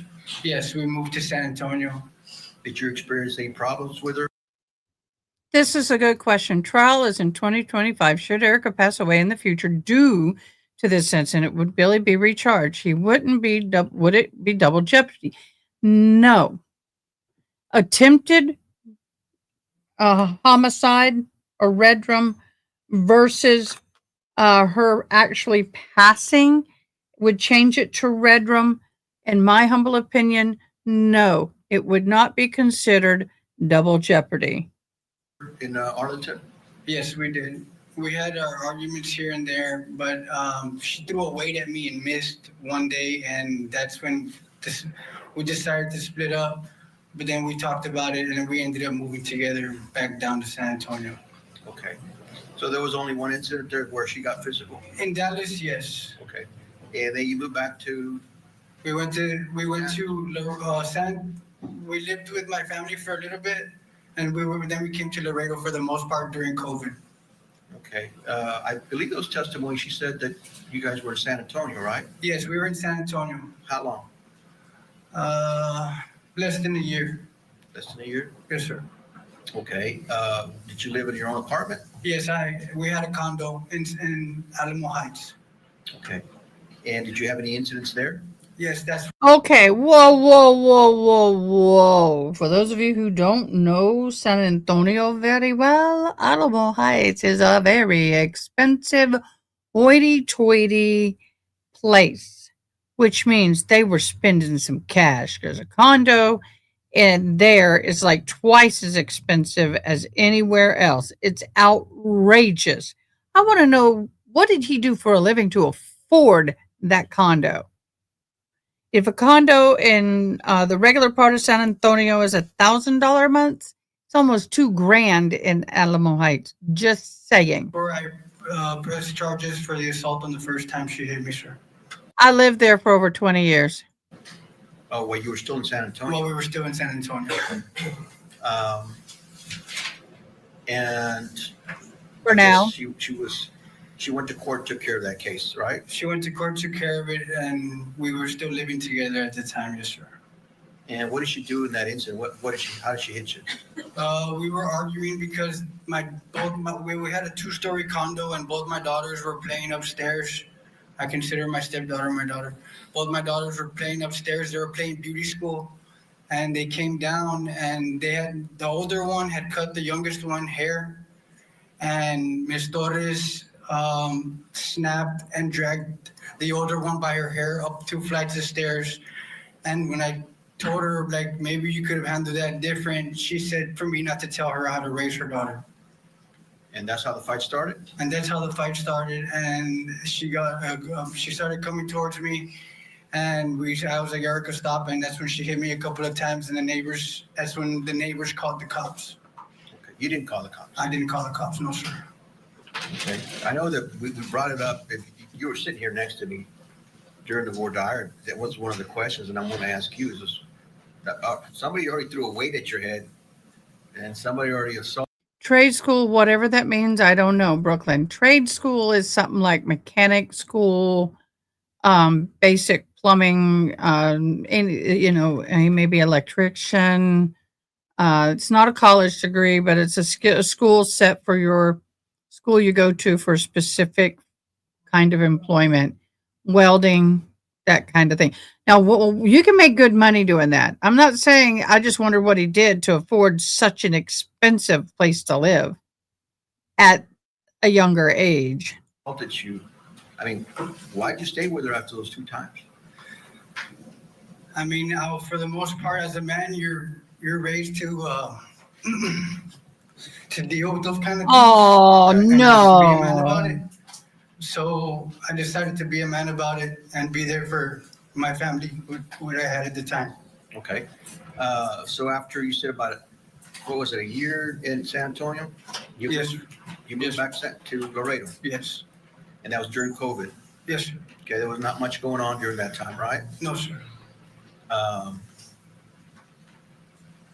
I think she said you weren't working at all. You didn't have a job. No, I was getting unemployment. Okay. So you were receiving some So how can you live in that kind of apartment or condo on unemployment? type of funds? Yes, sir. Did any incidents happen after that?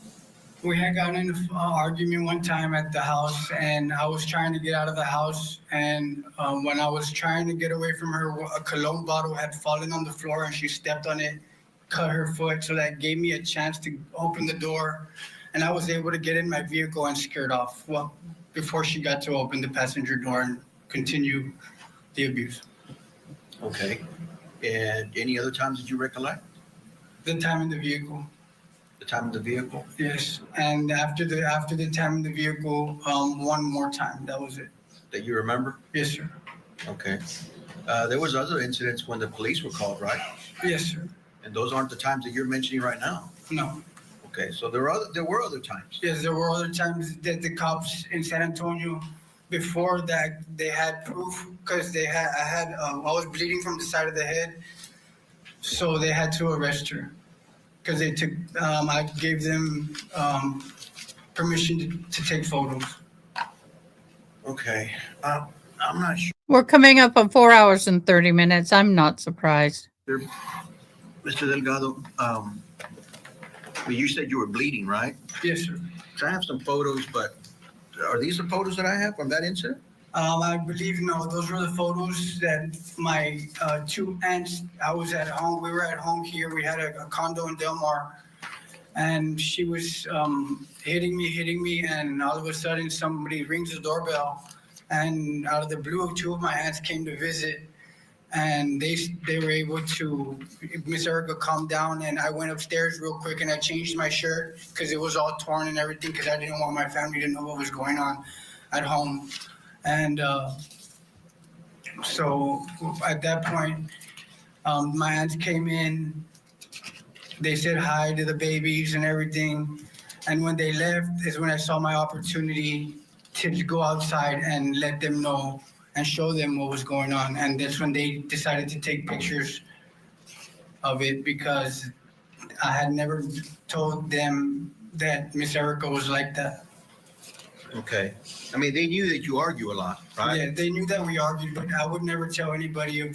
I think it was like the Sarah Boone situation. Both of them were toxic. Both of them had their issues. But I tell you what, I had a neighbor kind of like this couple, but the thing is this. The man thought that he could throw his ass around. The man thought he could shove her around. The man even thought that he could smack her. And that woman would light his ass a new one. Self-defense. Now, they should have separated and gone their own different ways, but they arrested both of them for domestic violence, and I ended up testifying in the trial, and I made it very clear because I could see my living room window, could see into her living room window. We were cross neighbors. And I also was at their house when he started. He was in the kitchen and he walked in and he grabbed her hair and jerked her head back and said, "You say that shit again, bitch, I'm going to freaking beat your ass." And she turned, because he had her hair and he was really arching her back. And she turned around and cold cocked the snot out of him. And luckily, they dropped the charges against her because in that incident, he did aggress her. So I'm just saying none of us will ever know. But it's very possible that he started it and she finished it. But she got in trouble because she finished it. The times that she would put her hands on me. Okay. A lot of these were they just scratches and slaps? Sorry, he's not telling the courts what he did to instigate this. So were they serious? There were scratches, slaps, and punches, all a mix of everything. Okay. Did you ever brandish a weapon? Never. Try to shoot her? No, sir. Okay. Except yeah. We saw the video. Yes, sir. Right. Okay. And we'll get to that. Okay, Mr. Delgado? Yes, sir. But Let's bring in trial attorney Gene Rossi. It's always great to have you, my friend. Listen, Gene, here's what bothered me, that he talks about her being physical and him bleeding from the head, being arrested, and the neighbors calling the police on a different instance. However, he said, I decided to be a man about it. I decided to be a man about it, yet how is he going to defend her allegations that he shot her later? Well, that's a foolish consistency is a hobgoblin of simple minds, Judge Ashley. I love that quote. That's a problem. Oh, yes. Ralph Waldo Emerson. Judge, here's the problem with this defense. And when you put a defendant on, and I've done it twice actually, and it either goes very well or it can be a train wreck. What he's doing is he's blaming his actions on her being physical with him. And that is inconsistent with him pointing a gun and shooting over 10 rounds, 5 into her abdomen, all because he's concerned and angry about their relationship with her daughter. The second thing I want to say is when a defendant takes a stand, the concept of you only get one chance at a first impression kicks in. The first few minutes of his testimony, he's essentially blaming the victim. He could have gotten to that point later on. I don't know if I like the structure of this direct examination because he's trying to make himself the victim by saying, I was a man, I stood there and I took it. Now, I don't know if the jury is going to like that. Third point I want to make, Judge, is his demeanor. He's not looking at the jury at all. And you don't have to stare at the jury. Amber Heard in the Johnny Depp case was staring at the jury after every answer. You can't do that. But it seems like he's a little bit afraid of looking the jury in the eye. And that may be a problem in the eyes, no pun intended, in the views of some jurors. My friend, this is why I love having you on, Gene, because you know how to try a case. And those things like not looking at the jury, if I were on the jury, I'd be like, look at me. Are you telling the truth? I can't tell. I can't assess. And I personally am not yet buying his approach to his testimony. We'll see what else he has to say. Stay with me, Gene. We have to take a break. When we come back, of course, we're going to bring you his testimony in its entirety. We hit the pause button. Okay, just letting you know. Okay, so they're going to do the entire testimony, but just letting you know we're at 4 hours, 30 minutes, and 59 seconds. 4 hours, 31 minutes. Yes, I'm beating on my head again. I'm hoping to get it done in 2 days. Well, not today, by tomorrow. And then I've got to bead the hat band, and then I'm going to put a special low layer of beads around on the upper and on the lower. I'm really decking this thing out. This is one that I keep for myself. I'm not going to sell it. I miss my other hat, but that's okay. I'll make another one just like it. Ranged wife 5 times in the abdomen as she approached in her car to pick up their daughter. The victim in this case, Erica Torres, survived her injuries and was testifying against her ex-husband. We brought you that testimony. Well, up next on the stand, Billy Delgado, and we want to get you right back in where we left off, direct examination by the defense. We have assaults after assault, after assault, after assault, after assault. You could have lost your cool in between any of those assaults and shot her, right? Yes, sir, but I wasn't raised to hit women. Okay. Or you could have punched her out. Yes, easily, but I don't put my hands on women. Okay. So when did you purchase this weapon? The weapon that I purchased was after July of 2023. When the incident happened, I pressed charges, and one of her brothers had just gotten out of prison, so I was kind of concerned for my safety. Okay. Did anybody make threats against you? It's happened before to where I've been threatened by her mother and her brother, yes.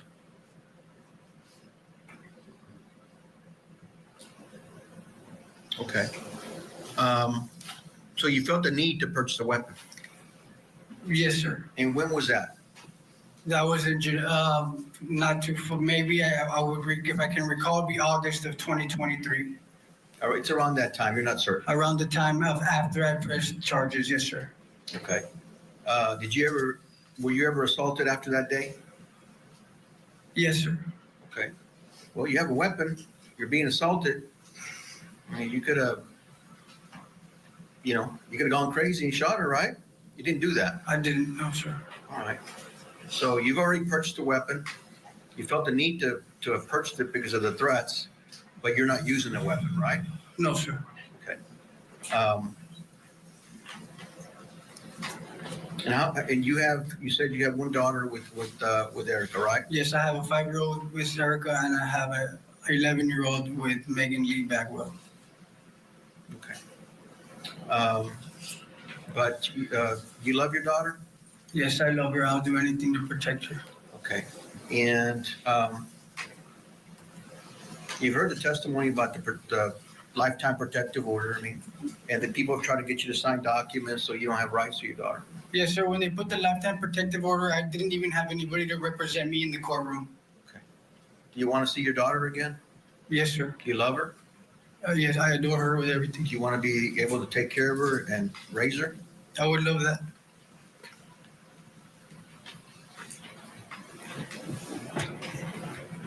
All right, sir. Now we're talking about a point in time here, and everybody saw the video. I don't think we needed that. Do we need that test done, Billy, with gun residue on your hands to determine who shot? No, sir. Okay. Okay. So the whole issue here, Mr. Delgado, is. What do you mean? Do you need it? It's too late to do it, dude. That was one of the most stupidest questions I think I've heard a lawyer ask in quite a long time. Whether, why'd you shoot Erica Torres? Okay. So let me ask you a few questions regarding that. Okay. Yes, sir. Before we head to break, we have a quick programming note. The lead attorney for Sean Diddy Combs is speaking out, talking to Court TV about his client's new motion for bond and why he should be free. Does he hope to return to music? I don't know that he's thought that far ahead. The phrase he uses with me, and I can share it because he said that I could, is he says he feels he has more to give. And I expect big things out of him. But I think we need to let him have a little transition, have some downtime. I just spoke to him an hour ago. I said, I'm not going to rest until you feel the hot August sun on your neck. That is Mark Agnifilo talking to our own Julie Grant about what he wishes the public could have seen from the trial and what's next for Diddy. You don't want to miss this. See the entire interview with Julie Grant tomorrow morning at 8 a.m. on Opening Statements. We'll be right back after this quick break. Tonight in closing arguments, a jury decides whether or not two parents tried to kill their own daughter. We're live with the very latest as deliberations get underway. Closing arguments with Vinny Politan tonight at 8/7 Central, only on Court TV. These are the cases that captivated the world. Couldn't keep my life straight. They were killed by their own children. That challenged the legal system and ourselves. Court TV, legendary trials.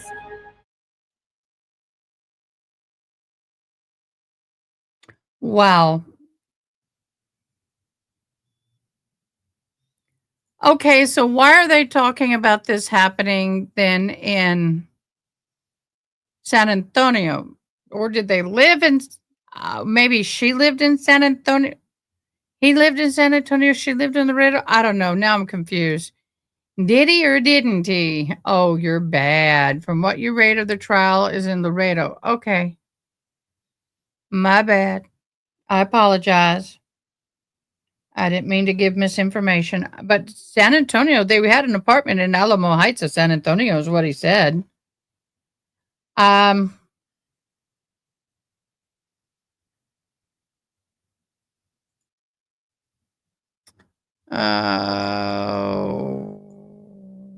all confused. Want to see Against something? Billy. And that's Billy something Delgado. you shouldn't be.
Okay, so the shooting in the Texas versus Billy Delgado trial occurred in Laredo.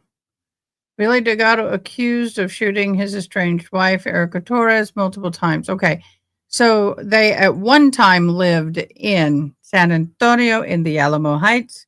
And then at the time of the shooting, it was in Laredo, not Nueva Laredo, Laredo, in regular Laredo.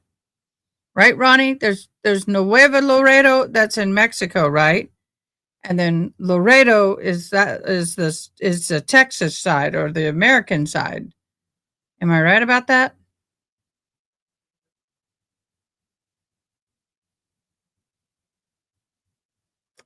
I guess. I know that there's a regular Laredo and then there's a Nueva Laredo.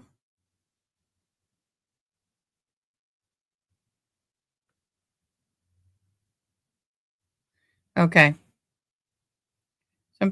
Someone asked me that a while back, and I wanted to make sure I gave him the right answer. Now back to the Court TV, can you learn to use a fade in as you do the fade out? That's no fade in. That's a punch in the eardrums. A 5-time shot assault trial in Laredo, Texas. Yep. Defendant Billy Delgado is charged with shooting his estranged wife, Erica Torres, 5 times. Despite her injuries, Torres managed to drive away from the scene, but was then involved in a 3-car crash while driving herself to the hospital. She spent months in intensive care, underwent more than 24 surgeries, and spent almost 1 year in the hospital. Let's get you back into the courtroom now. We're listening to the defendant himself. He chose to speak. He is explaining why he shot his estranged wife. Your stepdaughter. Yes. Were there any allegations concerning abuse with her? Yes, there was. And what about Can I object to relevance, Your Honor? This is about the stepdaughter. It goes to our defense judge. Well, I think it was already discussed to some extent, so I'm going to overrule the objection. Go ahead. Okay. She has a stepdaughter, right? I mean, she has a daughter, your stepdaughter. Yes. Okay. Was there ever an incident of abuse? Yes. And what happened according to you? We were living in San Antonio, and Mrs. Torres' family came to visit, and the next day my stepdaughter had what it looked like somebody had hit her in the lip, and she had like a bruise on her neck, and it happened to be Hickey, sir. Okay. And how did you determine what happened? Well, we asked, Miss Torres, of course, because I'm not her father, so I'm not allowed to handle those kind of situations. Miss Torres called her father, and they handled that between them. Object to hearsay, Judge. Okay, you were present when this happened? I was present when this happened, yes. Okay, so they handled the situation. Don't repeat what anybody else said, but you're welcome to tell us what you saw or didn't. Will you wait for the judge to make a ruling before you continue on? Okay, so don't repeat what somebody said, just what you saw, okay? Yes, sir. So they handled the situation how? From what I know, they put her youngest sister in counseling, from what I know. Okay, so Erica's younger sister was the perpetrator in that case. Yes, sir. Okay. Now we move. Oh my gosh, thank you for joining us. Tell us where you come from. You don't have to give exact city, but state or country. Thank you so much for coming in and joining us. And you are welcome here, and you're welcome to join the conversation. Forward. You already have that in your mind, right? Yes, sir. There's already been an incident where those hickeys and by the younger sister, according to you. Yes, sir. That's already logged in your brain. Okay, then we move forward now. And take us back to your apartment to the day of the shooting.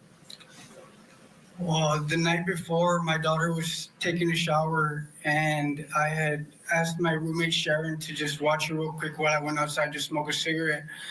And when I came back inside, I went into the bathroom, and I really didn't say anything. I just wanted to peek on her because my daughter was really quiet, and usually she's jumping around the shower.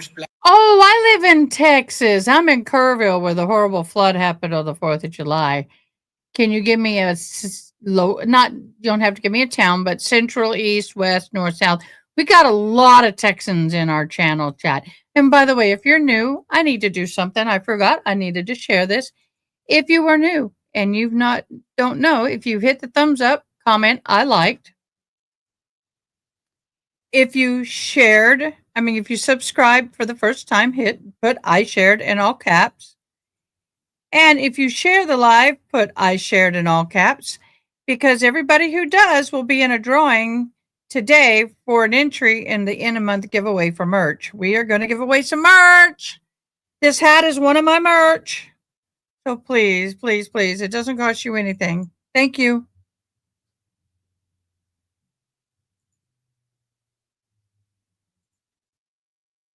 Flashing and stuff. So I kind of peeked in the shower, and she was what looked like she was playing with the vaginal area of a Barbie. Okay, and that concern you? Yes. I kind of I reacted in the sense to where I kind of, what are you doing? Yelled, got loud a little bit. And the Barbie went flying out of her hand. So I calmed down and I let her finish taking her a bath. And I took her to the room, changed her, put a cartoon on for she can, calm down because she was crying. And after that, that's when I started asking her, where did she learn to touch a Barbie in those areas? And the response? Her response was she kind of just tried to change the subject. She tried to just, my daughter's very smart little girl. She just kind of changed the subject, and so I started asking her. I started with my family. I started asking her who has been touching. She had to have learned from touching the Barbie. Where did she learn that from? I started naming family members of mine because my daughter's always bouncing around with my family and Miss Doris's family. And I started with my family, started going down the list of people, asking her, was it this person who touched you? She started saying, no, Daddy, it wasn't that person. And I went down the list. She said, no, no, no. And then I went over to Miss Doris's family. I started going down the list of people. And when I got to Mr. Louis Doris's name is when she kind of started crying and held me and told me that. Here come the tears. Here come the tears. By the way, everybody, thank you so much for joining. For those of you who don't know, I'm Ada K. Brown. I am your host. I am deaf without hearing aids. I have very special ears that I wear to be able to hear, and I read the closed caption. If you see me looking up here or off to the side, I have the captioning big enough to where I can see it. I'm also a little bit on the dyslexic side, so we have fun with misspelled words. But all that said, I'm just so glad you're here. We are a fairly new channel. We just hit our first year anniversary. So your presence here blesses me greatly, and I thank you so much for joining us today. Hopefully you'll come back. Touches her titi. Okay. And who is Louis Torres? Erica's brother. Okay.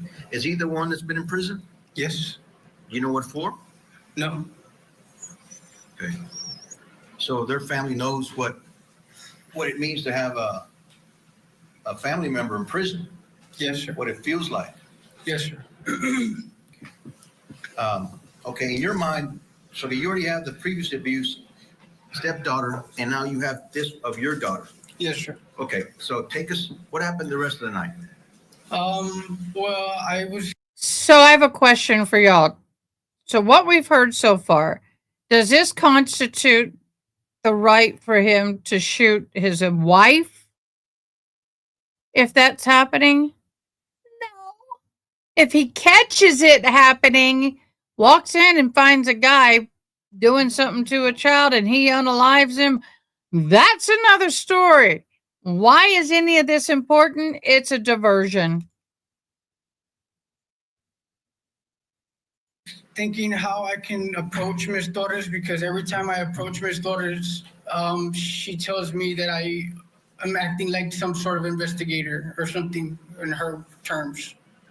Because 2 weeks prior to that happening, she had came to drop off my daughter, and my daughter had a big knot on her head, and she said that it happened at school. And when I told her that I was going to go to school and get the incident report, she freaked out and said, "Oh, you're always acting like an investigator. Why do you have to do that?" And I never got the paperwork from the school.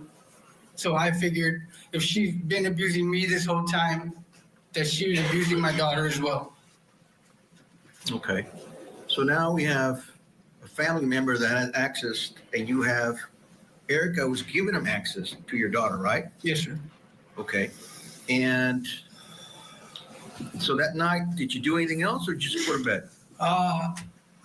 I put my daughter to bed, and I got as much rest as I could, thinking about how I was going to approach Ms. Torres. Okay.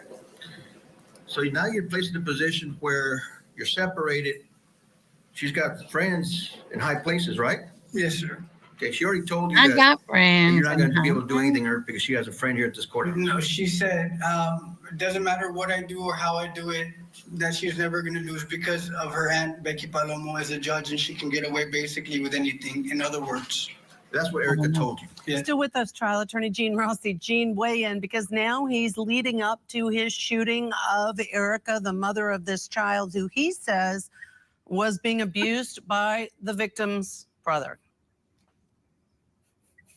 Okay, if that is a case,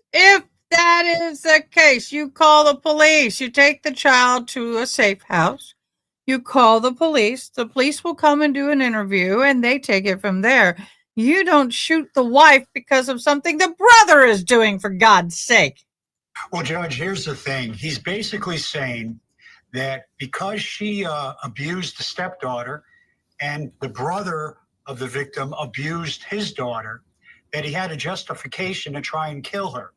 If I were doing a cross-examination, Judge, I would focus on one comment he made at the beginning where he says, "I don't hit or put my hands on women."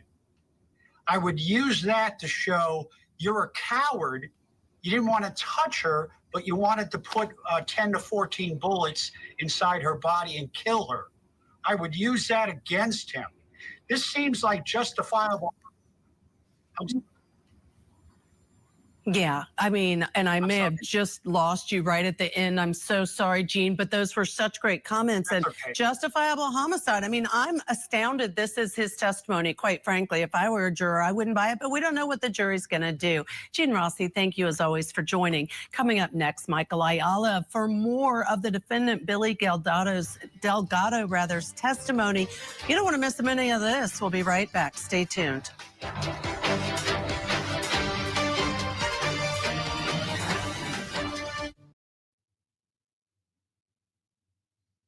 Oh, one of you just asked, what am I doing? I'm Native American. I do a lot of Native American bead work, but right now I do these, and I got errands that as soon as her hat comes in, I'll be doing hers. But I am beading a George Strait Stetson cowboy hat. So there you go. I'm beading a hat. I'm keeping this one. I'm going to put a lot of work into this one. Yeah, he should have.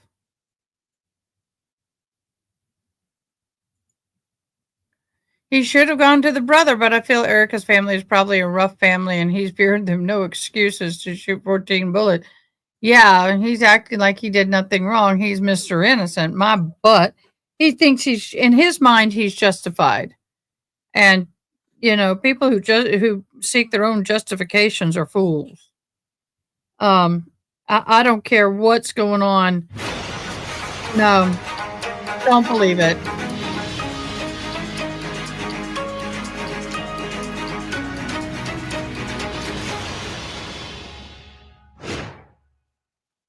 I cannot say how he looked while he was walking because everything happened so fast. I heard 3 bangs on my windshield as I was going, and the only thing I remember seeing is literally his hand as I turned to the side as I was passing him, and just hearing gunshot after gunshot after gunshot. I came to a realization that I got shot because I felt like I couldn't breathe. I kept trying to gasp for air, and as I was gasping for air, I felt like something was tying around my waist so tight. Like I look down to see my abdomen and I just see red on my dress. Welcome back to Court TV Live. I'm Michael Ayala. And I'm Judge Ashley Wilcott. The victim takes the stand and the shot 5 times. What do you mean what happened in the car? He was standing outside the car. She drove up to his house to pick up her daughter, and he shot at her and she kept going. Assault trial in Texas. We'll have more on that in just a moment. First, we're in verdict watch in the attempted honor killing trial of Ihsan Zahraa Ali out of Washington State. The jury began deliberating around noon Eastern time, and they have now been at it for almost exactly 5 hours. They will decide if the Alis are guilty of first and second degree assault and second degree attempted murder after attacking their 17-year-old daughter Fatima outside of her former high school last October. Now, the incident was captured on multiple videos and shows Ihsan Ali punching Fatima's boyfriend and then grabbing her and taking her to the ground. Now, witnesses testified that Fatima's eyes rolled back in her head and that her body went limp when her father had her in that chokehold. Now, Fatima also testified that she thought she was going to die when she was in that position. We'll continue to monitor those deliberations and bring you the verdict or any questions from that jury as soon as it comes down. And right now, we want to head back to Texas for day 2 of testimony in the shot 5 times assault trial of Billy Delgado. He is charged with aggravated assault for allegedly shooting his ex-wife, Erica Torres, 5 times back in June of last year. It happened after she met up with him to get their daughter, but it turns out he did not have the child with him. Torres managed to get away, but crashed while trying to drive to the hospital. Today, she took the stand and testified about their tumultuous relationship and the day that she was shot. After that, the state rested. And then the defense began its case. Yes, Billy Delgado, decided to testify. Right now, we want to go back into court. We hit the pause button so nobody misses a word of this testimony. Can't wait to hear what viewers think of this. Let's go back in for more of the direct examination by the defense. Is up to somebody else, not her. Yes, sir. Okay, but that's what she told you. Yes, sir. All right. So you have all these thoughts in your head. There's no way out because you're not going to get help here, according to you, right? Yes, I pressed charges multiple times. I did the report in the vehicle. She got seriously bodily injury, 2 counts of child endangerment, and nothing ever happened to her. Okay. Anything else? As in what? Okay. So you have all these. All these things are going around in your head, right? All the previous abuse and stuff like that. You're not able to get a whole lot of sleep that night, right? Yes, sir. So what happens in the morning? So the following day, we wake up. I made my daughter pancakes as well for my roommate. I made breakfast, and I was thinking about how I was going to approach it. So I decided I would call Miss Torres. And so when I called her and I told her I needed to talk to her, something was going on with my daughter, she says, "Oh, there's always something going around with my daughter. That's why I never give it to you, because you're always investigating her," and hung up the phone. Or she said, "I'm on my way," and she hung up the phone. Did she threaten you by you're never going to see your daughter again? Yes, and somewhere in there. Excuse me, objection leading. What the lawyer should be doing is not, did she threaten to, no. What did she say next? Did she make any threats? If so, what kind were the threats? She make any threats? Nope. Okay. Oh my God, we ended exactly on 5 hours, 0 seconds. Oh, I couldn't have planned that any better. But the way he is, why are they not objecting in the leading of the questioning? She says, "This is why I never let you have the baby." And I figured that she's never going to let me see the baby again. 4:30. If I tell her that. Okay. So her brother was bonded 4:30 their time, which is 6:30 my time. with my daughter. So at this point, your whole world is crashing in. I mean, you got an abuse on your daughter. You have no way to help her. Yes, sir. She's already threatened to take your daughter away. You're not going to be able to see her. What was the objections? I didn't hear. Beading. Okay. So what do you have in your mind going into this? Well, after I told her that and she hung up the phone, I guess she wasn't too far, and I snapped. It's when I completely lost. I figure I lost my temper. I blacked out and I unloaded my weapon on Miss Torres. Okay. But you have, I mean, you're trying to defend your daughter from being sexually assaulted, right? Yes, sir. Okay. Is that what you're doing? Yes, sir. Okay. I didn't know what was going to happen to her if I let her go with her mother, because her mother's an abusive woman, and what if she would have done something to my daughter? Okay. For telling me that what happens at her home. And this weapon, it wasn't an illegal weapon, right? No, sir. I don't have a prior record. I have a DWI in 2011. That's about it. That's why I was able to own a weapon. Okay. You don't have a felony. You've never been convicted of a felony in this state or any other state. I've only been convicted. Have you been convicted of a felony in this state or any other state? No, sir. I've only been convicted once in 2011 for a DWI. Okay. And how old were you? I was 22. Hey, you're pissing and moaning. Your lawyer's pissing and moaning about her getting a DUI. And you got a DWI? Really? 22, if I'm not mistaken. Okay. And okay, so you're able to carry a weapon. You're able to have a weapon. Is that Yes, correct? sir. All right.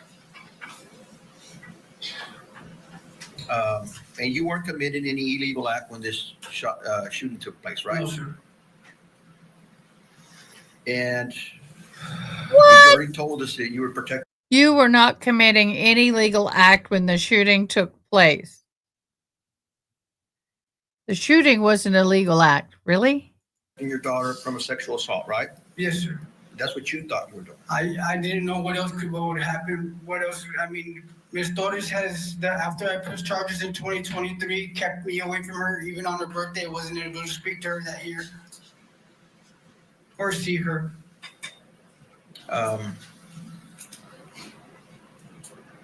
Okay. I haven't seen my daughter for her birthday since 2023. 2022 was the last time I saw my daughter for her birthday. Okay.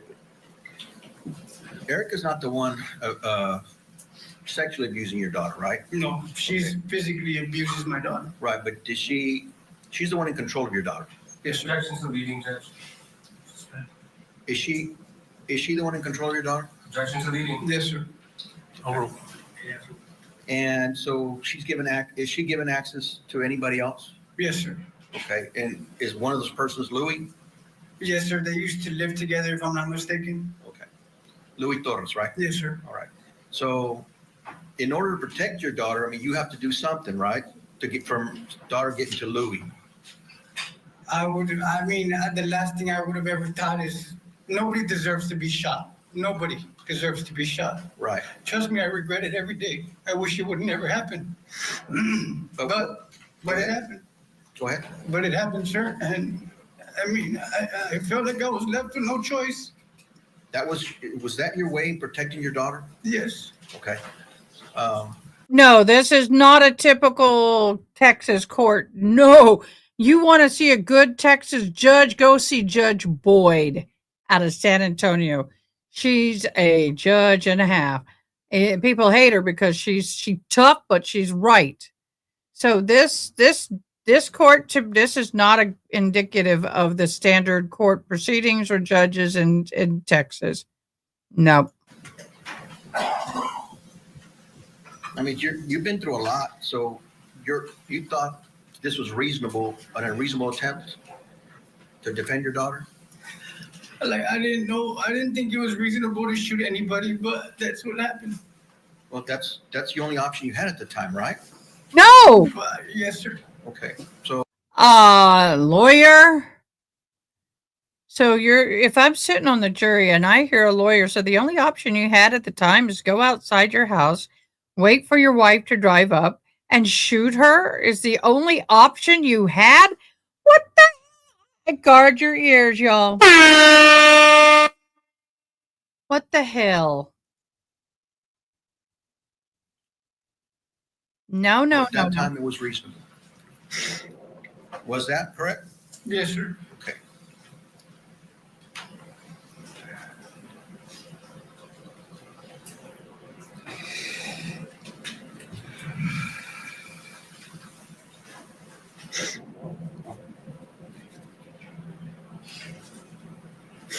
You would have better luck with this story if you had shot the brother that you believed was sexually assaulting your daughter.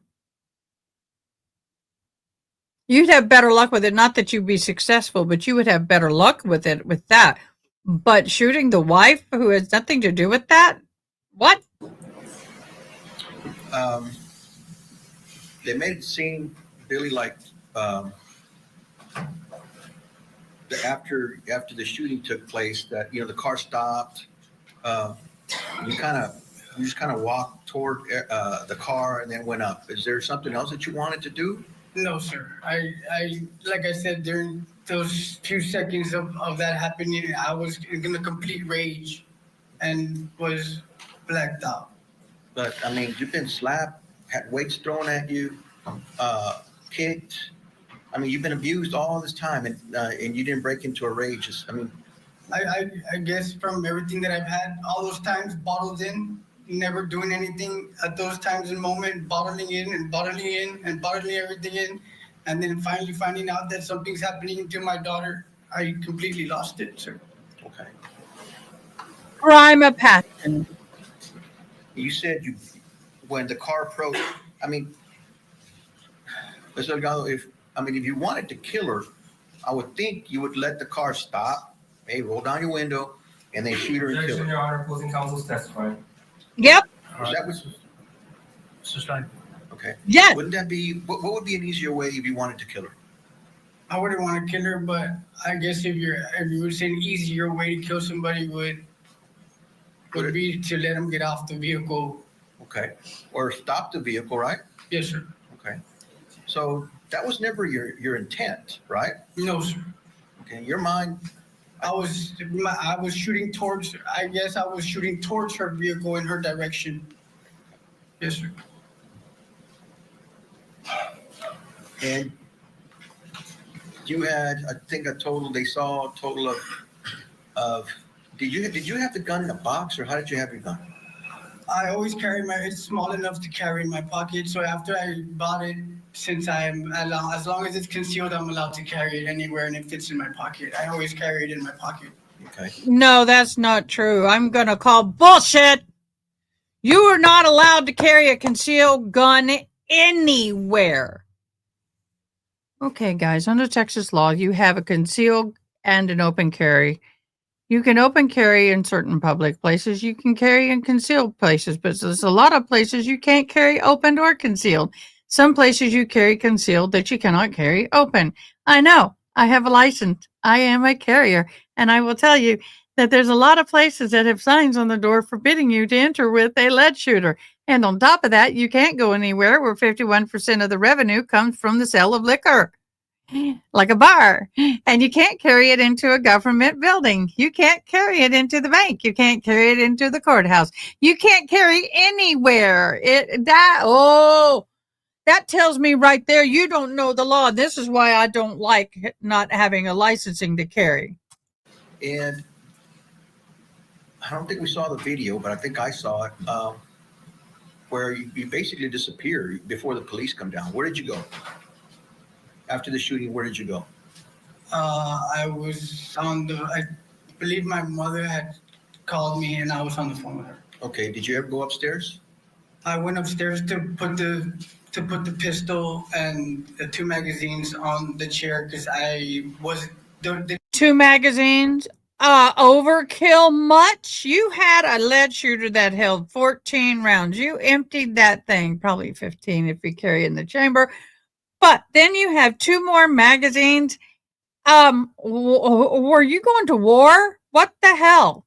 Didn't know how the police were going to respond when. Wait, they stopped the time clock. Do we have a verdict? You didn't want to have any. He doesn't think anybody is ever going to look at. It proved beyond a reasonable doubt that this guy Do we have a potential verdict? The clock has stopped. was a pretty crappy husband. He cheated on his wife constantly. They proved beyond a reasonable doubt that he was not faithful. They proved. But this idea that somehow this was some sort of motive was nothing No.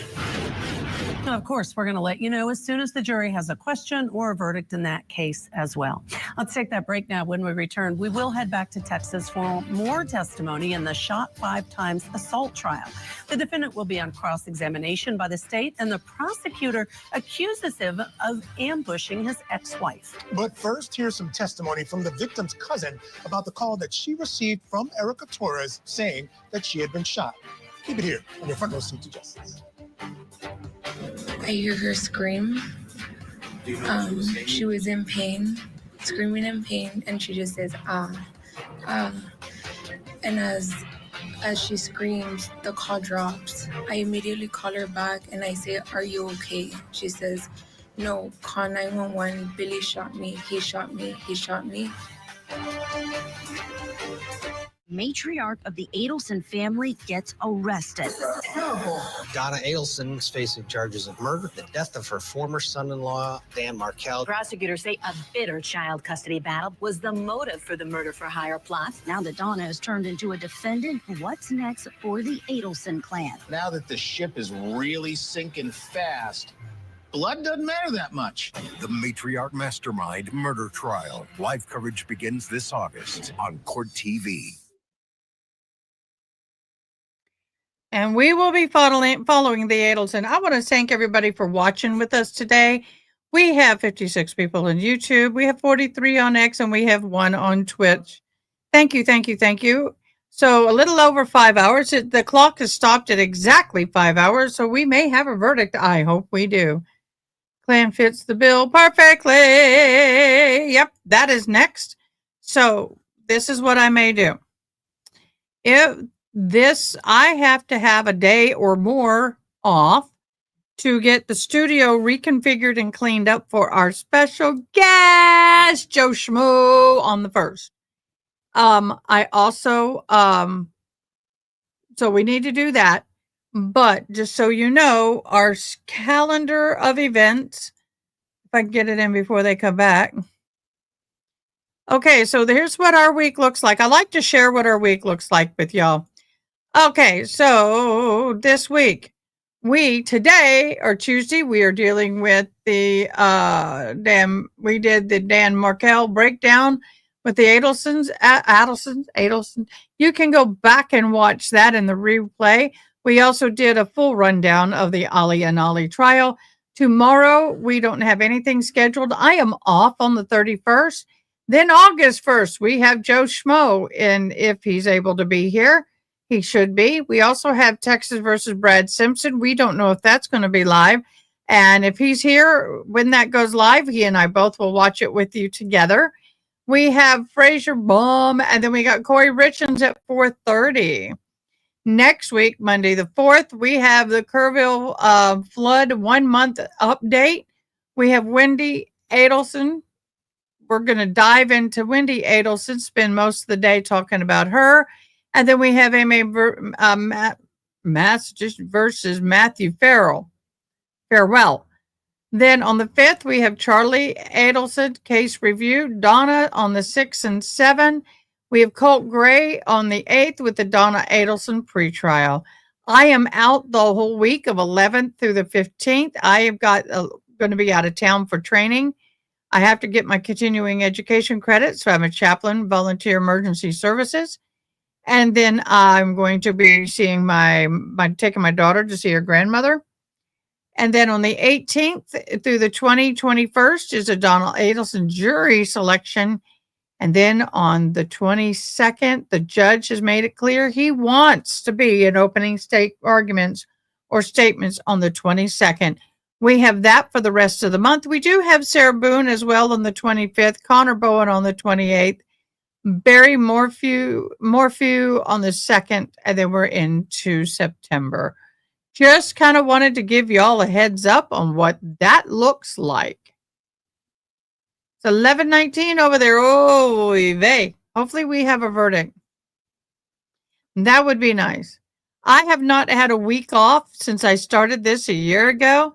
So it'll be nice. I got to be in training, and it's going to be 30 hours in 3 days. So it's going to be long days of training.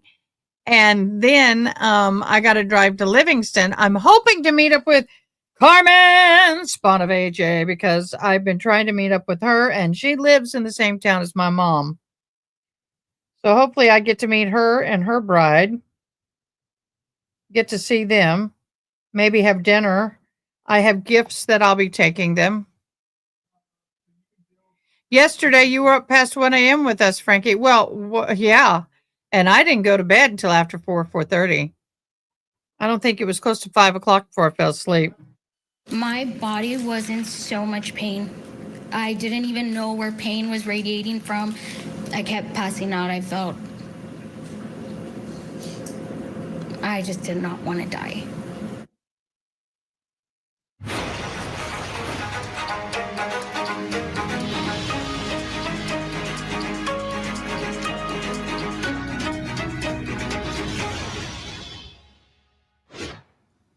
Welcome back to Court TV Live. I'm Ashley Wilcott here with Michael Ayala. Thank you so much for being with us. I just want to mention on the case out of Washington State in which the jury has been deliberating, they went for a walk. We understand now as they consider the fate of Ihsan and Zahraa Ali, they are back at deliberating. So the clock is running again at a little past 5 hours. Yeah, back working away on that case. Could be a while. All right, let's head back to court now for more testimony in the shot 5 times assault trial of Billy Delgado. Now he's testifying in his own defense, and now he's facing cross-examination by the state.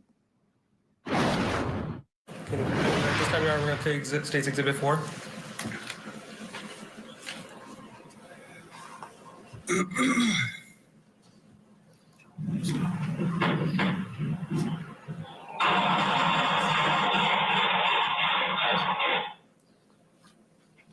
Mr. Delgado, you ambushed Erica that day, right? No, sir. No, it's a.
Hold on. It glitched.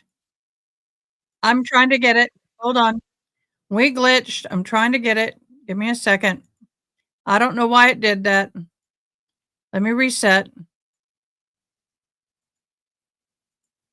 I don't know what happened. I'm resetting. There you go.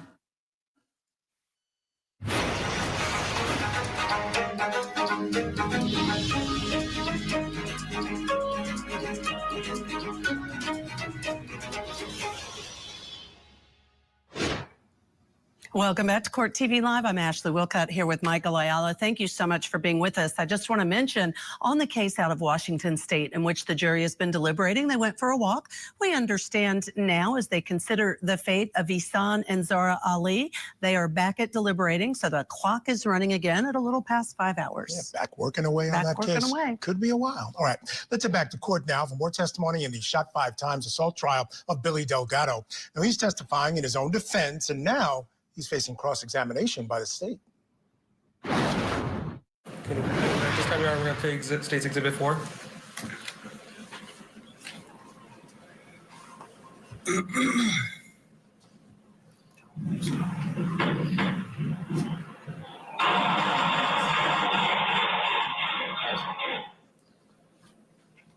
Mr. Delgado, you ambushed Erica that day, right? No, sir. No, it's a yes or no question. You ambushed Erica that day? No.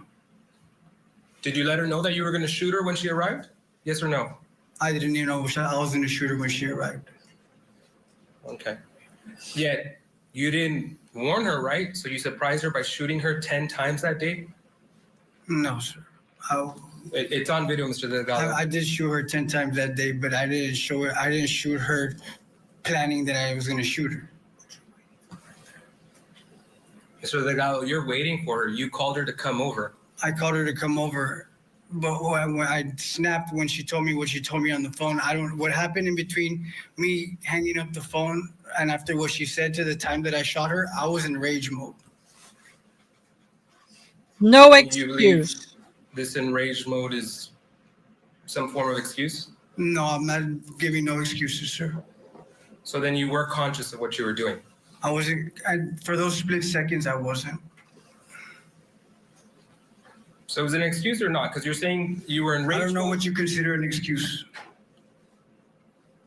You intentionally called Erica over. Yes. Correct? But that's not what you said. You said, if I considered it an excuse, I don't know what you consider an excuse, sir. Mr. Delgado, let me break it down for you. You called Erica Torres over the date of June 1st, 2024 to your apartment, correct? Yes. You told her, get here now, correct? No. You told her, come over to the apartment? No. What did you tell her? I told her that I needed to speak to her. I needed to come to the house because I needed to speak with her. And that's when she made those remarks as in, this is why I never give you the baby. Okay. So yes, I guess you would say I did tell her to come to the house. Thank you. Now, but not intending to shoot her. Objection, Your Honor, non-responsive. Now, when she's coming over, you met Erica with bullets, correct? Shooting at her? You would agree with that?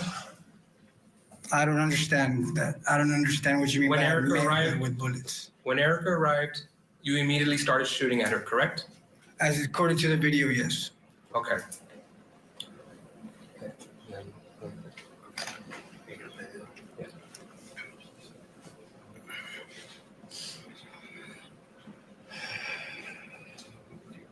Yeah, at this time we're going to publish State's Exhibit 5.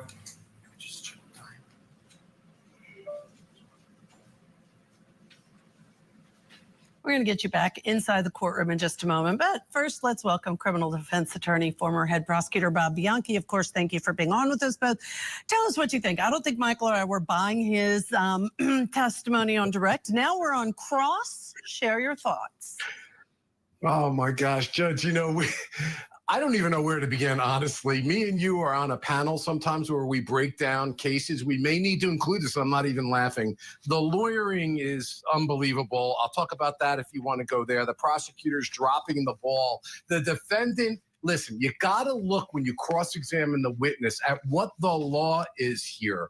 In order to meet the burden to take it out of the mental state of a purposeful or knowing or intentional act, you have to show that there was passion provocation. That's what the defense is trying to establish here. In order to meet that extremely high burden, you have to show that there was a provocation, that the provocation of a reasonable person would have been impassioned, and that a reasonable person objectively and subjectively would have responded because they weren't able to think, and that they also did not have an opportunity to cool off or deliberate. And this whole thing that he's talking about in his direct testimonies, you could see the lawyer was struggling. I felt bad for the guy. He was literally trying to lead him down the primrose path, and when the prosecutor was letting him lead, it was because the lawyer was saying, well, you did it because you were upset and you were enraged or whatever, and he kept talking about the previous instances, and the law is clear. If this was something from before where you had a chance to be able to calm down and deliberate, that's not passion provocation. So my first point, I can go on and on, but my first point is that the direct examination was horrible for the defendant, horrible. The prosecution could have gotten up and said, you know what, Judge, I have no questions. Ladies and gentlemen, when you listen to the law at the end of the case, this did not meet the definition of passion provocation. Instead, the prosecutor's taking it, instead of repeating his statements, he's trying to spar with him. The only thing I have to say, though, as a witness, this guy's an angry guy. So while I don't think the prosecutor is doing a good job in scoring points in terms of passion provocation, it is demonstrating to the jury he's got a short fuse. And the argument goes, if he's like that here in front of you, what do you think he's like when he's got a gun in his hand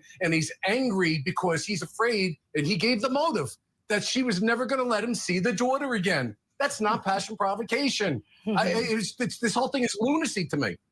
The only thing I'm seeing, Bob, and I agree with you 100%, just the sense I'm getting from this guy on the stand is that maybe there was preparation done. Maybe that was the problem, not enough prep. But I get the sense there was preparation done, but this guy's just not following the script. He's just not, there's just not enough there for him to follow where this attorney wanted him to go. And I think the prosecutor's like, let him talk. All he's doing is helping us. Yeah, Michael, I agree with you. The lawyer did a yeoman's job. You get him on that stand and there's nothing he could do. The prosecutor allowed the lawyer to lead, but okay, maybe this is great. This is why I love Court TV, right? I love you guys because there's nuance and there's tactics involved in this. So maybe I don't object as a prosecutor because it's looking so scripted. He's not giving the answers the lawyer wants, and it looks like literally the lawyer's testifying, not him. I can bring that up in summation. But when the prosecutor gets up and starts sparring with him in the manner in which he is, rather than going over the very good testimony that came out on direct examination, he's not scoring points here. So to me, I don't think it's so much tactics as he may have fallen into the prosecutor into a good scenario because, like you say, the defendant is just not a good witness. Yeah, and I agree 100% because the two tactics don't align. The way he's questioning him doesn't align with allowing him to speak on direct. Correct. So they don't sort of line up there. So maybe that's not what happened. Maybe they just didn't know any better. All right, Bob, stand by. We do need to step aside here. On the other side of the break, the defendant continues his testimony on cross-examination. But right now, here's some of the emotional sound earlier today from the victim's mother when she learned that her daughter had been shot. As I'm pulling up to LMC, I see the ambulance through the emergency room entrance. And I don't know what condition my daughter is in. And I don't know if she's alive.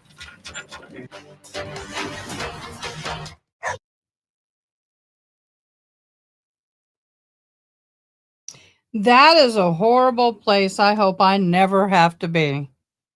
I have been there for other families as a chaplain, emergency services, first responder chaplain, and I have been there. And let me tell you, that's a shitty place to be. I feel sorry for the families. I do. I mean, it's difficult. That it is. Boy, this is really hurting my ear. Oh. Sometimes my ears, they feel like they're sunburned. And that's because I have a little reaction to the ear molds after wearing hearing aids all day. For those who don't know, I am deaf without my hearing aids.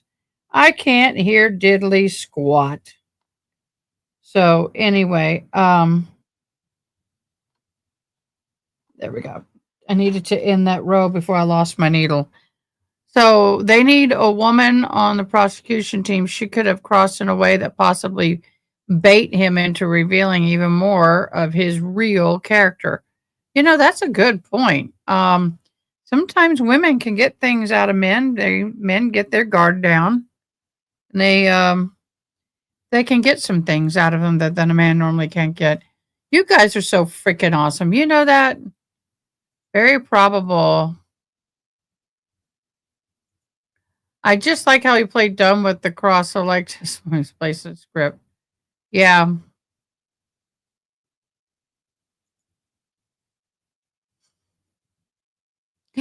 That's funny, Brooklyn.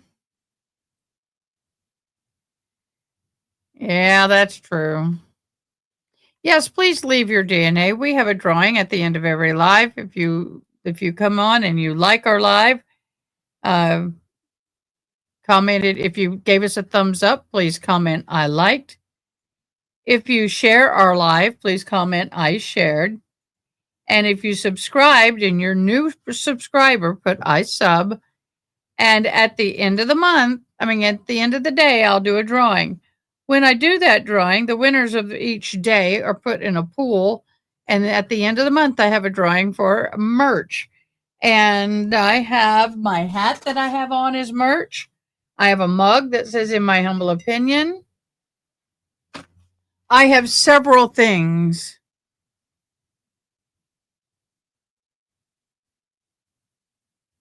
Shoot, I just lost my volume on here, so this says I need to reboot.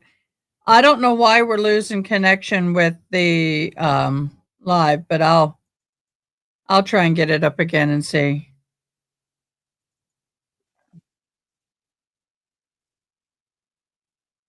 Give me a minute. Going through my head at the time, but it does look like on the video that I was approaching her vehicle. Well, it Can y'all hear that? If there's no volume, let me know. wasn't to check on her, right? I don't recall. You don't recall? No, like I said, I was blacked out at the time from so much rage. But yes, it does look like I'm approaching her vehicle. So you say you blacked out. When did you come to? I guess I would say as soon as I was walking up the stairs to put my pistol back on the chair. He didn't black out. And when did you say that you blacked out? When she told me what she told me on the phone and we hung up. And she hung up. Okay.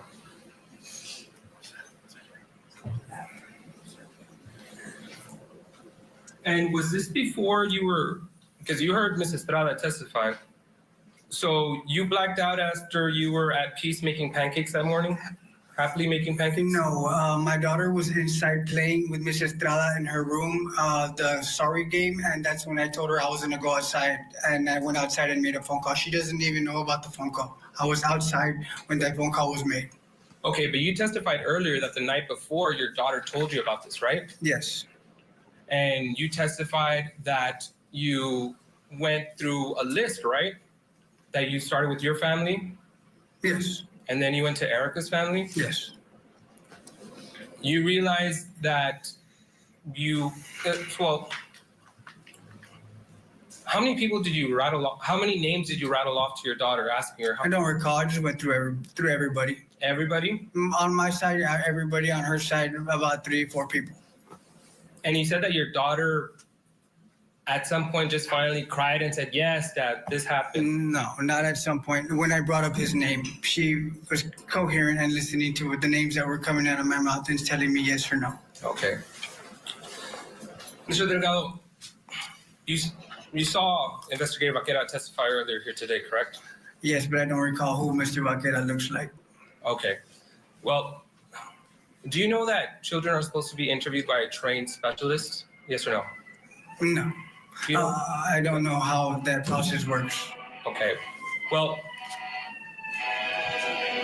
children are interviewed because they are highly susceptible to being influenced when someone asks them constant questions. And you were asking your daughter constant questions. You would agree with that, correct? I only asked her one question, sir. You just said you listed off a bunch of names. Put all that in caps, please. All caps for those in order to get credit for the sub, like, and shared, please. It's the only time I request all caps. It won't grab it otherwise. She finally said that's not asking her questions. I asked her one question and then I started giving her names. I'm going to object to non-responsive, Your Honor. You gave her a bunch of names, correct? And I'm going to object. It's been asked and answered. I don't know where he's going with this. Your Honor, because he's under oath and he's saying that he didn't ask her a bunch of questions, but he's asking her, did so-and-so, did so-and-so, did I'll so-and-so. overrule the objection. Go ahead. You realize each time that you ask her a person's name, that is a question, correct? Oh, I guess if that's what you're saying, yes. I asked her one question and I started stating names. Okay. But yes, if I'm asking her was. We need to take a break here. Stay with us. Up next, the cross-examination of the defendant continues here on Court TV, your front row seat to justice. Parents face a jury over the attempted murder of their own. How many breaks do we truly need? Thank you, Ronnie. Thank you. That's perfecto. It caught you.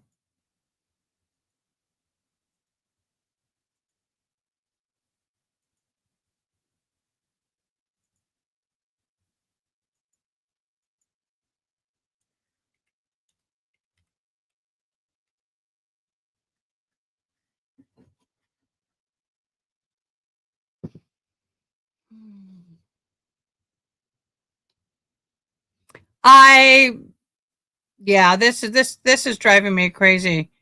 I know. I don't like this method of them doing their courts.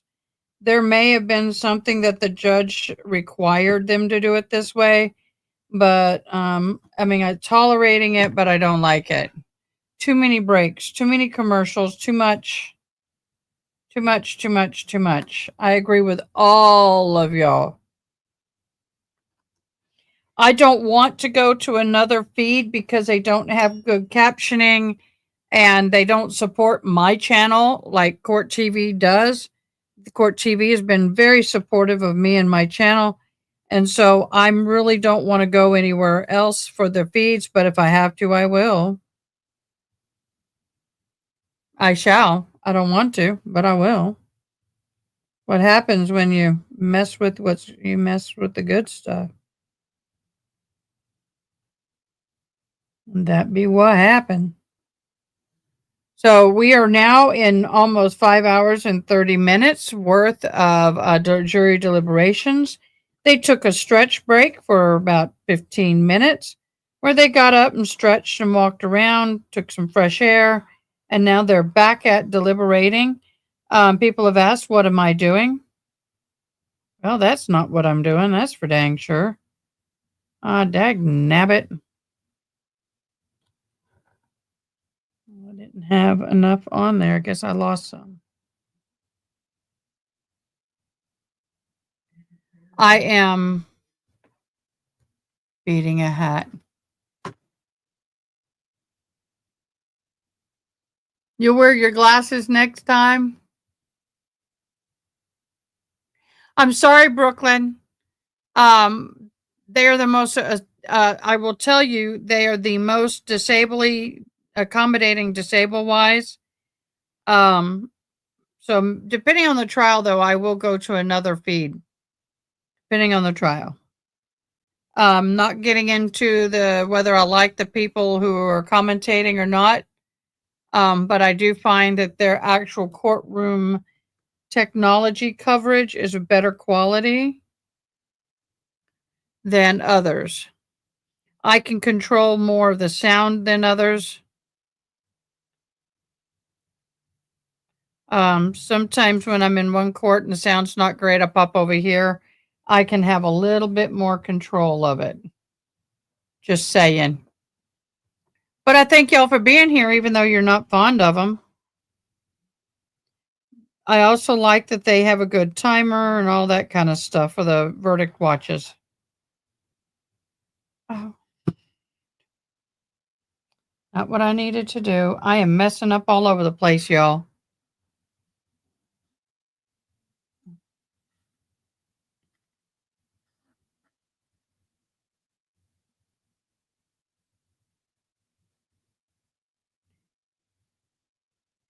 Where did all the freaking... Oh, that's where they went. They do cover more trials, and that's another thing. They do cover a lot more trials. That is so true. They do cover a lot more trials.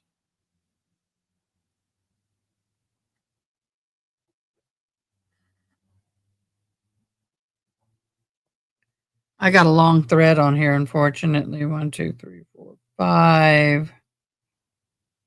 All right, they're back.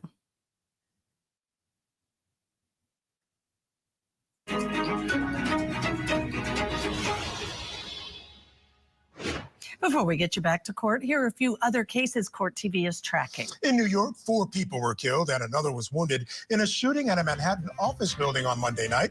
The gunman has now been identified as Shane Tamura. Police say Tamura drove from Las Vegas to Midtown Manhattan, where he opened fire inside of an office building before turning the gun on himself. Now, Mayor Eric Adams said that Tamura was targeting offices for the NFL, but he entered the wrong elevator. In Arkansas, a manhunt is underway for a suspect who killed a married couple while they were hiking in Devil's Den State Park. Police have released this composite sketch of the suspect. The couple's 2 children were left unharmed, and authorities have not provided a possible motive or elaborated on how the couple was killed. And in New York, lawyers for Sean Diddy Combs have asked the judge to release him on a $50 million bond. His lawyers want him out while he awaits sentencing for a federal conviction earlier this month on charges of transportation to engage in prostitution. The lead attorney for Combs is speaking out, talking to Court TV about why his client should be free.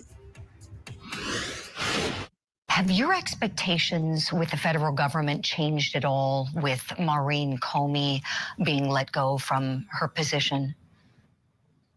No, I thought Maureen Comey was an outstanding lawyer and is an outstanding lawyer, and I think will go on to have a terrific career regardless of where she is. I think it's a loss to the U.S. Attorney's Office, and it's unfortunate, in my view, what happened to her personally. I got to know her and all the members of the government trial team pretty well during the trial, and I have a great deal of respect for all of them, including Ms. Comey.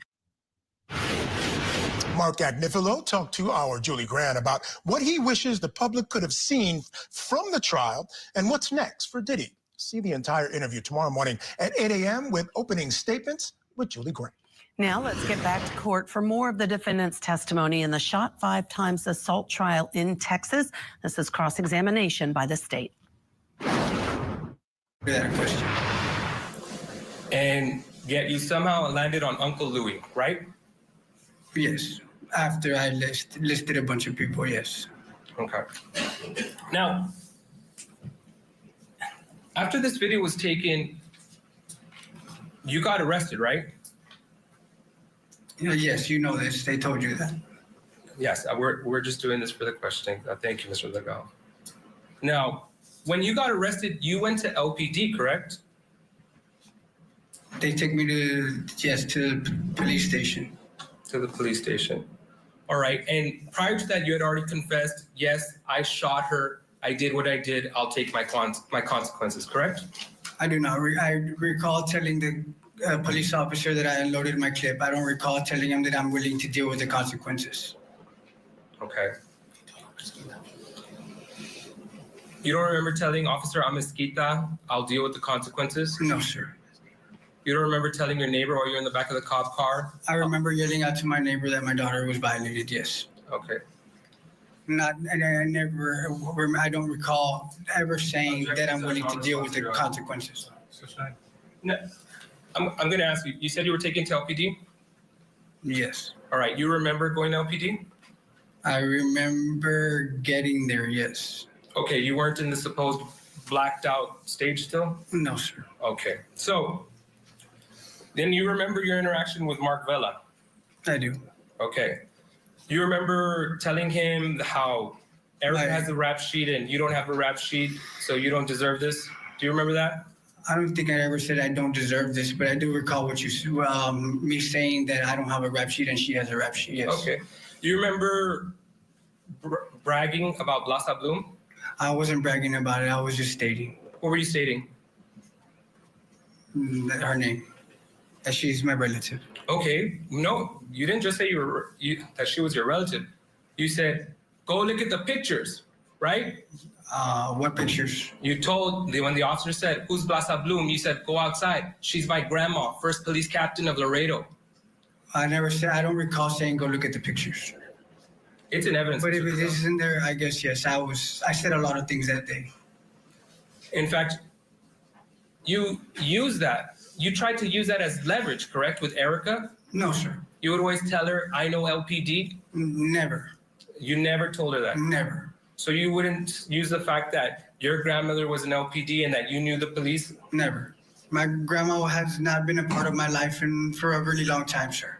Then why would you say that Blasa Bloom's your grandma? I just stated it just to state it, sir. Did you state it so that they would take off the cuffs and let you go that day? I would never think they would do something like that, sir. That would be ridiculous to even think that. Well, I guess you were thinking ridiculous that day. I don't see how, but if you say so. Now, you said that you stayed in this relationship because you're a real man, right? A real Along man. those lines. You said a real man deals with this? I said a real man deals with what he has to deal with, and yes. So a real man shoots his wife while she doesn't suspect it? Is that what a real man does? Because that's what you did there. No, sir. So you're not a real man. I would say I degraded myself that day.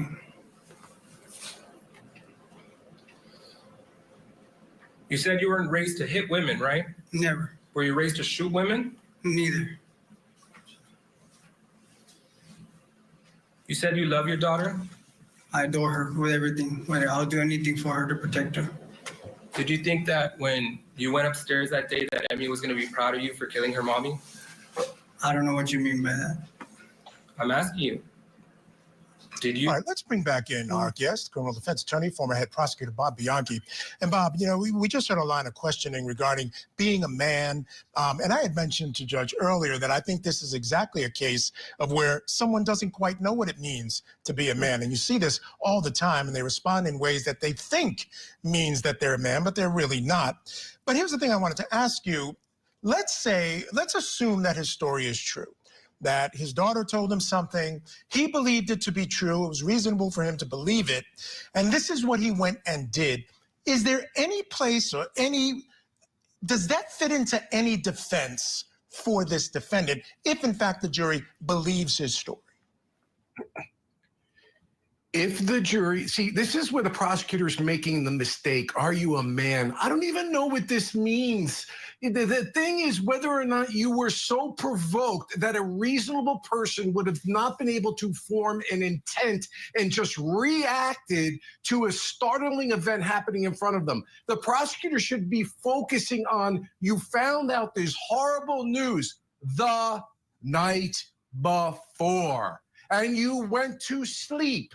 And you woke up and you took a shower and you made breakfast and pancakes and got a gun. And this is what you want to show, that there was time to have what they call a non-cooling off period. So if you're going to ask me the question hypothetically, is finding out that your daughter was sexually abused and the abuser is within close proximity a great passion provocation defense? Absolutely. But that's not the facts here. He's actually establishing, the prosecutor, at one point, I can't believe it, like, a real man wouldn't do that. And no, it was an error in judgment. He's actually establishing the core values of the guy and having the defendant say he violated even his core values, which goes to the point that he was so impassioned that he lost control of his values. Look, it's just, I'm apoplectic over here. I don't think it's going to, at the end of the day, but prosecutors, anybody that's watching this show, your true crime aficionados, have a focused, prepared cross-examination and know where you're going and know what the law is and walk them through questions where yes or no answers can be given as you're retelling the story to the jury about all the facts positive to you. Defense dropped the ball on the direct examination of this witness, probably no fault to the defense lawyer because the witness is just not a good witness, and the prosecutor is rehabilitating him. So I have to mention the video too, because to your point, found out the night before, made breakfast, did things that morning, told her to come over. He doesn't have a conversation where he gets incensed or provoked. Instead, he walks out, she's driving by, he starts shooting. To me, that all adds up to the premeditation. I mean, it's not as if he gets provoked there. So I think the video is one of the strongest pieces of evidence for the prosecution. We have, I don't know, 30 seconds or a minute, Bob. No, Judge, I agree with you completely. And the argument that you're making is an extension to the common sense argument that I'm making. And that's exactly the argument that the prosecutor should be saying in question and answer to him. Last night, that was the provocation. Got up, made breakfast, got a gun, told her to come over, walked out and just started firing rounds. That's the prosecution's cross. That's the case. Passion provocation is not here. It would have been the night before, but not on that day. Bob Bianchi, we always appreciate you. I must ask you this, Michael. Are you surprised this defendant took the stand? No, I think I thought maybe it was a Hail Mary for maybe some consideration at sentencing, but it's not even working out that way for him. I think he's hurting himself there as well. All right. Thank you, Bob, for joining us. Always appreciate you. All right, folks, coming up in our next hour, we're going to get you back inside the courtroom for more testimony in the shot 5 times assault trial of Billy Delgado. Nobody deserves to be shot. Nobody deserves to be shot. Right. Trust me, I regret it every day. I wish it would never happen. But it happened. Go ahead. But it happened, sir. And I mean, I felt like I was left. Shrimp. Brooklyn, June. Shrimp will be mentioned in the next trial. How about that? No choice. Was that your way protecting your daughter? Yes. That was him trying to defend himself in his aggravated assault trial. More testimony is straight ahead from his mother and his aunt. So keep it here on Court TV, your front row seat to justice.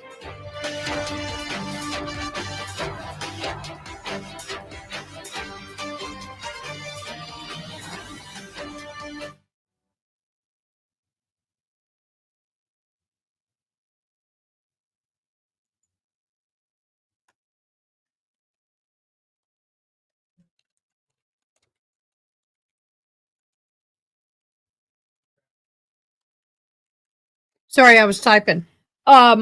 Just so some of you know, you may not know, we do an actual bingo game for some of our trials where June, our fabulous mod June, will create bingo cards, and when the phrases or the words on the card are mentioned in court or by myself, you mark it off, and then every time you get a bingo, which means 5, 10, 13 bingos exact, maximum, you can get 13 entries per up to 13 entries per day, depending on how your bingo card goes, into a prize for the end of the court bingo.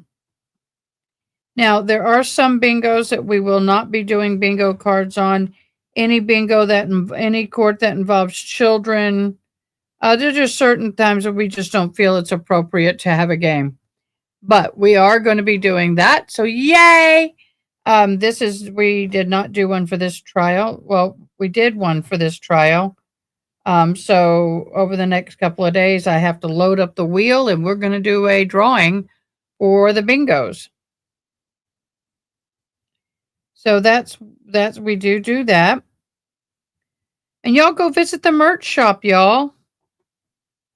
Go visit the merch. So everybody's saying guilty. I don't know. What do y'all think? Guilty or not? Let me see if I can put up a poll.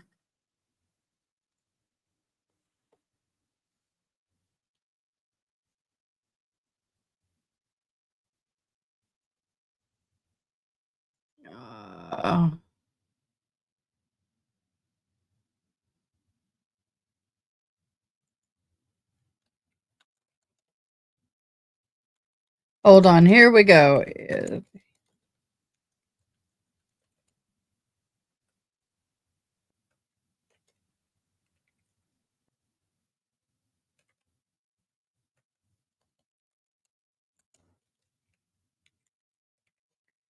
Okay.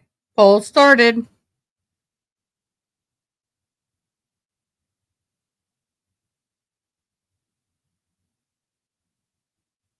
Oh, this is for the trial we're watching right now. We did the trial yesterday. We did the guilty, not guilty for the Ali trial, and it was unanimous 100% guilty.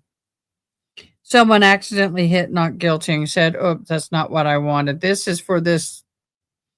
It's for the one we're currently looking at right at the moment. My bad. I should have put the name. Not the Ali trial, the current one that we're watching.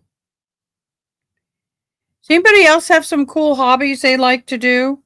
If you're part of our Discord, we encourage people. We have a hobby section. And we encourage people to put photos of their hobbies. Sometimes people may want to purchase something that you make. I do sell hats for Christmas. I've already got 3 on order, but I'll get them done in plenty of time. And then we also do baseball caps, like mine. I'm gonna bling this one out in a little bit. I got other things I got to get done first. Damn it!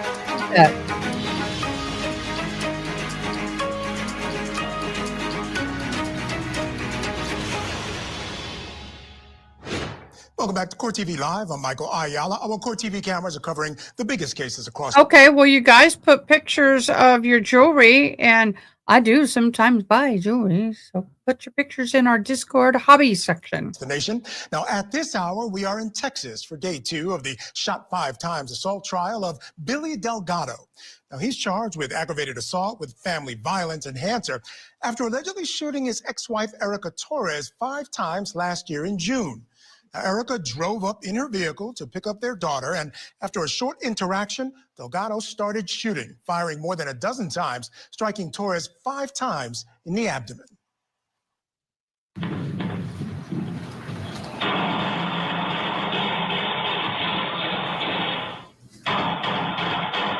Torres was able to briefly drive away, but crashed, causing a 3-car pileup. Now, she survived and spent weeks in intensive care. Erica Torres is the state's star witness, and she took the stand to tell her story today. But now, the defendant is on the stand, testifying in his own defense, telling his story on cross-examination here. Let's get you back inside that courtroom. Did you love your daughter. Did you think that you were going to go back upstairs to your apartment that day and that Emmy was going to be proud of you for killing her mommy? No, I didn't think I was going to go upstairs and explain to my daughter anything. Did you believe that Emmy was going to be happy that you shot her mom? No.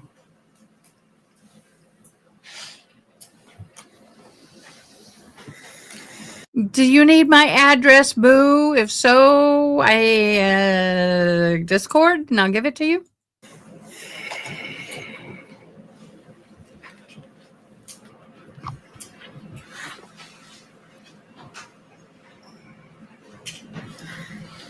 Mr. Delgado, you expressed that you're remorseful for what you did. Is that correct? Yes. You expressed that you regret what you did that day. Is that correct? Yes, I asked God for forgiveness, and hopefully one day Miss Erica can forgive me. Did you regret this the moment you did it?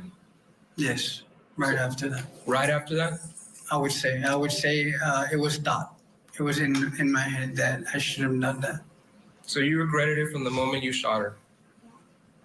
Even though you were smirking there at OPD, laughing about it, acting like if you just threw out the trash? No, that was how I felt towards the cop, because he was getting smart with me, so I got smart with him. Okay. Mr. Delgado, you've been in Webb County multiple times, correct? Webb County Jail? Not multiple. This is my first time. 2 times, correct? For this incident, yes. Okay, you were arrested initially after this incident? The day of, yes. Yes, and then you turned yourself in, correct? The second time? Yeah, the second time I turned, I bombed it out with no restrictions, and then. Object to this line of questioning. I'm going to establish the foundation right now, Your Honor. Yeah, good. All right.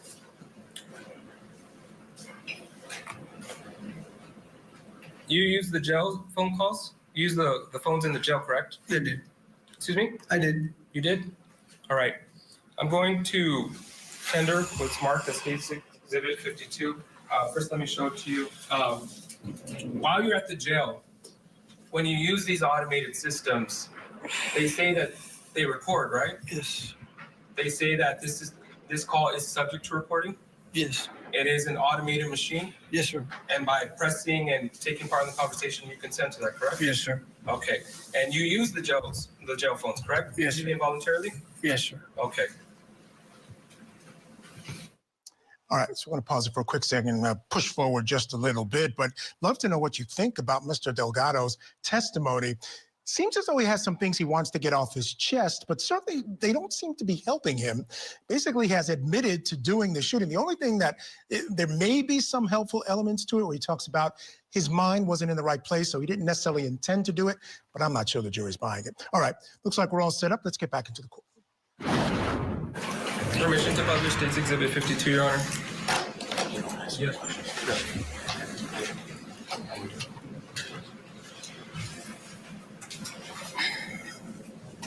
Thank you. Please remain on the line. Hold for acceptance.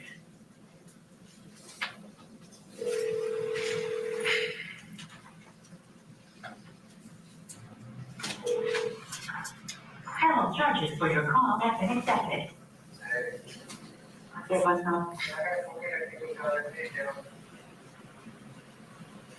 up.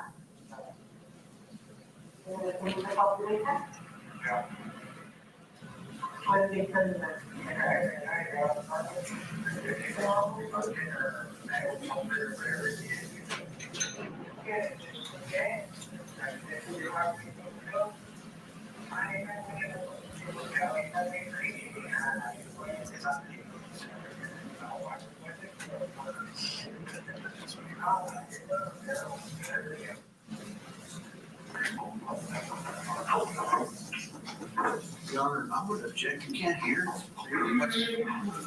what was being said. It gets higher, Your Honor. Do they have a transcription of it? Your Honor, I could ask him if he's able to identify the voice in the call. Well, but not only that, Judge, the objection is that you're going to hear. They're hiring the volume there. So we way to get the volume up. Okay, when we have an objection, lawyers, you let one lawyer speak, you do not interrupt. And Your Honor, you need to get more control of your courtroom. Right. It's going to get higher, Your Honor. All right, let's see what happens. I'll rule the objection.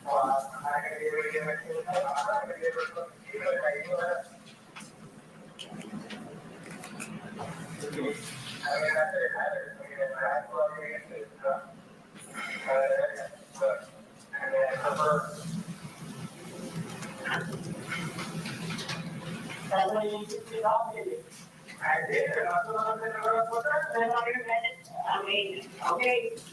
So you take medication? I take medication? Okay.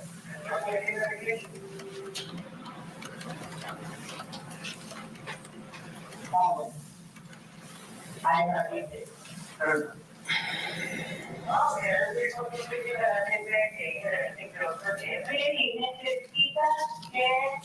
Ayudarte a ti mismo, Billy. ¿Entiendes? No, mi no le contrato para ayudarte a ti mismo. No tengo que decirte que diga y quiere que te ayude. Y fíjate de ti que tú tienes que ayudarte. Si no te quieres ayudar, And it's also in Spanish. Who are you talking to in this phone call? It sounds like my mother. All right, we'll get back to that court in just a moment. But now, I want to turn to Colorado. Closing arguments in the poison shake murder trial of James Craig. The dentist is accused of killing his wife, Angela, by gradually poisoning her protein shakes with cyanide in 2023. The couple shared 6 children together.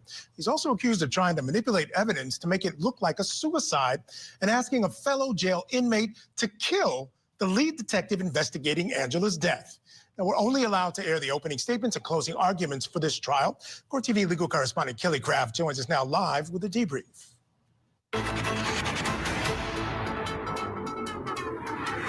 Good evening to you, Michael. The prosecution contends that Colorado dentist James Craig poisoned his wife by putting arsenic in her protein shake. But was this murder or suicide?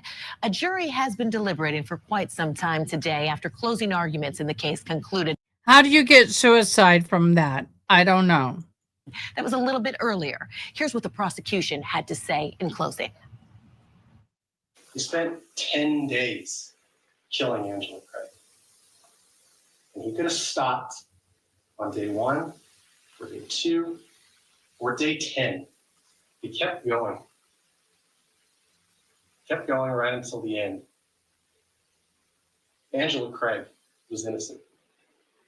James Craig is guilty. James Craig in court today listening as the prosecution reviewed internet searches made on Craig's phone as well as his work computer, one of which was how to make a murder look like a heart attack. Also, how long does it take to die from arsenic poisoning? As The long as prosecution I'm said told. James Craig's wife, Angela, was thoughtful, hopeful, and the ultra-marathon runner of dealing with her husband's betrayal, in which he ultimately, according to the prosecution, decided to poison her to get out of the marriage. He did not want a divorce because it would ruin his image, and he wanted to protect his money. Those were just some of the arguments made by the state. Here's some more. First and foremost, he wanted out of his marriage. He was tired of it. He was tired of going round and around, having an affair, getting caught, digging himself out, and then repeating that cycle. He wanted out. He wanted to be done. But he didn't want to get a divorce. Why? Motive number 2, money. The motive is old as time, right? It doesn't matter how much money he had. He didn't want to part company with half of it. He was greedy. He had it all. He wanted more. And motive number 3, image, public image. This guy didn't want the reputational consequences associated with divorce. He didn't want to be the guy who left the mother of his 6 children to go out and chase other women. He didn't want that. Much better to be the grieving widower, get the sympathy. During this case, we did hear from several of Angela's family members who testified that she was not suicidal, but defense argued that this was just a broken marriage, and Angela was depressed due to his decades of cheating. Defense counsel read from Angela's journal, where she wrote she felt depressed and worthless. She even wrote it almost killed her, that her husband did not love her and felt she was not enough. Let's listen to a bit of defense counsel's closing. She didn't tell them anything. And she certainly did not let them know the depths of her pain and that her husband continuously cheated on her and broke her. Defense counsel argued the only thing the prosecution proved in this case was that James Craig was a bad husband. Michael? All right, Kelly, thank you so much for that. I want to turn now, folks, to Washington, where we are in verdict watch in the attempted honor killing trial. Jurors have been deliberating now for almost 6 hours, just 10 minutes away from that. The jury actually went on a jury walk just a few moments ago. Now, Ihsan and Zahraa Ali are accused of trying to choke their 17-year-old daughter to death. Jurors will decide if the couple is guilty of first and second-degree assault and second-degree attempted murder after attacking Fatima outside of her former high school last October. Now, the incident was caught on multiple videos and shows Ihsan Ali punching Fatima's boyfriend and then grabbing her and taking her to the ground. Witnesses testified that Fatima's eyes rolled back in her head and that her body went limp when her father had her in that chokehold. We're going to continue to monitor deliberations, of course, and we will bring you the verdict as soon as it comes down. Let's take a short break here, folks. We'll get you back to Washington in just a moment, so keep it here on Court TV.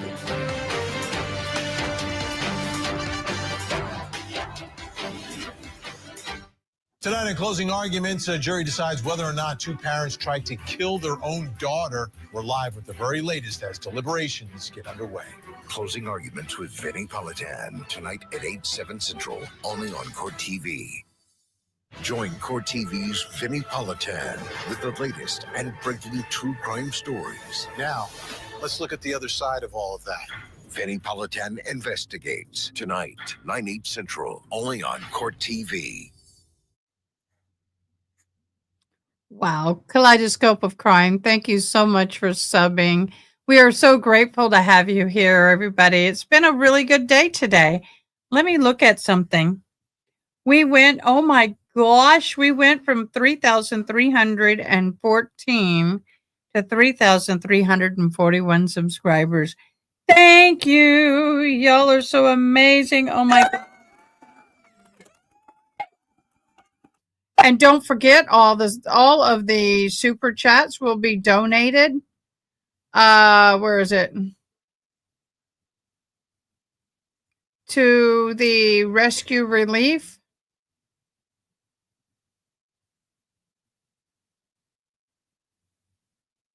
There it is.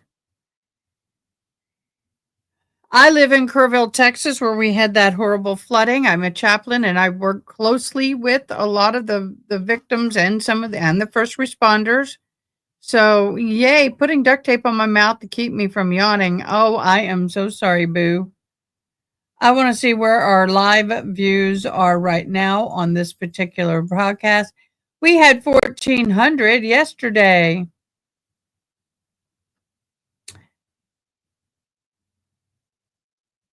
No. No, really? No freaking way.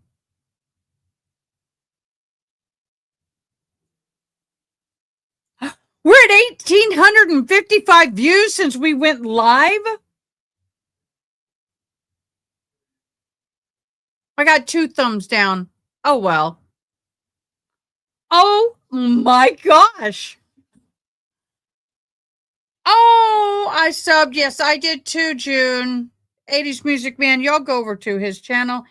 Are you a gaming person, right? You do gaming videos?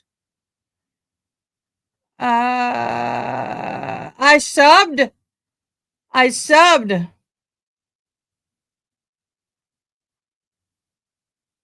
So 80s Music Man, I subbed to your channel. Thank you very much for supporting us. We've had over 2,800 views between all 3 media formats I'm streaming live to. So thank you so much, everybody. Thank you, thank you, thank you. Thank you, thank you, thank you, thank you. I appreciate you guys so, so very much. Our channel is growing. For those of you who are watching who are new, if you have liked our video, now that's a fake number. It froze. So anyway, go in and hit I liked. So everybody comment I liked right now, whether you did it or not, to get that algorithm back up on there. If you've shared the video, put I shared. All these have to be in caps. If you subscribed for the first time, put I sub, because what's going to happen is at the end of this live, I'm going to do a drawing, and then you will be able to possibly, the winner of the drawings today, get put in a drawing for the end of the month. I have to do it this way because I broke the little electric wheel by having too many entries. Hi, honey. Hi, honey. Yes, you have, 80s Music Man. You've been with us for a very long time. I have subbed. And thank you for your faithfulness. We'll be faithful to you in return. And for those of you who are just hopping on and new and wondering, what the hell am I doing? I'm Native American. I do Native American beadwork. And one of the things I do is I bead cowboy hats and baseball cap brims. All right, folks, let's go back inside that Texas courtroom for more of the defendant's testimony on cross in the shot 5 times assault trial of Billy Delgado.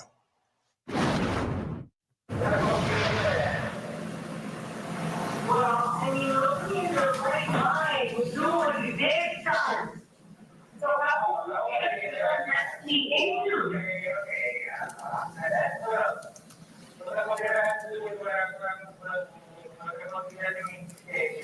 Okay, but you know what? And so you can speak to me and I realize right, but you're not saying that was steady. I know that. But you're not understanding that this was not a slap in the face. And this is what a Victoria children is growing up. Do not think that we cannot protect you. And there's only to regret. There's only so much we can teach you.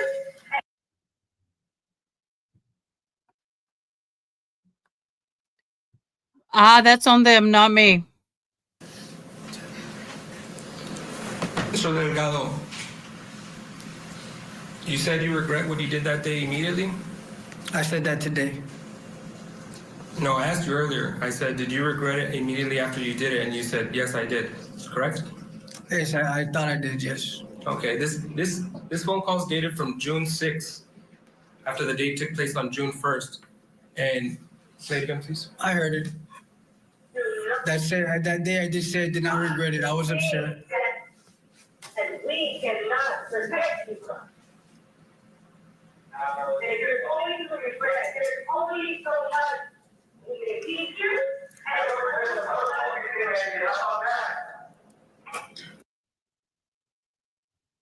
I don't understand a word he's saying, so why can't we hear in court? Now, Your Honor, he's got to let him answer the question.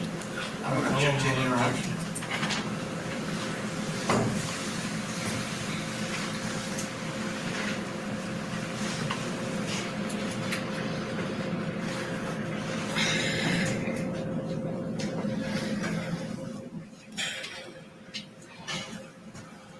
Pass the witness. I have no further questions, Judge. Yes, sir, you step down, have a seat next to your attorney, please. All right, short and sweet there on the cross-examination of Billy Delgado. And I think one of the things he showed here is that he has a temper. He has a temper. He showed it on the stand. He showed it in that phone call. He certainly showed it on that night as well. All right. Now, a new witness has taken the stand for the defense. This is the defendant's aunt. So let's go back in. Son. He's my sister's son. Okay. And the name of your sister? Maria Delgado. Okay. You're from from Laredo? I lived in Laredo for 18 years, and then now I live in San Antonio. So after graduating high school, you left? Yes. Okay. And you've lived in San Antonio ever since? Yes. And what do you do up there? I'm a digital product manager at USAA. Okay. You worked there at the campus there on I-10? Yes, for 20 years. 20 years. Okay. Well, my son-in-law works there too. I'll talk to you about it after this. All right. You've been gainfully employed for 20 years there. Yes, sir. And you, we're talking here about Billy and Erica. I mean, what have you done to try to help them out? I was there many times after some of their disagreements when the cops were called to their place.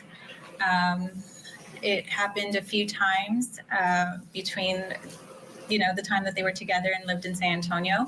Well, let's. Are you talking a few times here in Laredo or a few times in San Antonio? I think they're hung. And maybe not on him, but I think they're hung on the wife. I think they're hung. In my humble opinion. In San Antonio. All right, so let's take one at a time, please. If you can separate them.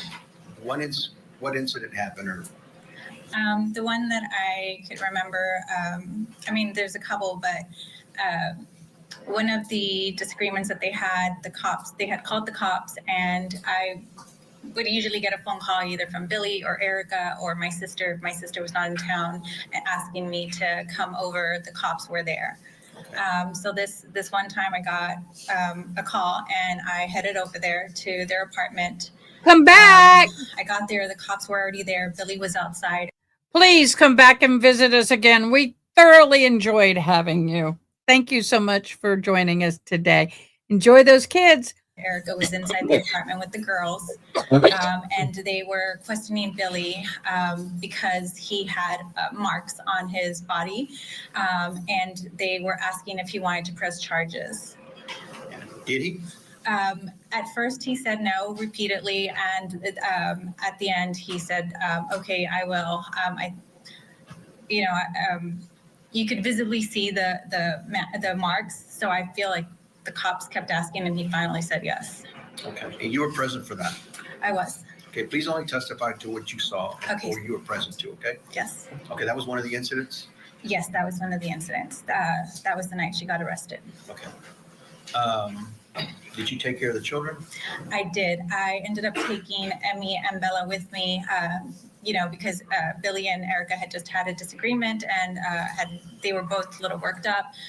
And Erica was going to jail, and Billy was going to stay behind. So I told him, "Let me take the girls, give you some time." And I just got clothes for Bella because she was in school, and just so that I could make sure to get her to school in the morning. Okay. And is there another incident that you were present for? There is another one that I showed up to the apartment. This one, nobody got arrested. I ended up taking Billy home with me that night to give them some time. The cop thought it would be best to give them time because they had just had a disagreement as well.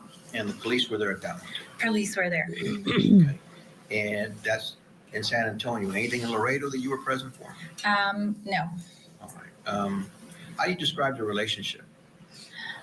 Toxic, unhealthy. Did you ever advise Billy what to do? I did. What was that?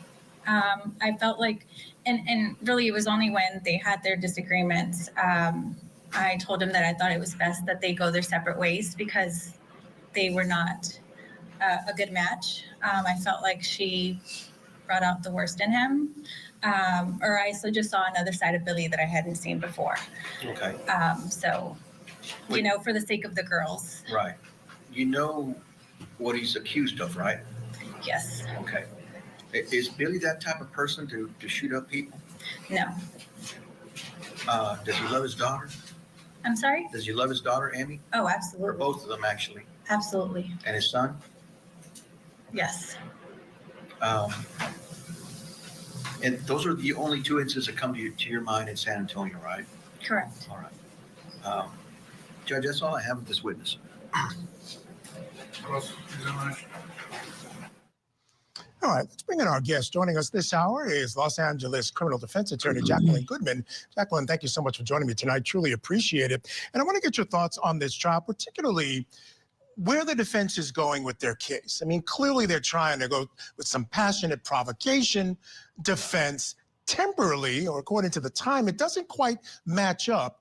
But we are hearing some things about what he might have thought about what happened to his daughter, and also that the victim, she was a little abusive, and there was some abuse going back and forth. And I think, as we just heard, it was a toxic relationship. The girl seemed to bring out the worst in him. He might have brought out the worst in her. Does any of that help him at all? You know, right now it's a little bit early to know whether this is actually going to help him, but there's a couple of levels of testimony coming in from the defense. First, it's, you know, the surface level. What is his defense, and is he obtaining information that's going to help his defense, negating elements of the crime, negating elements of his intention, et cetera. He's talking about, they're talking about fear that he had for his daughter, and they want to make that fear both literal, like that it's subjectively true, and also that it's objectively reasonable. So that's ostensibly the reason why they're bringing in this information about the alleged victim's violence and her hand in the volatility of the relationship.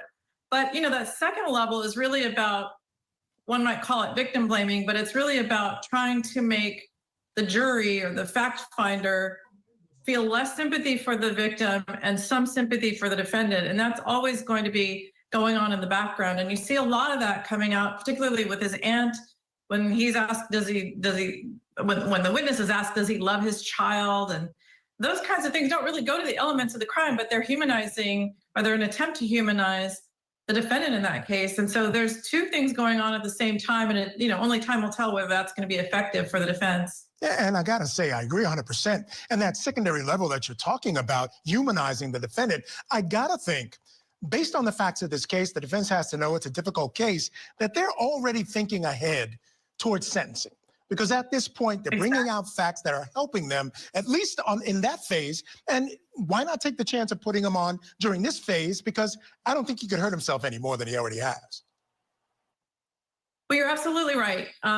It's an astute observation. I mean, really, when a defendant is looking as though they may get convicted, it's always necessary during the course of the trial that the defense lawyer is thinking about a lot of different things, including appellate issues and certainly sentencing issues. And you want to have as much mitigation during that trial as you possibly can. Mitigation being, why is he a potentially good guy? Why is he just like you and me? Why could he be everybody's brother or son?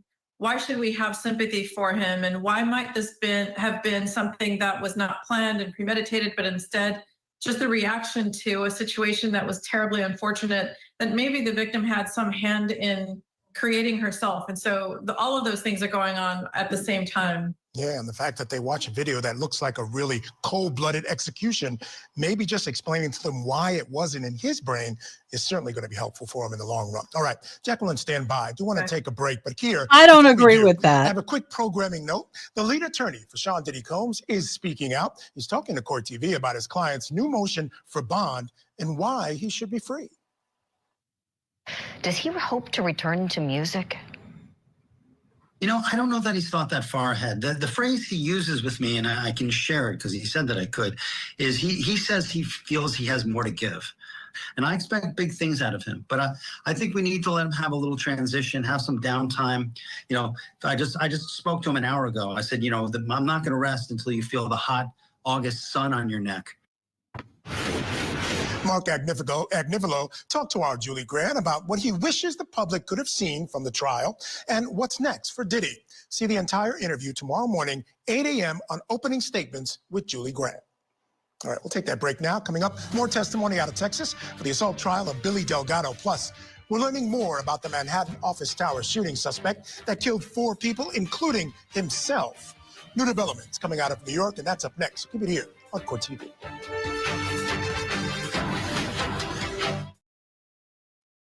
Y'all, the guy goes in to an office building, trying to go to the NFL offices to unalive people there, and takes the wrong elevator to the wrong office. What the hell? Y'all are having too much fun in chat. I'm just letting y'all go. Oh, Ronnie, you're always right. Yeah, that is something that I'm a little bit perplexed on, is why we haven't heard anything else from the Ali jury.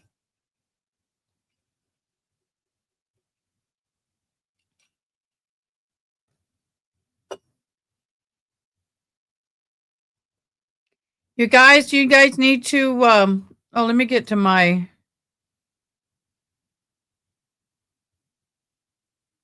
where are the new communications at? Hobbies. Beautiful, Mandy. Oh my gosh, those are beautiful. I want one. I want the sweater jacket looking thing.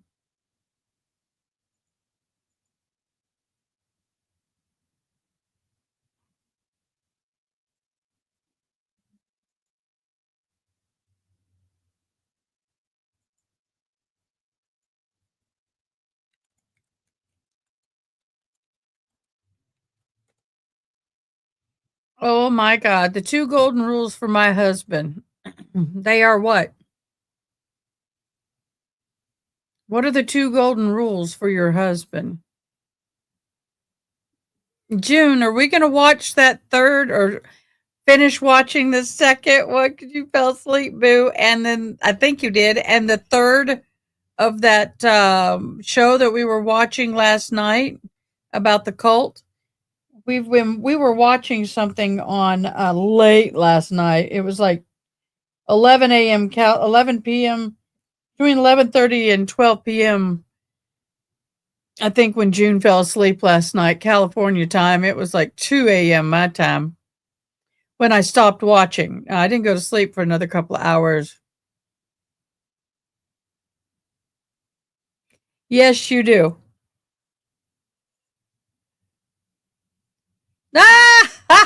I knew that's what you were going to give me. How did I do that? Yeah, I know. So do you want to start in the middle of, we can start in the middle of the second of the 3-part series. Oh, that's beautiful. You know, Mandy, you are really talented. You are really talented. Just saying. Just saying. Just checking out I'm just checking out my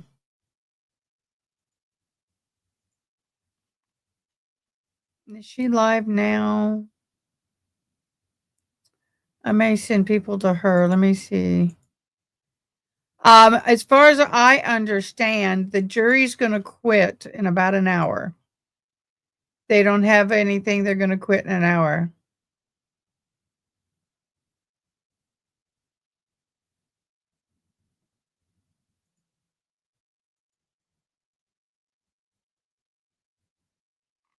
Going to quit in about an hour. See if I did this right.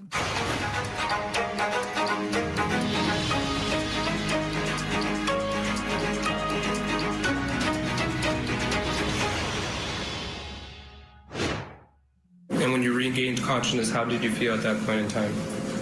Pain. pain. I felt so much pain that I wanted to die at one point. I did ask to stop. I did not want to live anymore at one point. The pain was absolutely horrible, it was excruciating, and as much meds as they would give me, nothing would work. I wanted to die at one point. I thought it was better. Welcome back to Court TV Live. I'm Michael Ayala, back now to Texas for the shot 5 times assault trial. Now, the incident was caught on a neighbor's home surveillance camera where Billy Delgado could be seen opening fire, almost execution style, on his estranged wife. The prosecutors say he shot at her more than a dozen times, and he actually hit her 5 times in the abdomen as she approached in her car to pick up their daughter. Erica Torres survived her injuries, and she testified today against her now ex-husband. I want to get you back into court now, where the defendant's aunt is testifying on cross. She was called by the defense.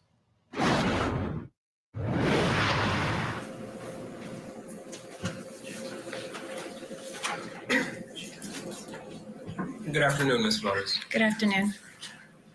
Ms. Flores, If you feel threatened by too many women here, Frankie Leroy, then why don't you start inviting a bunch of men to come join us? You have that power. you weren't there that day that Erica got shot, correct? I was not, sir. I was in San Antonio. Okay. Have you seen the video Which video? of Billy shooting Erica? No, I have not. Do you know that Billy shot her 10 times? No, I did not. Do you know that he called her over and ambushed her and just shot her as soon as she arrived? I mean, I've read the newspaper. I've seen the news. And you said that they were not right for each other, correct? Correct. Well, that's my opinion. And that's fine. You just testified to it, right? Would you agree with me that no person, no woman deserves to be shot 10 times, regardless of any situation? No person. I can think of a few. I have no further questions, Judge. Lori Daybell would be one. Okay, not subject to recall, ma'am. You're excused. You can stay in the courtroom or you can leave. Thank you. Thank you. Judge, I'm going to call Connie Delgado.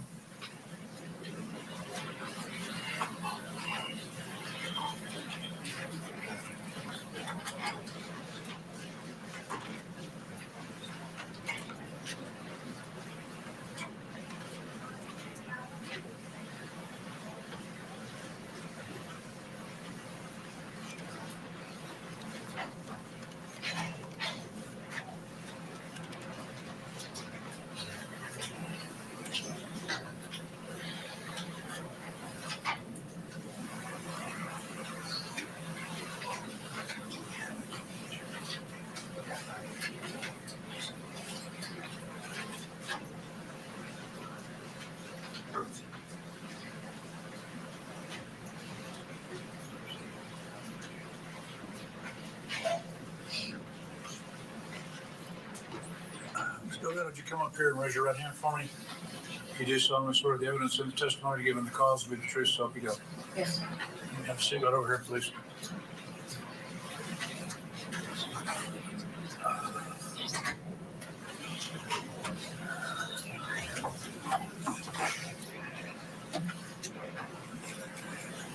Ms. Delgado, can you please give us your full name? María Concepción Delgado.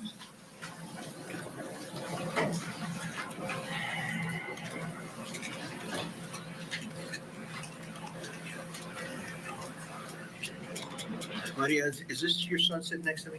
Yes, sir. And how many children do you have? 3 boys. 3 boys? Have you ever had an incident like this happen in your family? No, sir.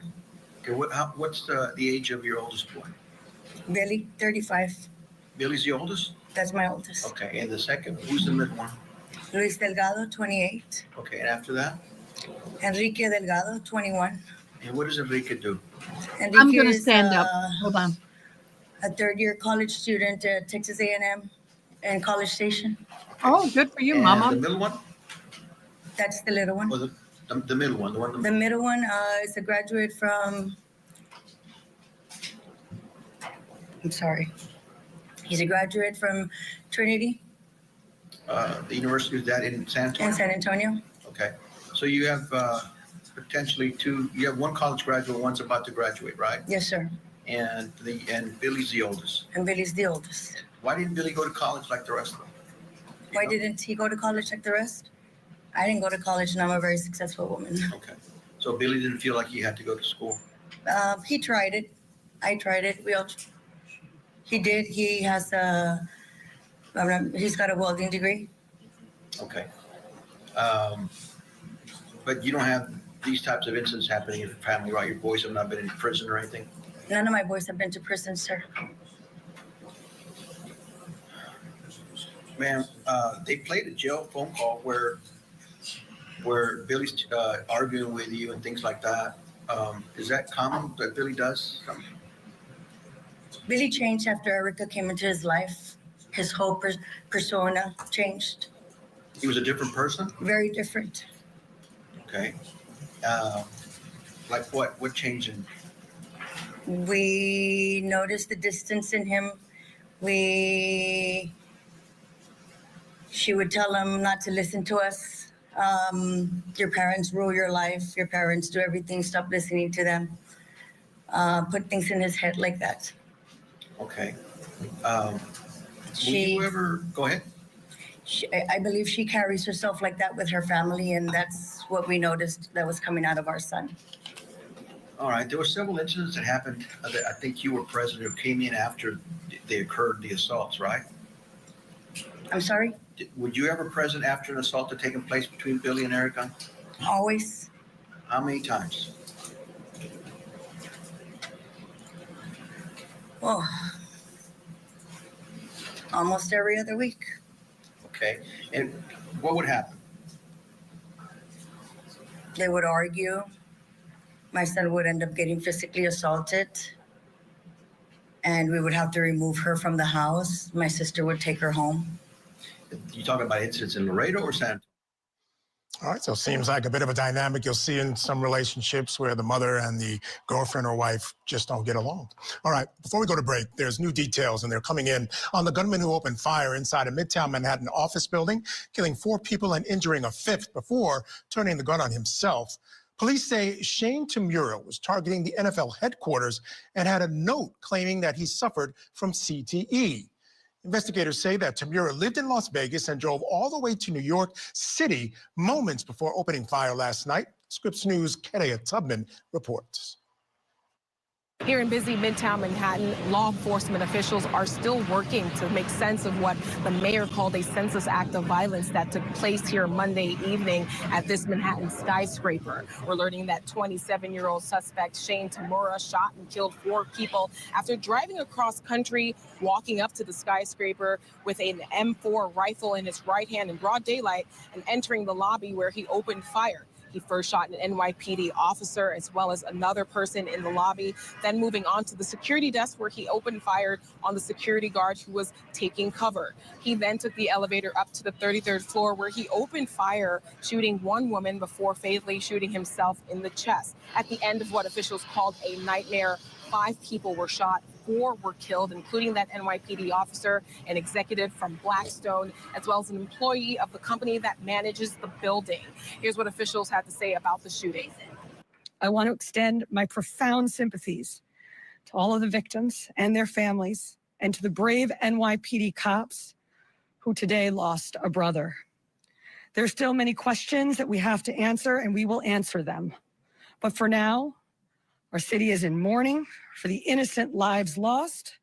May their memories be a blessing. As a part of that mourning, a memorial has been placed outside of the building with flowers and a balloon that reads, "Love one another." The building has been closed off as of Tuesday with multiple officers and barricades at the entrance. An NYPD crime. Okay, kaleidoscope of crime. Actually, we have been following the Ali trial, but we're in a verdict watch. And we really don't. So after that got started this morning, we went through and did a full course breakdown of the trial of the Ali trial. So if you would like to go back and watch that, you can. And then after that, we did a Dan Markel, the victim in the Adelson family Red Room saga. and went through and really just kind of gave a full overview of who he is, his life, about his education, backgrounds, and the very basics and the beginnings of this case. Because we're getting ready to go into trial with Donna Adelson. We did talk briefly, just skimming over some of the other trial stuff, but starting next week, I'll be going into detail on each individual player of this case as much as I can, depending on what our time and court availability is. And then we kind of ran out of things to do.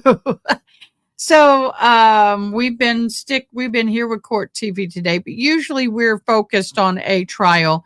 This is a little bit of an odd week for us. No major trials going and things like that. So the end of this week and early next week are going to be a little more flexible. But I just wanted to explain that. So if you want to go back and watch the beginning where you can see all the breakdowns, that would be awesome. Oh, I know. I want one too. Maybe I can create maybe I can create one, because I've got a lot of spaces now that I can add more emojis. But you know what? I have all these members and nobody uses our emojis. We have custom emojis that I make. Folks are going to have to take a shower. I hope to be back in time. If not, I wish all of you a nice rest of your day. Leroy, thank you, Leroy. You're welcome. Thank you for joining us, darling. Yep, we got the IOY. Why is someone terminated? Nightbot, you're pissing me off. I may have to go back, and I thought I shut that off. I thought I shut off that in Nightbot. Let me fix it. I don't understand why it's doing what it's doing. I don't understand.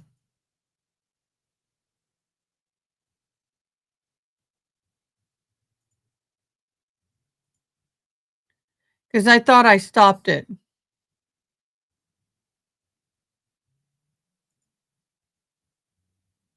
Okay, why are they turning back on?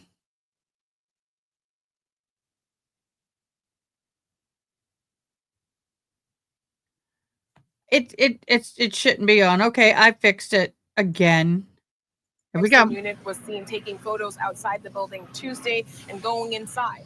An investigation into the shooter as well as his motive is still ongoing. Katia Tubman, Scripps News Group, New York. All right, thanks to Scripps News for that report. We're going to step aside now for a quick break. Now, when we come back, the defendant's mother continues testifying for the defense in the shop. I am tired.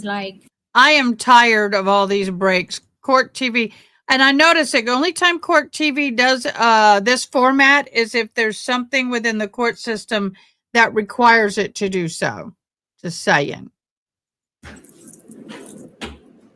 I'm gonna shoot her, and then I tried to drive away. You take a seat. Thank you. Now, how did you come to realize that he was shooting at you? I came to a realization that I got shot because I felt like I couldn't breathe.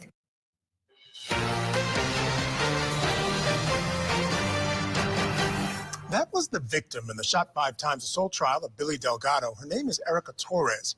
You testified a little earlier in this trial. I want to get you back to Texas now, where the 34-year-old father was on trial for allegedly shooting his ex-wife 5 times while she was picking up their daughter.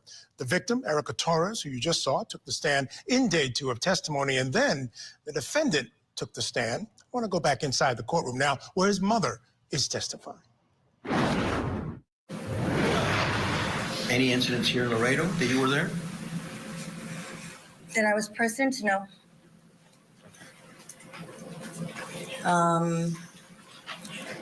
That I came to live with my son because of an incident that they had on the highway while he was taking her to one of the domestic violence abuses court cases she has in San Antonio, because she had revoked it with a DWI. So he was taking her there one early morning after she was very hungover from the night before. Okay. Did you give your son any advice about this marriage? He should leave her or stay with her? All the time, to her as well. You need to leave my son. You're gonna hurt him. He's gonna hurt you. This is gonna get out of hand. She never understood. She continued dragging him on with her. Okay, if she said that it was him that was following her around, is that true? No, sir. It was her? She moved to Laredo after a domestic violence that they had in San Antonio, and she persuaded him to move to Laredo and follow her and move out of her father's house. I got my son a townhome, a lease with her on There you go. Mama paid for that townhome. the lease agreement. They lived there. She moved in with him. She wanted him in Laredo. Okay, and after the lease agreement ended, or they separated? We kicked her out because she physically abused my son again in Laredo, and that was about all I could handle. So she's had more than one arrest or more than one incident in Laredo? Of her own, yes. She's got a domestic violence abuse that we put charges against her and sat on the DA's desk for over a year and nothing ever happened.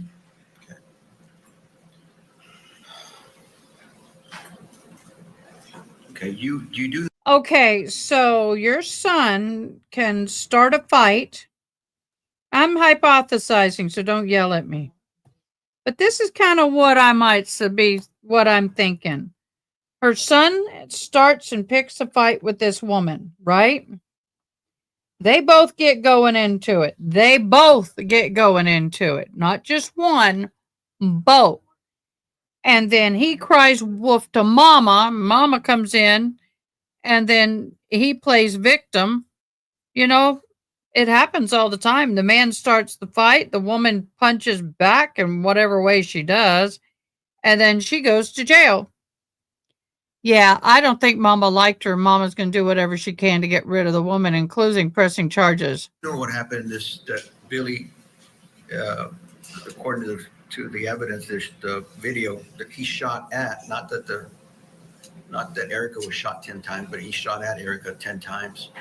Is that something that you ever thought your son would do? No. That's not within his character? No. Does he go out assaulting people, physically abusing people? No. Erica made him very aggressive. Changed his whole persona, like I said, changed his whole character. And she was a very aggressive, or I don't know if she still is, woman. Wait a minute, Mama. You're like my ex-husband's mama who thinks that her boy can do no wrong, even when the proof is staring you in the face. You can't deny that he committed a crime, and you're still going to stand there and say he's innocent as hell. And that is called an enabler, dear, and that is what you are. No woman can make a man be something he's not, vice versa, for long. I have a feeling that he had these anger problems and the probably drinking too much, kind of like Sarah Boone, getting in a fight. They're toxic together, but it doesn't give him the right to walk up and just start loading a bunch of lead in her. Judge, that's all I have of this witness. Thank you, Your Honor. Come on, lay in her, get her. Good afternoon, Mr. Delgado. Good afternoon, sir. All right, let's pause it there. Let's bring in our guest with us, Los Angeles criminal defense attorney Jacqueline Goodman. Jacqueline, I got to say, she's talking about Erica complaining about, Billy being a bit of a mama's boy. That's kind of what comes across in the testimony, I got to say. But let me ask you this question. Okay, so we heard from Billy. He was blaming Erica. We heard from the aunt. She was blaming Erica. We're hearing from mom. She's blaming Erica. Is there a point where you're going too far and you're risking this idea that you want to blame the victim for what happened in this particular case, especially in light of what we see on that video? No, I don't know if there's a point to go too far, but I have to tell you, I have never seen anything. I don't know if I've ever seen anything like this. The prosecution, there's so much evidence coming in with no objection by the prosecutor, and it's all really improper. I mean, what someone else was thinking at the time, what was happening when this witness wasn't around, all of that information, she's just offering that, that the victim was hungover the night before and she had assaulted her son on various days. And all of this stuff is really objectionable. And I'm trying to think about a reason why strategically the prosecutor is not just stopping that. So it's really striking. It is absolutely striking. And to your point, bringing in information, just sort of bludgeoning us with all of this victim blaming might turn some people off. But, the defense needs one juror to believe that he didn't have the mental state necessary, that, cold and sort of calculated attempt to murder. Again, if he just had an honest, albeit unreasonable belief. By the way, if you look at our poll, and this is why I love polls, we're a good representation of a jury. Look at our poll. The defense, is the defendant guilty? 97% guilty, 2% nope. 46 votes. I think that's the highest vote we've ever had on a poll. So we're sitting here with a hung jury. A fear for his daughter's safety, that will, although that doesn't get him off the hook completely, it mitigates so much that it takes us off of attempted murder and puts us back to potentially just an assault in Texas. And so that's really what they're trying to do, is to say, look, he had this mental state. He was essentially a battered husband. And after all of the things that had happened to him, he may have overreacted in that moment, but he was not intending to kill. And he had an unreasonable maybe, but honest fear for this woman who was violent. And you hear all of these witnesses coming in and telling us about how violent she was. Let me just cut you off for a quick second. Let me cut you off for a quick second, because you go to, and your answer goes to something that's really odd in this case that I want to ask you about. This is not an attempted murder case. This is an assault case. They decided not to charge him with second-degree murder. Now, that might have been because of the years involved. It's only 2 to 20 for attempted murder, and it's actually 5 to 99 years with the family enhancement and use of a weapon enhancement for the aggravated assault. So could that be the reason they wouldn't have charged second-degree murder in this case? Yeah, absolutely. And I think I misspoke, but yes, that's likely why they didn't charge that particular higher level. But there are even lower levels. And in fact, in Texas, there's no such thing as actual the mitigation, where you have, for example, in California and other jurisdictions, what we call imperfect self-defense. But they have the equivalent, where it reduces the mental state. I'm sorry, Jacqueline, I'm running out of time. I gotta go. Thank you so much for being with us tonight, Jacqueline. Truly appreciate it. Stick around. We have special coverage coming up of the closing arguments in the poison shake murder trial of James Gray. Okay, you need to tell her you got 30 seconds. I don't like the way he did that. I don't like him. Hey, keep it here on Court TV.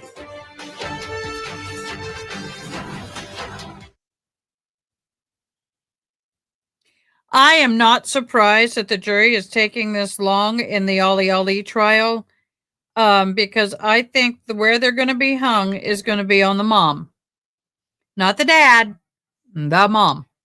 And I know that was very rude. But you have a very good point, and I appreciate that point, honey boo. No, he backed up and was tracking the car. That shows intent. Exactly. I don't disagree with you on that.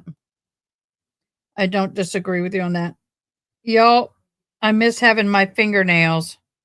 I'm using my natural nail on my thumb to push this through a straw hat. And this straw is the good, tight, thick weave that's more. This is a $200 straw hat, not a $25 or $45 or $50 straw hat. And the weave is beautiful. It's a beautiful hat. But that said, he's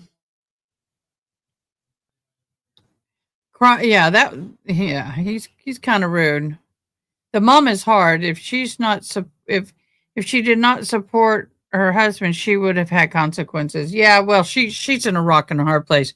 She's going to have consequences no matter what.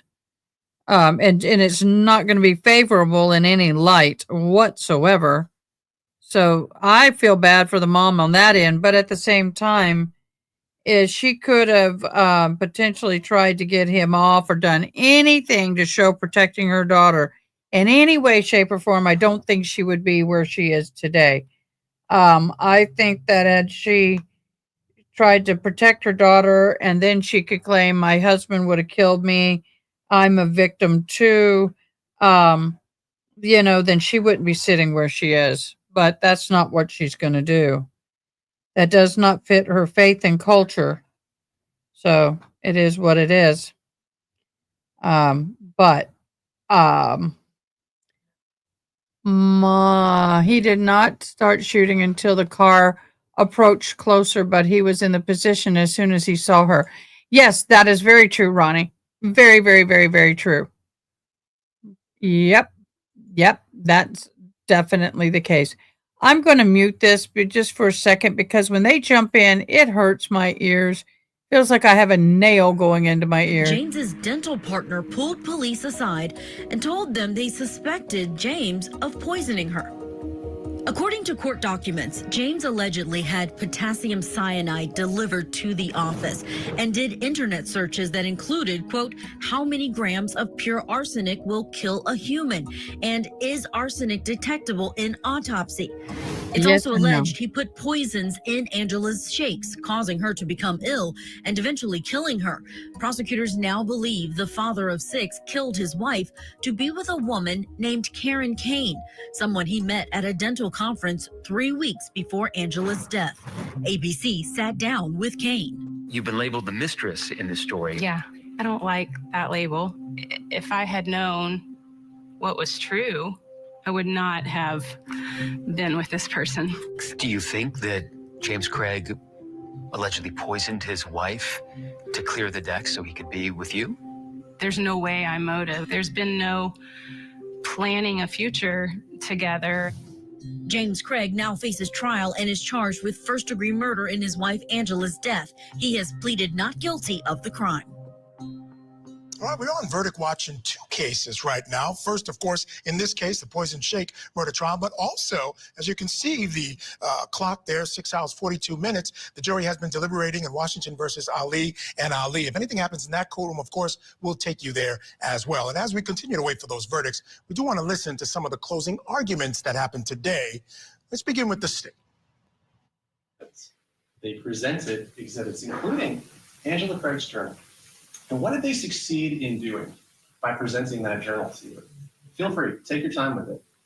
What it shows is that Angela Craig was an incredibly thoughtful, patient, analytical, resilient, and hopeful person.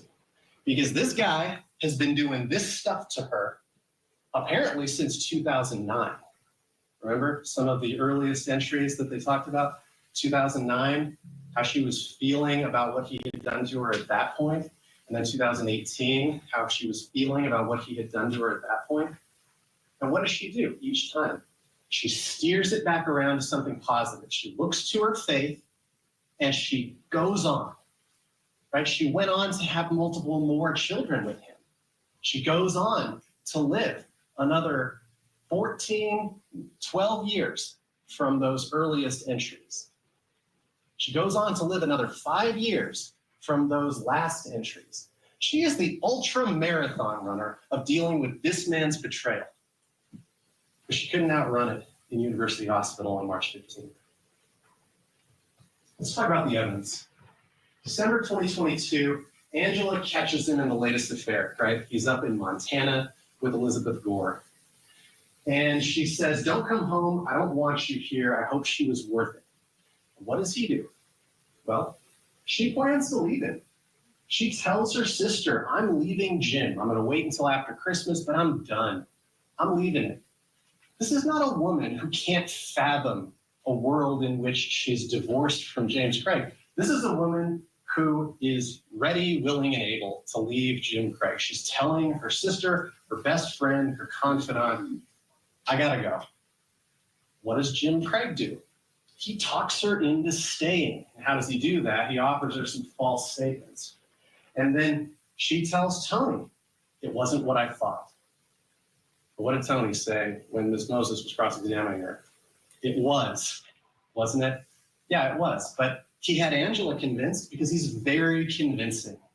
He convinced Angela I'm not sleeping with her. It's not sexual. You heard Elizabeth Gore. Yes, it was, right? He offers false statements to dig himself out. This is not a man who wants to get divorced. If he wants to get divorced, she's serving it up to him on a silver platter. Thanks, goodbye. It's not what he wants. He says the D word, right? He says divorce, but then he backtracks, right? This text from December 22nd, a couple days before Christmas. I'm sorry that I suggested we should just get a divorce. That was horrible. It was me talking out of fear and maybe desperation as well. I don't think we would be better off divorced. And I'm not just trying to buy my time until after Christmas and then convince you to leave. In fact, I hope that things just keep getting better and better after Christmas. This is a man who's digging himself out, reassuring Angela, convincing her that he's committed to their marriage. And she's definitely committed to it. January 2023, Angela discovers another affair. This is Carrie Hegeset, right? And on January 3rd, the defendant texts Ms. Hegeset, hey, big problems. Ange found the Doubletree Hotel receipt, discovered the missing money I used to buy the car, saw the money that I paid for the attorneys. I told her that we met on Seeking, but that I'm not sleeping with you. Another false statement that this man offers to his wife. And again, Angela believes him. Angela wants to believe in him. And he says, I'm gonna have to go radio silent for a while, but I wanted you to know what I told Angela, all the false statements that I told Angela. In case she calls you, maybe you can back me up on these false statements, right? He's no stranger to asking people to make false statements for him. Now, again, he talks Angela into staying. He says, I hate that I lit our marriage on fire again and again. I just want to find some glimmer of hope that I can help you so I can feel like there's still a way forward with you. All the while he's telling Carrie Hegeset, I've just had to lay low. I'm doing serious damage control over here. This is not a man who wants to get divorced. Every time this man says he wanted to get divorced, that's a false statement. He wasn't willing to get divorced. Now, he wanted out of his marriage, that's for sure. But he was not willing to do it with divorce. Angela was convinced. She was convinced. She believed him. He's very convincing. Now, on January 14th, he says to Carrie Hegeset, I'm not happy, but can't get divorced right now. I'm not suicidal, just stuck. That's the most honest statement you get from James Craig in the evidence in this case. That's how he felt. He felt stuck. Not suicidal, but stuck. I can't get divorced right now. Why not? Why not? Because he doesn't want to suffer those financial and reputational consequences of divorce. What else does he say to Carrie Hegeset? He says, well, that's where he says on March 14th, I'm not happy, but I can't get divorced right now. Not suicidal, just stuck. And then 2 days later, Brian Redfern is tightening the financial leash, right? Has that meeting with his partners, comes over late at night, tells James Craig, you're gonna have to take a drastic pay cut. And you're gonna have to work more hours. You're gonna have to take less time off. More hours, less money. This is after he's telling Carrie Hegeset, I can't get divorced. And this is how he describes his marriage to Carrie Hegeset for a month. He calls it a situation, a problem. He says he's frustrated, stuck, trapped, hopeless, helpless. These are all his words. You have all of these text messages. Hegeset didn't deliver, right? He asks her, can't you help me with my problem? I know you're resourceful. I have all this money I'd like to get you, but Angela's really good at sleuthing.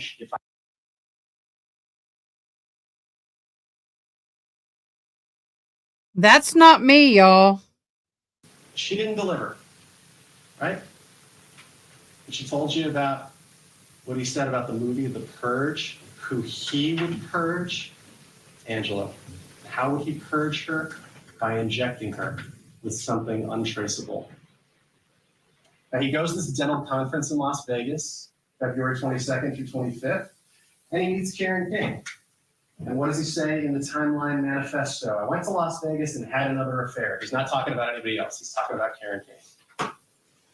Karen Kane was different on at least the surface, right? He didn't meet her on seeking.com.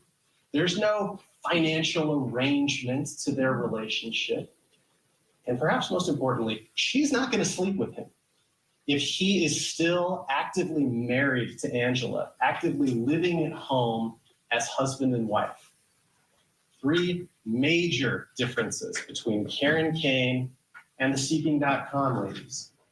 They knew he was married. He told them different stories, right? He told one of them he was actively in a divorce, told Carrie Haggis that he can't get divorced, but they all knew, and they all didn't care. And there is that financial component.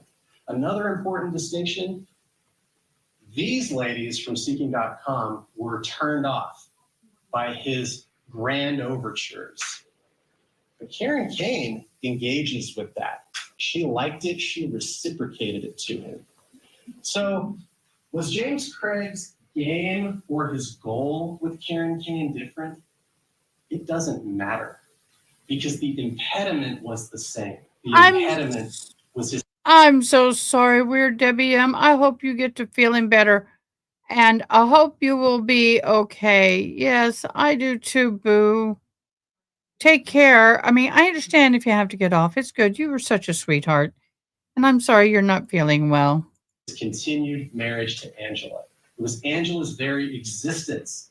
So whether Karen Kane was just the next sexual conquest, or whether he really was, as he said to her, in love, wanting a future with her, it doesn't matter, because the obstacle to overcome was Angela. Karen Kane was convinced that James Craig was sincere. She believed him. She believed that he was in love with her, because he's very convincing. So he returns from Vegas and he gets straight to work on a solution to his problem. Monday the 27th, dozens of internet searches. Is there such a thing as an undetectable poison? Top 5 undetectable poisons that show no signs of foul play. And he orders the arsenic, right? And you see him leaving the house, being at the office at the time that these searches are occurring. And where's Angela? She's at home in the kitchen, cleaning a muffin pan. She is clueless about what he's doing. She's not participating in a super secret suicidal pact with this guy. She has no idea what his plans are for her.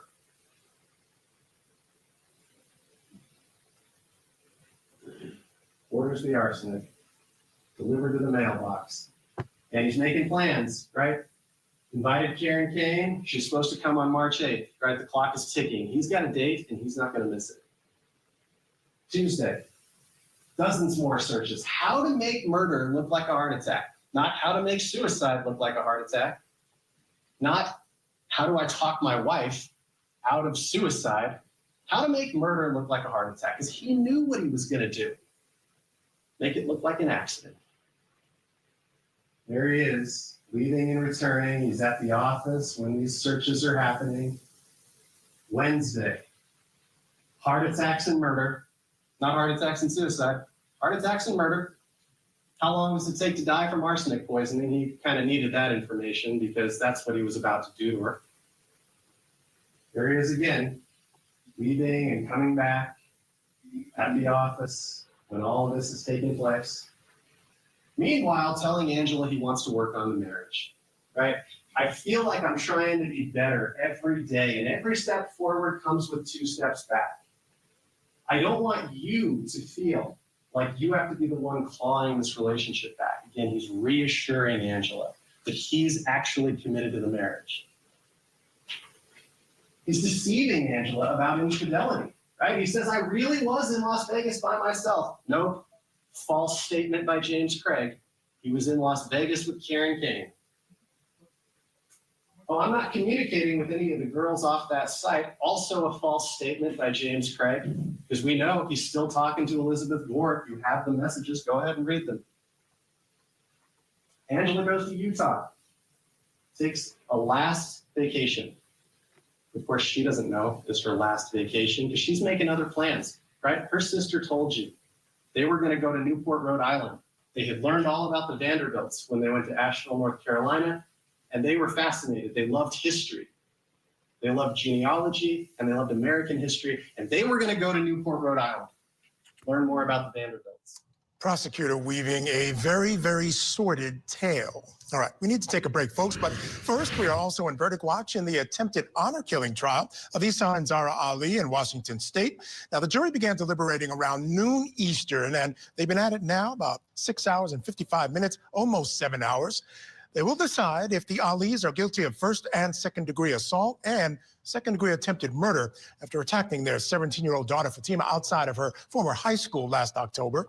The incident was, of course, captured on multiple videos, and it does show Ihsan Ali punching Fatima's boyfriend and then grabbing her, and then them being taken down or tackled or falling to the ground. Witnesses testified that Fatima's eyes rolled back in her head and that her body went limp when her father had her in that chokehold. Here's the answer to all that. What's the root of all evil? Money. Money. That is why. Fatima also testified that she thought she was going to die. We're going to continue to monitor deliberations there. We're going to bring you the verdict as soon as it comes down, so we'll watch there closely. All right, let's pause it right there. We'll get you back to more of the state's closing argument when Court TV Live returns. Tonight in closing arguments, a jury decides whether or not two parents tried to kill their own daughter. We're live with the very latest as deliberations get underway. Closing arguments with Vinny Politan tonight at 8/7 Central, only on Court TV. Donna Adelson is facing charges of murder, the death of her former son-in-law. Terrible. Now that Donna has turned into a defendant, what's next for the Adelson clan? The Matriarch Mastermind murder trial. Live coverage this August on Court TV. Almost halfway, y'all. Look, I am so close to halfway, but I'm going to stop it probably about there, and then I'm going to go and work this way, which is harder because I'm working backwards. I'm not working with my groove. I'm working against my groove. But yeah, this is going to be slower on this side. So, yepers. So right now, someone asked how long does it take? So I've done 1, 2, 3, 4, 5, 6, 7, 8, 9, 10, 11, 12, 13, 14, 15, 16, 17, 18, 19, 20 hours for half of it, at least. It's an hour an inch. An hour an inch.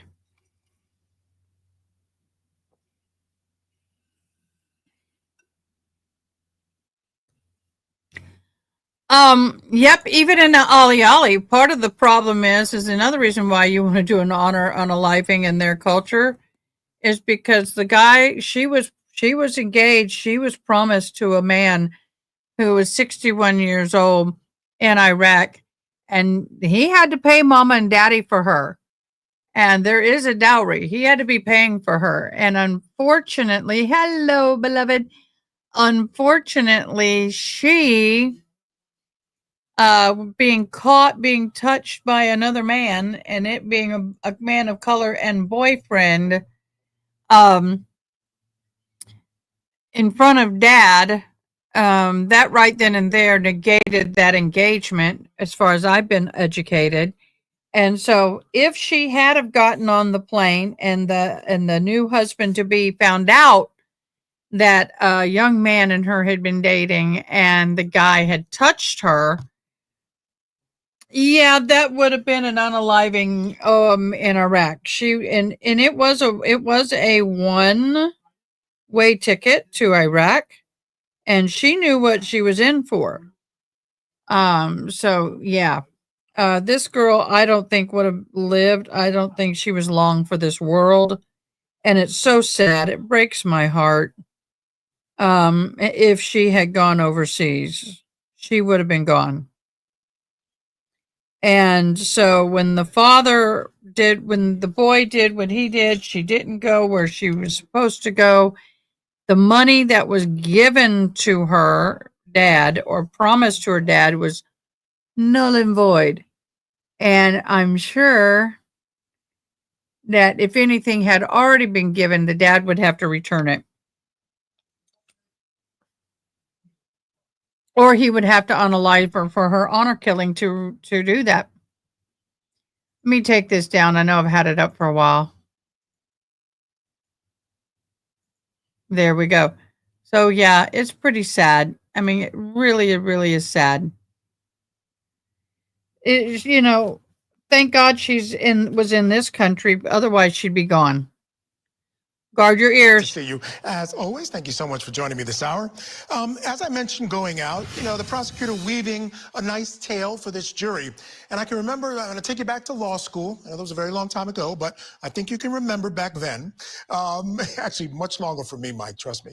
But one of the first things you learn is that really what attorneys are, they're storytellers. They have to tell stories to the jury. And I think, again, this particular attorney is doing an exceptional job of that, at least in the early part of his opening statement. I think you're on mute, Mike. Check it.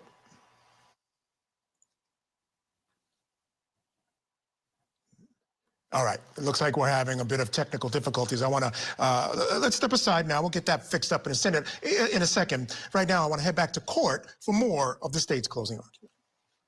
Talking about that. He knows he needs to fix the timeline, right? Because in the manifesto, he says Angela starts this ball rolling on suicide and poisons after Las Vegas. But he knows that in the messages to Carrie Heggeset, he's talking about his problem and feeling stuck and can't get divorced in January. So he wants to adjust that, right? He wants Kaziani to say that Angela approached her in January so he can correct that. He knows he needs to explain the evidence on computer number 9, so he's wanting Kaziani to say that Caitlin Romero fabricated evidence. Caitlin Romero is maybe the one doing the searches. He knows he needs to discredit her. He doesn't like Ryan Redfern. He wants to discredit him. He calls him my jealous and opportunistic business partner and planting of false evidence by my office manager, Caitlin Romero. And he's talking about how to come up with convincing corroboration because he knows the truth is going to prevail over fake corroboration, obviously fake corroboration. And he's trying to dupe his own attorney. The plan is to paint Angela as either suicidal or setting him up. At the point he's writing the second Kaziani letter, he doesn't really care. Either story will do. He's giving them carte blanche. But fabricating evidence is clearly his goal. And anyone and everyone who jumps into this gets paid, of course. Additional financial compensation and favors are available. He concedes that he ordered these poisons. He makes so many false statements, right? Each time I would offer to let Ange divorce me and I would let her keep the house, cars, I'd pay alimony, we'd split custody 50-50.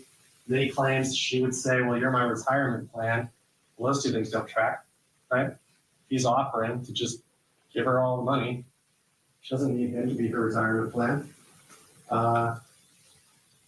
She had plans to divorce me, but wanted to frame me for something like assault. So which is it? Which is it? There are so many false statements by this defendant, it's tough to keep track. Close your eyes and pick up an exhibit. There's a good chance you've laid hands on a false statement by James Craig. He says, I knew for sure she wasn't really suicidal, but manipulative. Then he says, I sincerely believe she made a calculation mistake and accidentally killed herself. He says, I think she accidentally took too much. But then the manifesto, there's no accident about it. It's true, blue, unequivocal, intentional suicide. These things are not reconcilable. She can't miscalculate if he's the one preparing the doses. But he's not keeping track of all the false statements he's made to all these different people. It's no surprise that they conflict.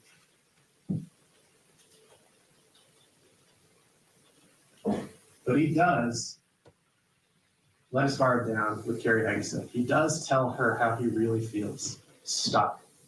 Trapped. Any minute. In a situation with a problem. Needs a solution. To believe James Craig. I would say almost any minute now. They don't go past 4:30 for whatever reason. I miss when juries would just stay until 6, 7, 8 o'clock if they wanted to. But yeah, 4:30. You also have to believe that Angela kept an incredibly dark secret. Not only that, she kept it flawlessly. She left no evidence whatsoever of this deep, dark secret. You'd also have to believe that she acted completely out of character, that she deceived everyone. You heard from friends, children, siblings. She's not deceptive. She's not manipulative. She's not suicidal. She's not reckless. She's not risky. So you'd have to believe that suddenly, for reasons unknown, she went 180 degrees from her nature, deceived everyone, was suicidal or reckless and manipulative, that she was ready, willing, and able to die a slow, painful death, to abandon her family, her children, the youngest of whom is 8 years old at the time, her daughter Annabelle, weeks away from high school graduation, her oldest daughter, Mira, recently married, maybe gonna give her a grandchild. She's willing to just abandon all of that, and not easily and quickly, but slowly and painfully. And that she is so committed to this facade that she took this vacation to Utah, that she hospitalized herself repeatedly, underwent all the tests and procedures and medications that were recommended to her, engaged in false internet searches, false displays of affection and communication. You have to believe all of this to believe James Craig. You also have to believe that she had a sudden shift in her openness to separation or divorce. Remember, she was going to leave him in December. What has changed? Why is she now gone from I'm leaving Jim to I'm going to kill myself if I can't continue to be married to Jim? There's no explanation for that because it's not what happened. It's not reality. It's not the truth. It's a figment of James Craig's imagination. You'd also have to believe that the universe just handed James Craig an elegant solution to his problem, right? He wants out of this marriage, but he can't get divorced. And into his lap falls a suddenly and inexplicably suicidal Angela. He must be very lucky, in addition to being very convincing. And he'd have to be trustworthy and credible, and the great weight of the evidence and your reason and common sense tells you this guy is not trustworthy or credible. He spent 10 days killing Angela Craig. And he could have stopped on day 1, or day 2, or day 10. He kept going. Kept going right until the end. Angela Craig was innocent. James Craig is guilty. Thank you. All right, looks like we worked out our technical difficulties. I want to bring back in National Trial Attorney Michael Jafer. And Michael, I just got to say, going back to the point I was making earlier, I enjoyed his opening statement. And again, I just thought he weaved a very nice story for the jury, which I think is really the best you can do in an opening statement. He won the case with his closing argument. He really brought it home. He brought it home for me, and I'm just baffled when I see these fact patterns and these situations. It was almost like this was like lobbed up for this prosecutor for him to have his courtroom moment. It was done by this defendant. He's innocent until proven guilty, but I think I've personally been convinced that he. Ronnie, I was reading that and I was going, is it my dyslexia? Am I not understanding? What the hell was that?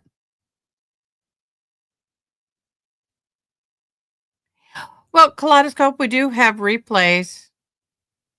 And sometimes I do things at night. Where are you from? What time zone are you in?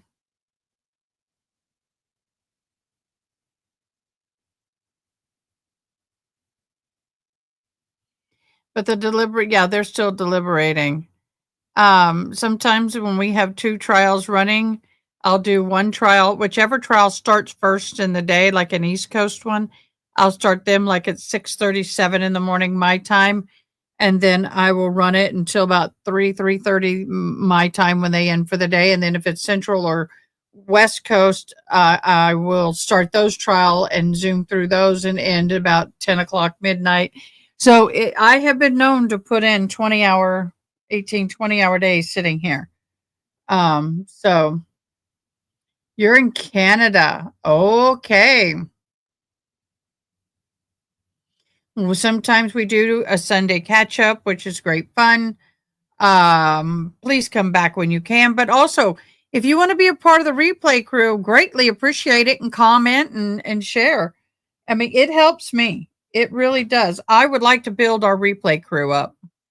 He's guilty of this based on what I've seen and the way the prosecutor has laid it out.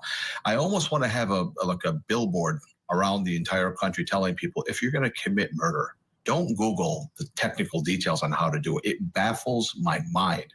We see case after case after case, and this is not a dummy. This is a dentist, a doctor. It boggles my mind, but it kind of doesn't boggle my mind because me as an attorney, Michael, I counsel people all the time. Now that I'm thinking about it, I just had an epiphany as I watched this closing statement. I've counseled many business leaders, successful people, doctors, lawyers, when they're looking into a divorce and their mind just boggles. There's something that happens, because I've never been through, but what I've noticed is something happens in their mind when they're entertaining a divorce, and they come up with these outlandish, crazy, dumb ideas. And I counsel them, hey, listen, don't do this, don't do that. Well, she's going to take my money. Just get a divorce. I can't just get a divorce because she's going to take this. So what? She's entitled to have. Who cares? Move on. Your peace of mind is worth it. And I think that this person, if he in fact did what they're alleging he did, I think this guy went to the dark side. I think he just could not do the right thing, which is just divorce his wife and give her half. Give her all of it. You're a doctor. You're a dentist. There's no price of your freedom and having the person that you were married to still be alive. Who cares? She's going to have a difficult life anyway, just like you. And so that's what happened. So I think this prosecutor wove it for me. I think he got me over the burden of premeditated murder. And you know what's interesting is that we talked a lot about unlikability and how, remember in the Monica Sementilli case, you were talking about how much they wanted this jury not to like her. I think this is that kind of case as well, because the things that this guy is doing, it's just mind-boggling. It's like, why are you in this relationship and all you want to do is run around on these apps and talk to all these? I mean, this guy is a not likable guy. The things he's doing, not likable. I think that's a big part of the case as well. I'm glad you brought that up, because what I said about her, I'll say about him. She was the most unsubtle defendant in the history of unsubtle defendants. This guy is part 2 of Monica Sementilli. He's so unsubtle. It is unbelievable. And again, I know I know where this is coming from. When people are looking into a divorce and they have money, they have assets, they go crazy. They go nuts. They go a poor person having a divorce would not have this. I don't remember a single time when a poor person is getting a divorce and they arson, they poison. You have to have the means. Like they just don't do it. Hey, they have nothing coming into the marriage, nothing going out. People who have wealth and have money, there's another gear in the human mind that just takes over and turns you into worse than a monster, just a self-destructive, Shakespearean figure. If in fact he did this, it has to do with the fact that they have assets and money and resources, and he went to a side that a human being should not go to. Yeah, and like the Bible says, it's not money that's the root of all evil. It's the love of money. That's the problem in so many of these cases. Good so point. Many of these cases. All right, Mike, stand by. I do have to take a break. But first, I have an update in the attempted honor killing trial. We've stopped the verdict clock. As you can see, the jury deliberated for 7 hours and 9 minutes before calling it a night. Yes, they will resume deliberations tomorrow. And again, of course, we'll keep you updated on anything that happens there beginning tomorrow morning. We'll be right back. So keep it here on Court TV.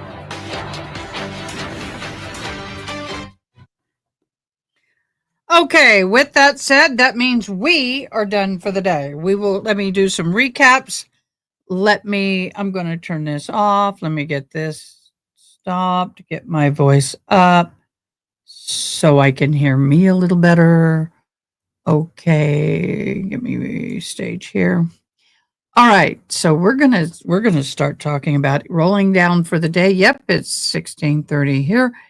All jury clocks has stopped. Yep. He heard your comment out and about with Diane. Okay, so I am ecstatic. Do you know why, guys? Let me see the numbers. We hit 2,303 views while we were live today. Man, I used to only get like 50 about a month ago. So thank you so much, everybody. I don't want to start crying. I haven't taken down my BS meter. That's the bullshit meter up there. That was up there. It was up there. Okay, so what we normally do is we're going to talk about what happened today real quickly. I'm going to wrap it up, and then we're going to draw for the entries to be entered into the end of the month giveaway. So first of all, I want to thank everybody for coming. We've had a bunch of new people. We've had a bunch of new subscriptions. I love and appreciate every single one of you. Thank you so very much. And so this morning we started out with, of course, Jury Watch. We did start off talking about the Ali trial. We covered all the details about that. We did the kind of walkthrough of all the major witnesses and all the major testimonies. So if you would like to see a good, clear path outline of that trial, go ahead and go to the beginning of the live. And then we went into Dan Markel. He is the victim, the son-in-law to Donna Adelson, her daughter's husband or ex-husband, and her trial is coming up. We did a deep dive into Dan Markel and who was he and that kind of stuff. So if you would like to get into that and kind of get an idea of who the victim was, go watch that. Now, please don't leave me for the day. I have so much work to do today. I have no one to keep me company. I have to do the catch-up crew. Do the catch-up crew. It's daytime for you. It's getting nighttime for me. It's almost 6:30 at night or late afternoon. I apologize. So anyway, we then have been kind of floating between two trials. We were floating between a trial based out of Texas where a man decided to empty an entire magazine of bullets at his wife, and she had 5 gunshot wounds to the abdomen. Her abdomen is Swiss cheese. She's still healing. She still has an open wound. She's still got stitches in her stomach almost a year later. She's had over 20 surgical procedures, and he is on trial. And then, of course, the last one we just saw. What do we have here? I'm going to share this, y'all.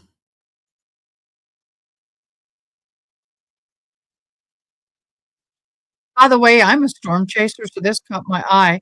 Looks like we may have a tornado getting ready to touch down near Des Moines, Iowa. This is Boughton, Iowa. There's a wall cloud that looks like it's trying to form. If I can do it right there.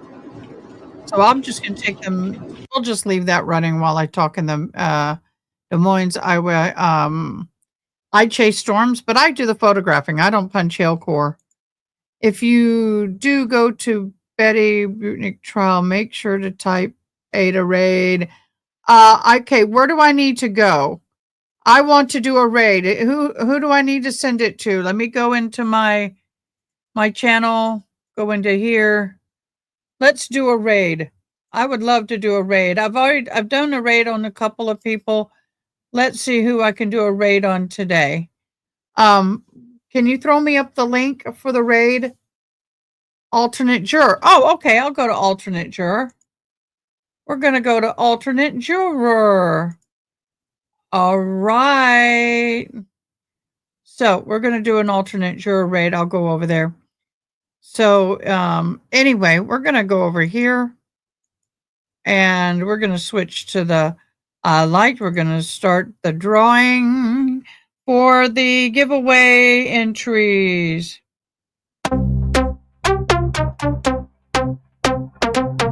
Tick-a-choo!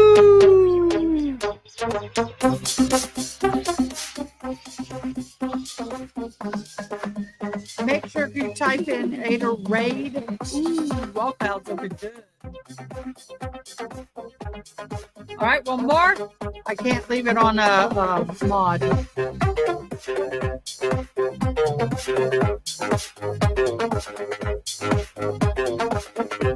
Oh, hello, Mr. Leia.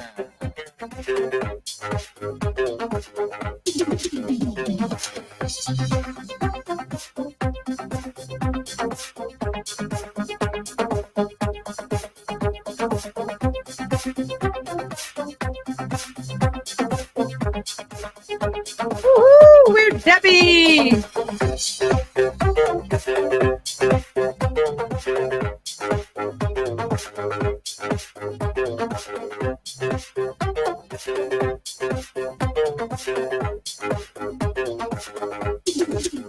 By the way, if there is someone who's already won, once they get both entries, I just draw another one.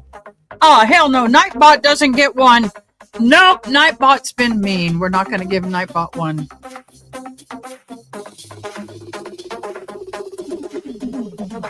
She will. Okay, here's the ice subs.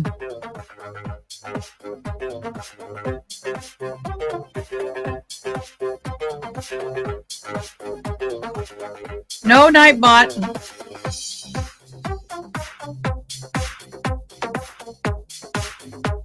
Nope, we don't deserve a prize. Oh, Miss Ronnie.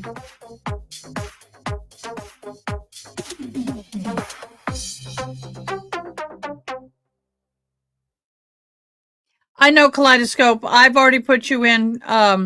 Some of them didn't catch, so if it didn't catch, you're already in. You were already in the drawing. So everybody that did not catch, because I do have a screenshot of the ones that catched before it. Sometimes the program will freeze up, and then I can't draw. So what I've done is all of you today that were in the drawings that you didn't see your name, I screenshotted it before I reset it. So all of you have a guaranteed entry. So you have a guaranteed entry. Okay? That's the only way I can make it fair. Boy,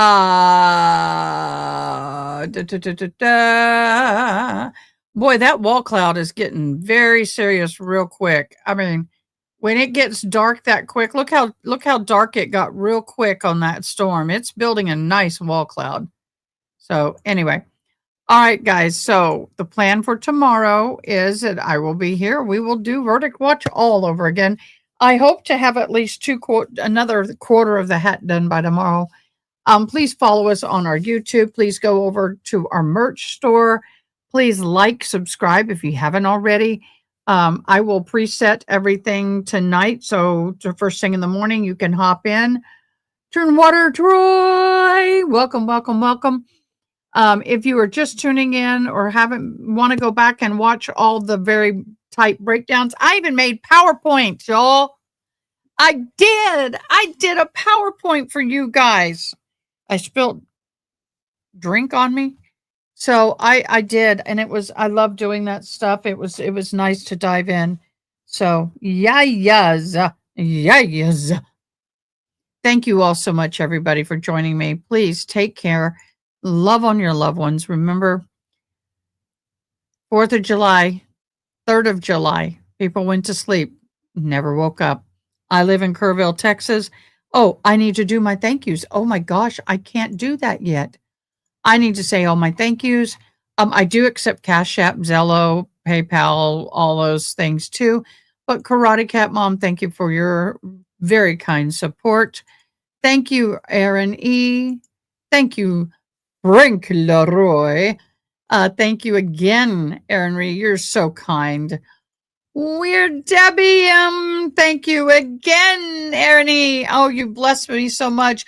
Frankie Leroy, and again, Frankie Leroy, and Luca, and Gabby, again, Luca, and June, and Ernie. All of you guys, thank you for the super stickers, super chats.